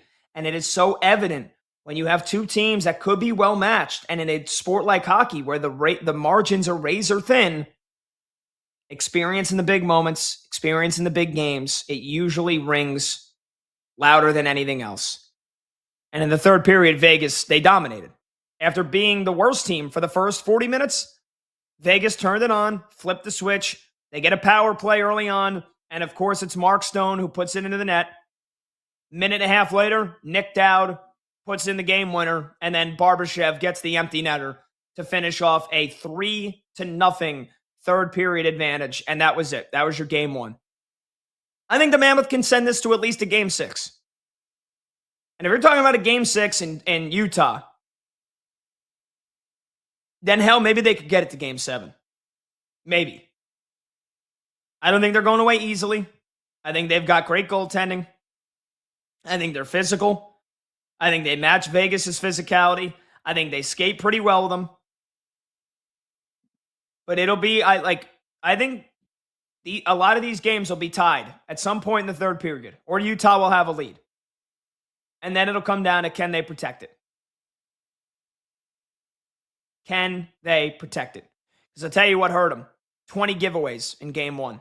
20 of them. That's an alarming number. They outshot Vegas. I mean, the Golden Knights out-hit them 51-31. But you're watching at least a small portion of that game the other night. It didn't look like Vegas was just pushing them around. It looked like Utah was giving it, it was pretty physical on both sides. Face-off percentage was 6 in favor of Vegas. It's not like Utah was getting, crushed on the draw. Penalties were the equal. Block shots, they had more block shots. Utah did. But it was those 20 giveaways that I think really hurt them. And so I think they'll give Vegas a good fight, but I think Utah lacks the playoff chops to win this series, and that's why the Golden Knights will advance. And then finally, talk about special teams. This is a team I picked to go to the Cup this year. We did our full NBA playoff bracket predictions and Stanley Cup playoff bracket predictions last week on the show, and my Stanley Cup final was Oilers and Lightning. But man, what once, and maybe it's just one game, but what once was a sterling, gold, silver, lockdown penalty kill for the Tampa Bay Lightning, they were a sieve. They were a sieve on special teams. And their at least on the penalty kill. And the Lightning penalty kill could get them bounced by the Canadiens in the first round. Because the Habs beat them 4-3 in overtime in Tampa the other night. Yesterday, I should say. And out of those 4 goals, could you take a guess how many came on the power play? 3 of them. 3 of their 4 goals came on the power play. And they got 5 of them altogether. 60%. That's not good enough for Tampa Bay. Their defense has to be much better. And you know the reason why Montreal had so much success on the power play? They dominated the faceoff circle. Most of the time, you'll see about a 50-50 split. You get a team that's really good on the draw, and they'll win like 55% of the faceoffs. How about Montreal winning 61% of the faceoffs in that game last night? 61%. And a lot of them on the power play. And when you're consistently getting possession on the draw with the man advantage, you set up that offense, it was lethal. It was lethal. And it was Juraj Slafkovsky with the hat trick. The Hattie heroes, Slafkovsky in E minor, putting the Lightning in an 0-1 hole. If they're going to get crushed on the draw like that, they got to stay out of the sin bin, or you got to stop committing penalties. Stupid penalties from a team that's got way too much experience to be committing dumb penalties like that. So for me, Lightning penalty kill, better get better. Otherwise, they'll go home in the first round. And my prediction of this team getting back to the Stanley Cup final will be done in the first round. John Cooper coached teams normally aren't that undisciplined. That was a tough watch for the Lightning yesterday. All right, phone number to join the show, 310-840-4910. That's 310-840-4910. We got plenty of more headlines to get to here in Hot or Cold. Let's get producer Brandon Combs into the mix. Combs, what's going on, brother? Not much. Just watching some hockey inside of the studio. We just had a goal by the Dallas Stars. There was a weird bounce off of a wrister by Johnson. It looked like he was just trying to throw it around the boards. It took a weird bounce off the boards and hit the goalie right in the back of the skate and into the net. So lucky bounce for Dallas resulted in a goal. They're up 1-0 now with about halfway through the first period. Wow. Yeah. How about that? Yeah, Wyatt Johnston does get credit for that goal. He had 45 of them this season. Yeah. 45 of them and 41 assists. So he gets playoff goal number 1 here this season. Yeah, look, I mean, sometimes you need some puck luck, man. And after you got your teeth kicked in 6-1 on your own ice, they had an early power play in this game that I thought that they were buzzing around, but they didn't end up scoring. And now you get a little bit of puck luck off the boards and off the goalie skate. Maybe that'll be all the difference that the Stars need here. So thank you for that update, Combs. But your Cubbies looking good. What's going on with the Cubbies here? And what's going on with our Let's Go streaking? I think I'm the only one keeping us from a 5-for-5 night right now. Is that correct? It's just you. We are 4 for 4 right now, and we just need one more. But look, we got plenty of time. That game against Arizona just started, so we've got some time to get your hit by Ernie Clement, or the Angels. Sorry, not Arizona. But we got some time to get your hit in there. Ernie Clement can. I've got faith in you, Pat. I got faith in you. Not much, but I got faith in you. It's bottom 2.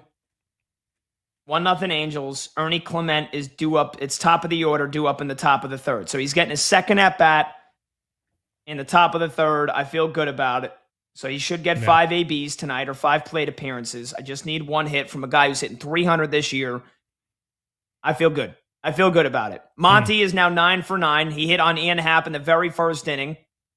And we had a little side action, me and Brad. I don't know if anybody else got in on it, but over 1.5 hits plus runs plus RBIs. Ian Happ got a hit, then came in to score in the second inning. You had Nico Horner, a little infield single to get a hit. Our boy, the Glass Man, PJ Glasser, who filled in for Brad most of last week. He took Ohtani. He got an early knock, so he's 5 for 5, PJ. And Brad took Miguel Rojas, who homered in his first or second at bat in Coors Field as well for the Dodgers. So yeah, it's just down to me with Ernie Clement. Yeah, it's great. Our guest host, I know we talk about PJ's 5 for 5, but our guest hosts are 6 for 6 now because when we had Cordell on, he got a hit too. So this we've got some good stuff. You guys want to start tailing these? You can make some money off of us. I mean, maybe not me so much, but everybody else, you can make some money off of. Yeah, that'll be the kiss of death. And Monty will lose 5. He'll go 0 for 5 days in a row. Yeah, that's usually how it works. No, I don't know. I don't know if Monty. Look, I mean, this is getting like this needs to be the front headline of every newspaper, every digital website. Everywhere. Fantasy talk, gambling talk, sports talk radio. Michael Montgomery needs to be the hottest name in all of sports right now. Our video producer, Monty. Look, and I know the odds might suggest that it's very common that some of the best players in baseball do get hits. But to pick one that gets a hit and do it 9 days in a row, the old beat the streak game that we've modeled this after, that is not easy. And Monty is on a freaking heater. Batters-box.com needs all the credit. That's what Monty says. Push everyone to the site. We're trying. You think Monty ever beats the streak? You think he ever gets to 57? He beats Is that what the record was for that streak? old ESPN game? No. The old. You're talking about Joe DiMaggio. Yeah, I'm talking about Joe DiMaggio's streak, the real hit streak. If Monty can correctly pick somebody to get a hit 57 days in a row, I'll tell you this much. I'll be a millionaire. Because I'll just start. Because if he gets to 56, I'm going to be doubling. I'm just going to be doubling over every day, whoever he's picking. If I'm telling you, man, if Monty, if you get 56, I'm buying you dinner. You're coming out to Chicago. I'm gonna bring the wife. I'll bring my wife. We'll make it a thing. I'll buy you and your wife dinner. You get to 56. How about that? Well, we gotta do something, because that would be incredible. Monty said, "Hell yeah, brother, I'm in." Just there as often is he the silent assassin in our show chat as he is on air. But Combs, let's get to hot or cold here. What you want to start us off? Yeah, let's do it. I'm going to start it off right here in the world of hockey, man. I loved the NHL playoffs all weekend long. I was tuned in. I was tapped into WrestleMania, but I was also tapped in to the NHL playoffs all week long, and the Minnesota Wild just tied it up, by the way.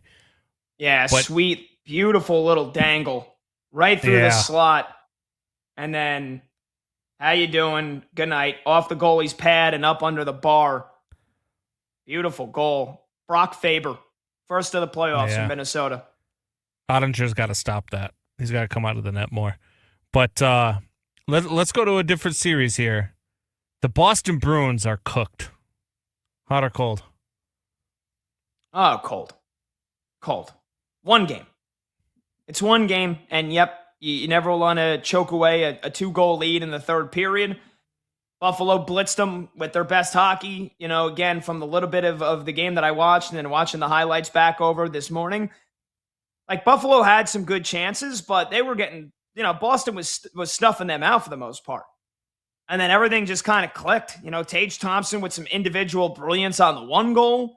And Boston fell apart in that third period, and Buffalo doubled their shots. So maybe you could say that all the goals they scored in the third period should have come before that. They had 18 more shots. They had 15 more hits.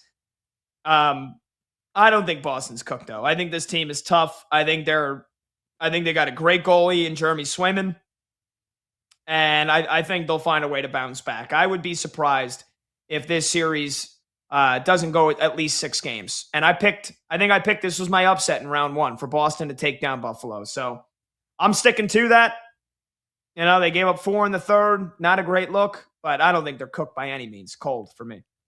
I think they're cooked, man. Look, in hockey more than anything, look, you could always get a goalie to stand on his head. And if any goaltender in the world could stand on his head and take a team to a Stanley Cup, it's Jeremy Swayman. That I agree with you with. But the way that this team played, they played their best hockey in game 1. I mean, they were dominating Buffalo end to end, and they just couldn't put them away. And no matter what Boston threw at them, Buffalo stayed in the game. And when Buffalo came back, you could just see the Bruins. You could just see their back breaking in that game. So for me, I just think that this Bruins team is cooked. I think they might win one game in this series. I think this series at the most is over in 5. Wow. Over in 5. Yeah. The defense did not play well in front of Swayman. Swayman held them in that game. And if that defense isn't playing well, I don't care who's in net. This Buffalo offense can score with anybody. Yes, they can. I worry about the Sabres defense, though. But I think you got to worry about Boston's defense, the way that they played in front of Swayman in this game. You can't allow all of those shots. The shots that you allowed in the third period, they did a good job in the first 2 periods. But then Buffalo just opened up the floodgates. And I think Buffalo's going to bring that same energy in game 2. I think they get off to a hot start. And they go up 2-0, heading back to Boston. Like, Boston's a tough place to play. The Bruins might get 1 there, but I don't think they get more than that. I think the series is already over. You said it's like you called the Masters after day 1. I'm calling this series after game 1. I called it after day 2, or right at the end of day 2, and then by the end of day 3, basically already blew the lead. But wow, 1 game, and you're calling this Sabres-Bruins series over. All right, that's a bold take for sure. By the way, Ottinger made a hell of a save on like a one-timer in the slot a couple of moments ago. Otherwise, Minnesota would have jumped out in front 2-1. Wild and the Stars tied at 1. 5 minutes left to go in the first period. And my New York Knicks hanging on. Still a lot of game left to play. It was a double-digit lead for most of the second half. 10.5 to go in the game. It's now down to 8. CJ McCollum with 26 for Atlanta. All 5 Knicks starters in double figures. So there's a quick little scoreboard update for you. All right, let's stick with the NBA, or let's go to the NBA playoffs here, Combs. Cavaliers are up 2-0 on the Raptors. Cleveland, they're going to sweep the Toronto Raptors. Hot or cold? I think this is hot, man. The Raptors just look like they are outmatched. They look like they've got nothing left in the tank. I don't know what's going on with this team. This team was one that I thought in the East could be one of those sleepers in Toronto. I really thought that they had an opportunity to make some noise in the playoffs, maybe even pull off an upset or two in the second or third round. I think it's over for them now. And this Cavs team looks like they're a team that could be in the Eastern Conference Finals. They are playing so well, so sound in every facet of the game, and the Raptors have no answer for it. So I think that this is hot. I think that the Cavs are sweeping the Raptors. Yeah, I'm gonna go cold here because I don't think I think Toronto will find a way to win one game at home, but yeah, they've been disappointing through 2 games. They haven't had the answers, haven't been able to adjust. And Brandon Ingram on a night like tonight, where you need your best scorer to step up, 7 points on 3 for 15 shooting. I mean, that's just terrible. That's just absolutely terrible. Scotty Barnes is doing everything he can. He can't guard everybody on Cleveland and score 26 points in the process like he did. I just, this whole season, I never really respected the Raptors, Combs. I mean, you've heard me say it. Whenever they've played the Knicks or whenever they played any of the top teams from the West, I'd always pick against them because I'm like, all right, the Raptors, they beat you know what they are? They're the Knicks from 2021, which was the first year the Knicks made the playoffs in, 6-7 years since the Carmelo season? Yeah. And they played the Hawks in the first round. And the Knicks beat all the bad teams that year to get to the playoffs, but didn't beat most of the good teams and then got knocked out by Trae Young and the Hawks in the first round. And that's the same vibes the Raptors give me.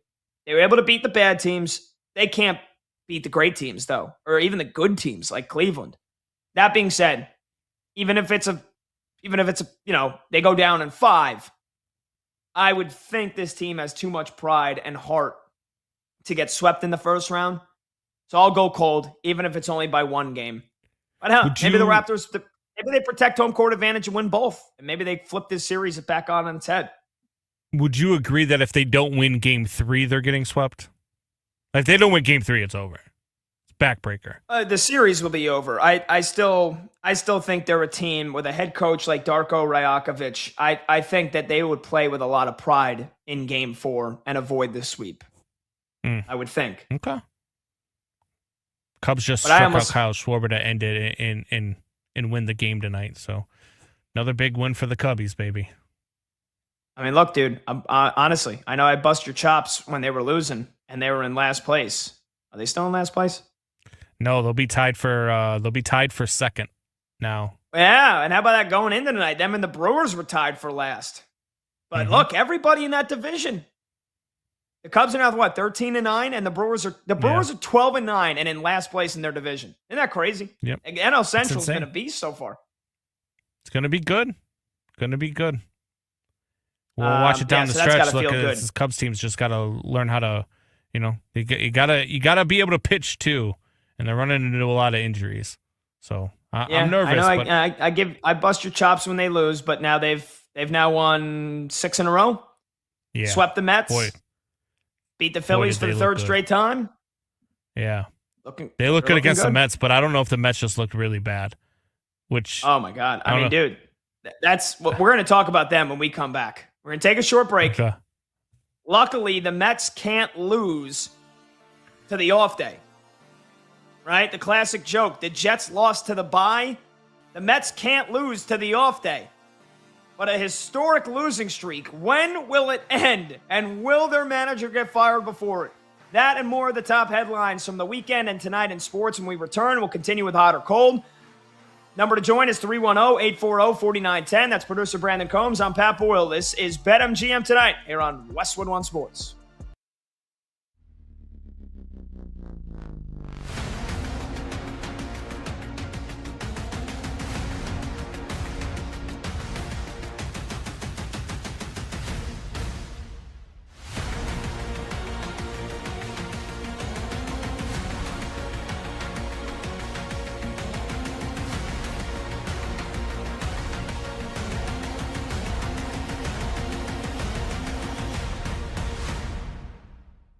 The main events last night between Roman Reigns and CM Punk.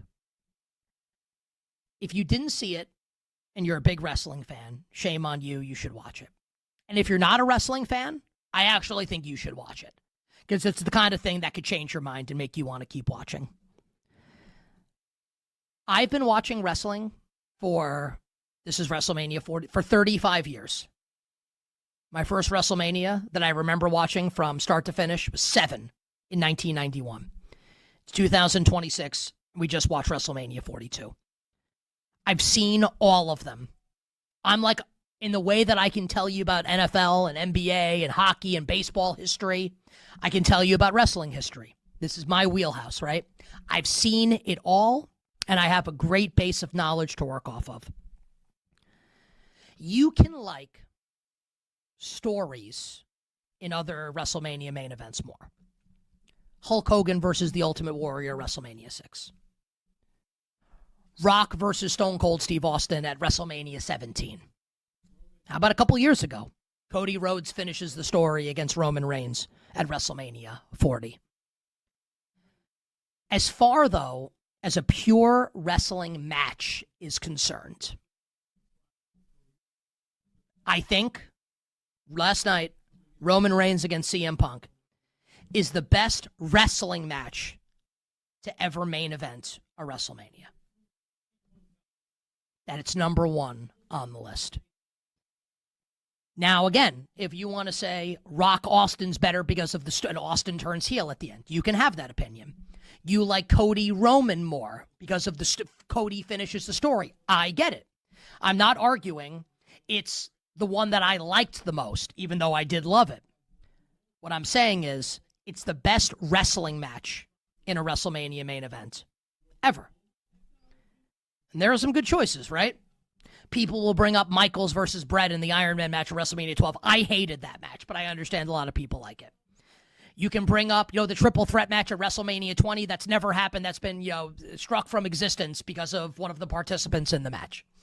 The triple threat match where Daniel Bryan wins. I was in attendance at WrestleMania 30 in New Orleans. How about Reigns versus Lesnar at WrestleMania 31 with Seth Rollins cashing in? Like, there are some really... Michaels Undertaker, Street versus Career, WrestleMania 26. There are great choices. I think Reigns Punk was better than all of them as a pure wrestling match. The story they told will take your breath away.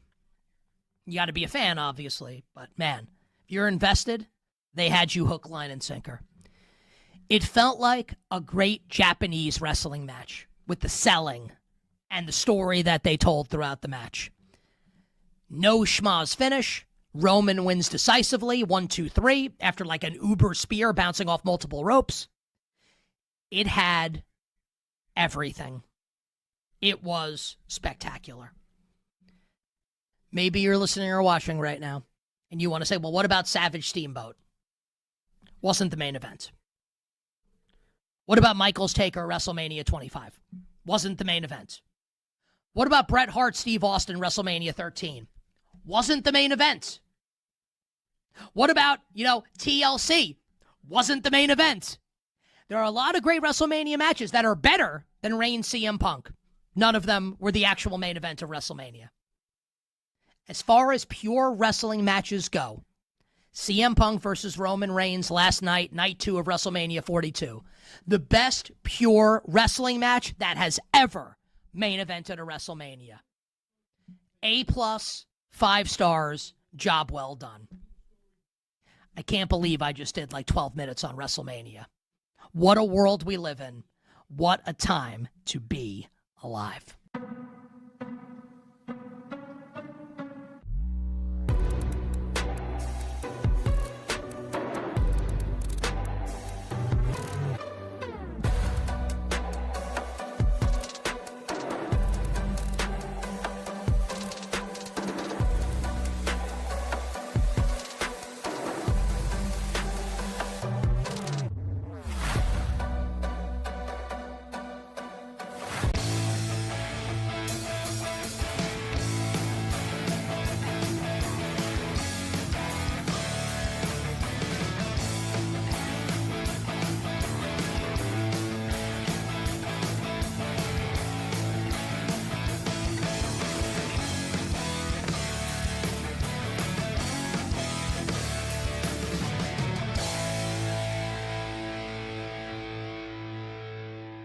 Late games, loud opinions, and money time moments. BetMGM Tonight rolls on.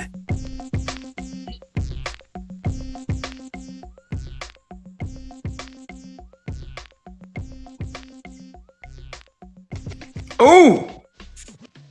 Is it worth it? Let me work it. I put my thing down, flipping and reverse it. Welcome back. BetMGM tonight, Westwood One Sports. I'm Pat Boyle. Phone number to join the show is 310-840-4910. That's 310-840-4910. Oh, man, I love Monty. I love Michael Montgomery. Just looking back, Ian Happ. Thing of beauty. Absolute thing of beauty. Let's see. So we've got the video up on YouTube already. You know, you could check out the show live, obviously. Just search BetMGM tonight on YouTube. But our entire crew, our entire team, Brandon Combs, Michael Montgomery, Chloe Pratt, Max Sheedy, Zach Kroll, they do a great job of getting all of our clips and our best segments posted to our YouTube page. And you can check out, there's videos that are 5 minutes long, 10 minutes long, 15 minutes long. So, please go check it out. Subscribe. Give us the thumbs up. Get the post notifications on. And we already posted the Dexter Lawrence trade discussion that we had to start the show. And that's posted on YouTube. And somebody by the name of Tanner Michael 2 commented on that and said, Giants fan, doubting that Dex is average now. Giants fan doubting that Dex is average now is absolutely hilarious. No, he just didn't want to be beat up on a washed team and still made the defense top 10 when he was on the field, and they were bottom tier when not. Top 10 when he was on the field? Buddy, I don't know what games you were watching last year. Because Dexter Lawrence played his normal snap count most of the season. He played 50 or more snaps in more than half the games. Actually, let me tweak that. Let me be very statistically correct here. He played 45 snaps or more in like 75% of the games. And I don't know about you, but I remember the New York Giants having one of the worst defenses all season long. You look up total yards allowed per game. The Giants were the 5th worst in football. Giants were in the bottom half of passing yards allowed per game. The New York Football Giants were the 2nd worst team against the run, and they gave up 26 points per game. That was also in the bottom 6 of the NFL. So please tell me, in what twisted fantasy world you live in, the Giants defense was ever a top 10 unit when Dexter Lawrence was on the field.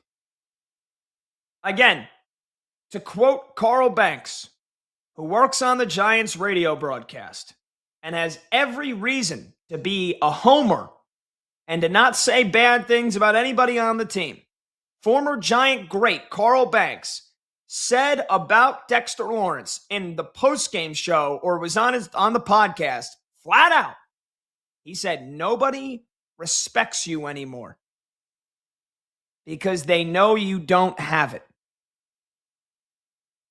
And you're telling me that Dexter Lawrence made the Giants a defense top 10 when he was on the field? Like I said, sometimes you play for a losing team long enough, and it gets hard to show max effort every single play and every single snap. But Dexter Lawrence wanted to get paid this offseason. And if there was ever a season to continue to put in max effort for one more year in the hopes of getting paid by your team and getting a fat contract extension, then it would be the season that Dexter Lawrence just put together where he had a half a sack. And I don't care what somebody's website has him graded at or anything like that. I watched enough of Dexter Lawrence this year, and I heard the guy who watches every single snap, Carl Banks, tell him nobody respects him this season.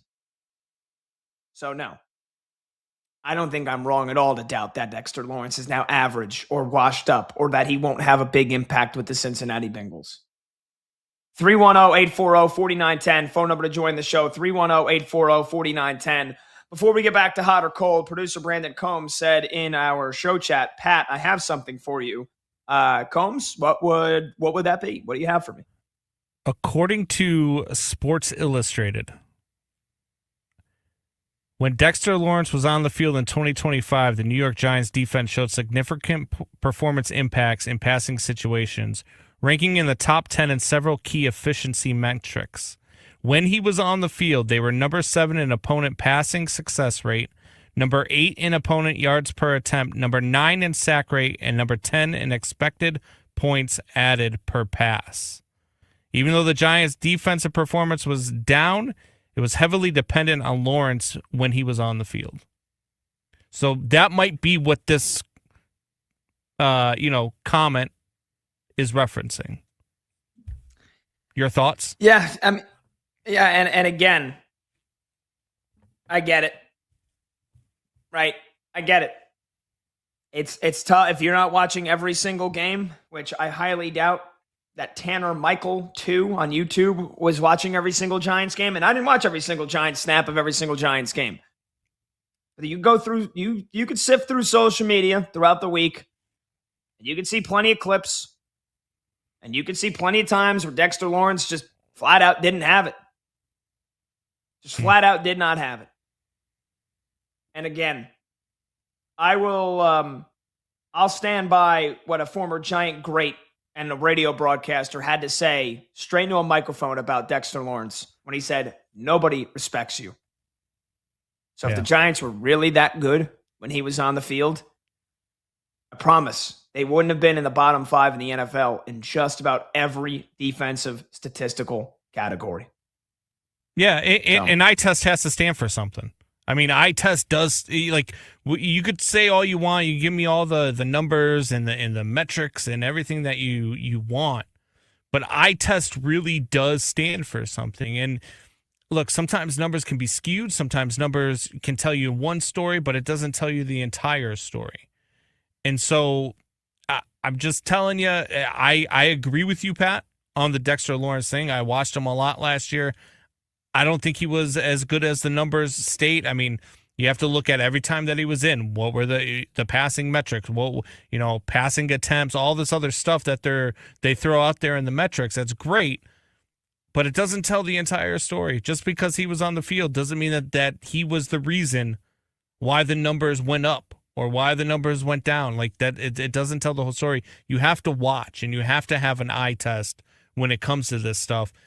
And it counts for a lot, and people don't subscribe to that. There's a lot of stat box warriors out there that will just go off of the numbers, and it's clear that they don't understand what they're watching. Yeah, I mean, literally, Combs, I thank you because, and I know that I would hope 100%, every person that even watched a single second of that Chiefs-Raiders game last year, where the Chiefs shut the Raiders out and just straight up dominated them. And it was one of the more lopsided football games I've ever seen in my entire life. Week 7, Chiefs beat the Raiders 31-0. The Raiders as a team had 3 first downs, and they had 95 total yards of offense. Pro Football Focus graded Geno Smith higher than Patrick Mahomes in that game. So that tells you, like, again, I get it. Some of these websites and grading systems and these guys who put together these grades and these advanced metrics, some of them are good. But Pro Football Focus, who was literally getting their grades put on Sunday Night Football, told you and me that Geno Smith was better in a game than Patrick Mahomes in a game the Chiefs beat him 31-0 and the Raiders had 3 first downs and 95 yards. So, yeah, it's incredible. Like I say it all the time, and I've always been a big proponent of it. The first podcast I ever did, we had a segment called Combs' Eye Test because I was always huge on what is it? What are you watching? What are you seeing when you are watching this game? Because there's a lot of times where you get people that'll say stuff and you're like, dude, we are not watching the same game. And I know you and I go back and forth all the time about Caleb Williams. And I watch every snap of Caleb Williams' career. That's why there's a lot of times where I tell you when you and I talk and we go back and forth, and there's a lot of, some of it is unjust, some of it's trying to push each other's buttons. But I know that just as well as that when you watch this kid play, he's got the intangibles. The same thing when you watch, when I watch Jackson Dart and people are talking about, oh, Jackson Dart's not it. Jackson Dart's it, man. Jackson Dart is going to be in a Super Bowl in a New York Giants uniform. Jackson Dart has it. He is that damn good. And so sometimes you have to know what you're watching to have an opinion. And when you get some of these comments, it's just like, I take it with a grain of salt because sometimes I understand that not everybody watches things the same way. All right. Combs, while I was defending my take on Dexter Lawrence, the Atlanta Hawks went on an 11-0 run in a 3-minute span. Lead the Knicks 103-100. Jalen Brunson just hit a three, drilled a three to tie the game up at 103, under a minute left to go. And I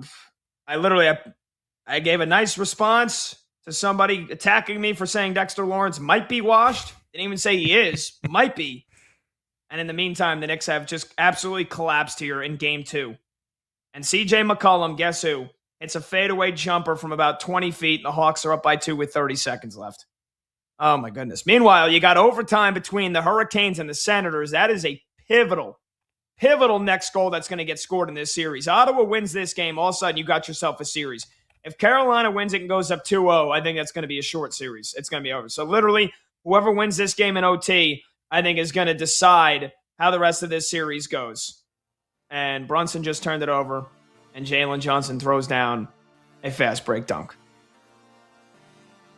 We need to go to break before I start punching stuff. We'll finish up with your phone calls when we come back. We'll get to the Mets' historic losing streak. Maybe the only good thing is that they didn't re-sign Edwin Diaz because he's going to be on the shelf for quite some time. We'll tell you that when we come back. We'll get you set for Timberwolves Nuggets and also a Yankee pitcher's getting death threats. Not surprised. 310-840-4910, the phone number to join the show. This is BetMGM tonight on Westwood One Sports.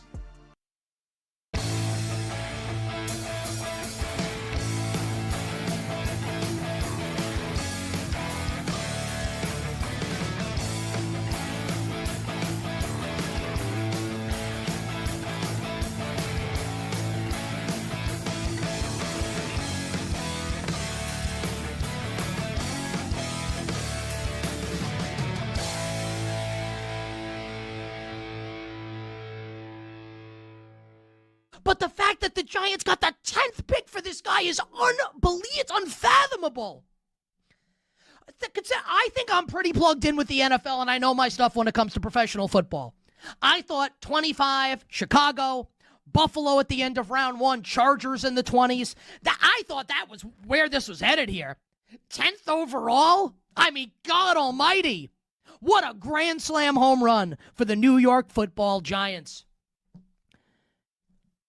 And my Giants now hold the 5th pick, the 10th pick, and the 37th pick in the NFL draft. 3 of the top 37 picks and 2 of the top 10. To add to what is, despite what anyone wants to say, a talent-deficient roster. Everyone that's just expecting, because John Harbaugh's here now they're just going to be awesome, fails to realize that they were one of the worst teams in football last year.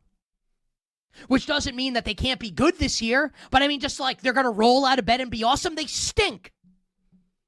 They need to add young players to this roster. It is a talent-deficient roster.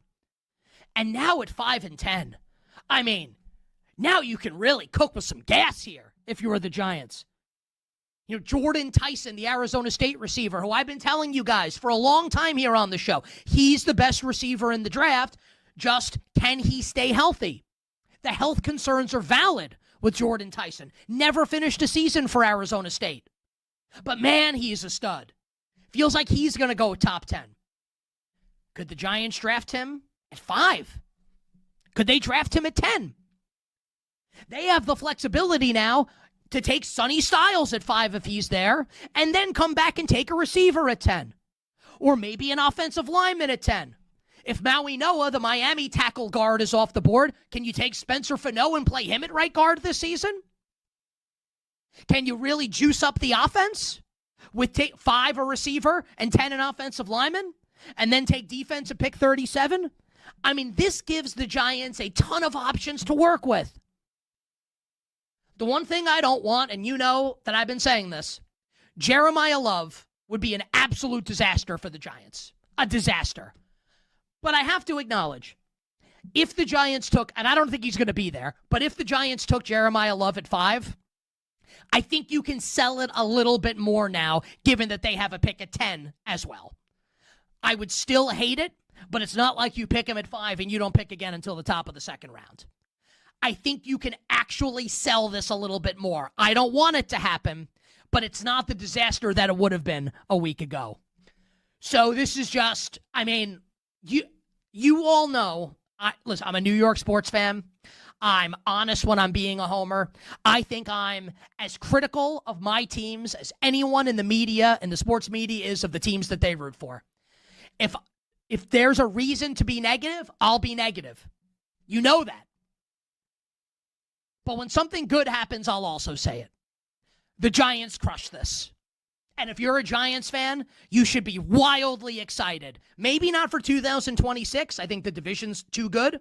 But 2027 and beyond, the Giants can cook a little bit.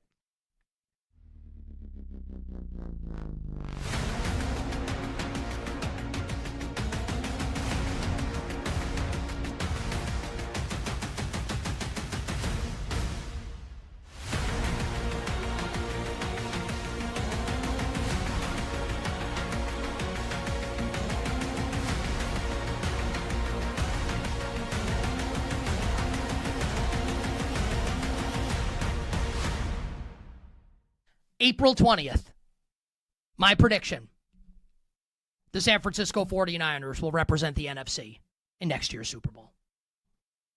It's time. It's time for Kyle Shanahan. It's time for Kyle to get over the hump. I love this roster. I love the coaching staff. I think they're percolating. Kyle has been so close so many times. Whether Super Bowl 51 with the Falcons, whether yakking it away twice to Patrick Mahomes and the Kansas City Chiefs, I think it's finally time for Kyle Shanahan. Now, nothing's going to be set in stone yet, but I'm feeling like we are going to get the Chris Berman special in next year's Super Bowl. The San Francisco 49ers and the Buffalo. Loud opinions and money time moments. BetMGM tonight rolls on.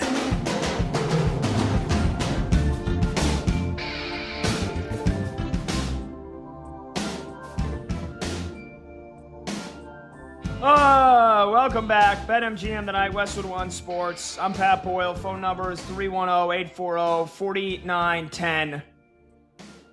The Knicks blew it. The Knicks are up by 14 points in the fourth quarter, and we're playing the game like they had already won. I took a couple of minutes to answer some clown's comment on one of our YouTube videos telling me that Dexter Lawrence is going to be great this year, and that I'm saying that because I'm a Giants fan. And while I was answering, the Atlanta Hawks went on an 11-0 run, and even then, the Knicks just had a chance to win it. 2 free throws. The Hawks missed both of them.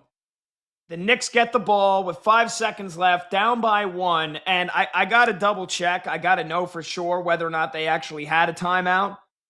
But I'm 99.9% sure I heard Noah Eagle, who we're having on the show on Wednesday, by the way. Noah Eagle, Wednesday, 9 p.m. Eastern. Joined us during the All-Star break. He's going to join us on Wednesday. He's calling the game tonight. I'm 99.9% certain I heard Noah Eagle say, Mike Brown surely going to call a timeout right before the second missed free throw from Atlanta. And they brick them both. And the Knicks get the ball. They don't call timeout. They rush down the floor. feed the ball to Mikal Bridges for a fadeaway 2 from the corner, and he misses it.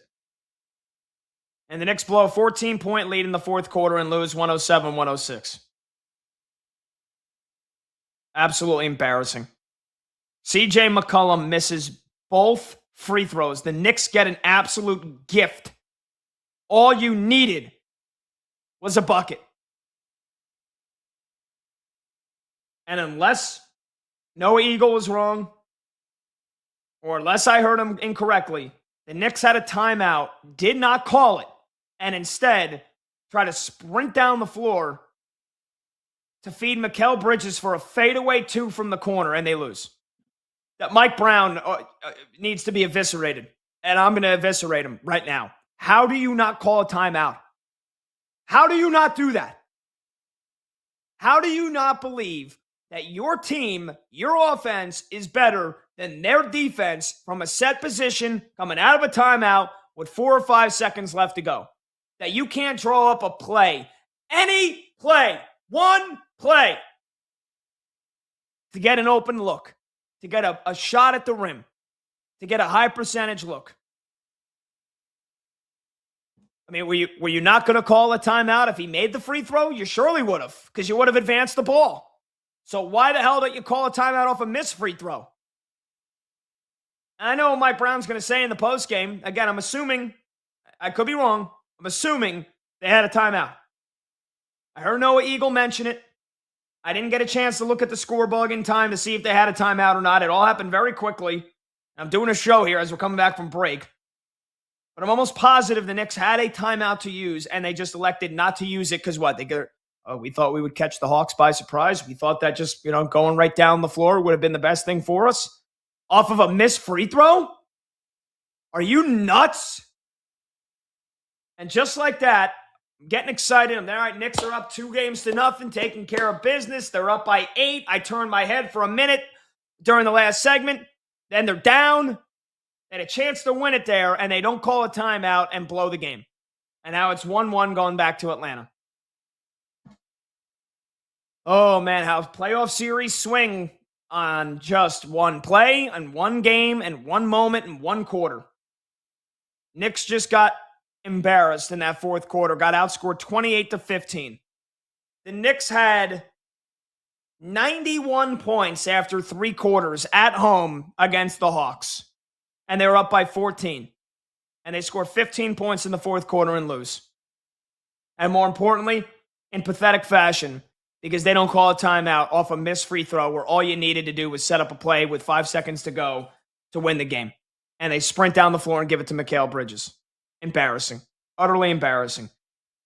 The only thing more embarrassing than that is the fact that the New York Mets have lost 11 straight games, and their manager, Carlos Mendoza, might get fired before May 1st. Might get fired before May 1st. The Mets last won a ball game on April 7th. Lost the last 2 out of 3 to Arizona. Swept by the A's, where they got shut out twice. Swept by the Dodgers, where they scored 3 runs in 3 games. And then swept by the Cubs, where they got outscored 18-7 in 3 games. They haven't scored more than 4 runs in a game since April 11th.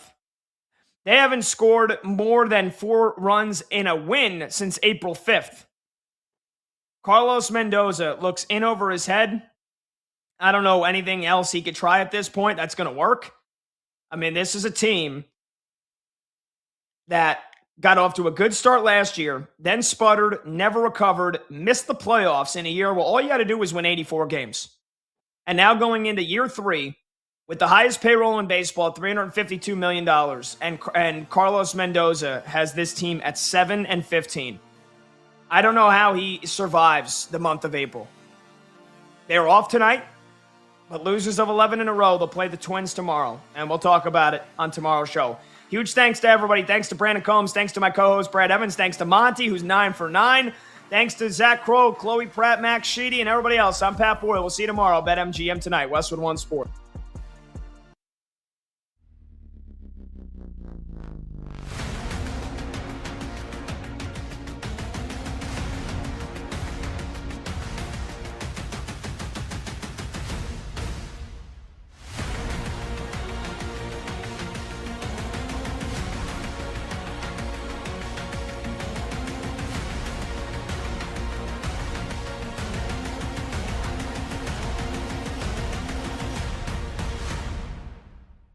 But if you're a Steelers fan, how are you not sick over this?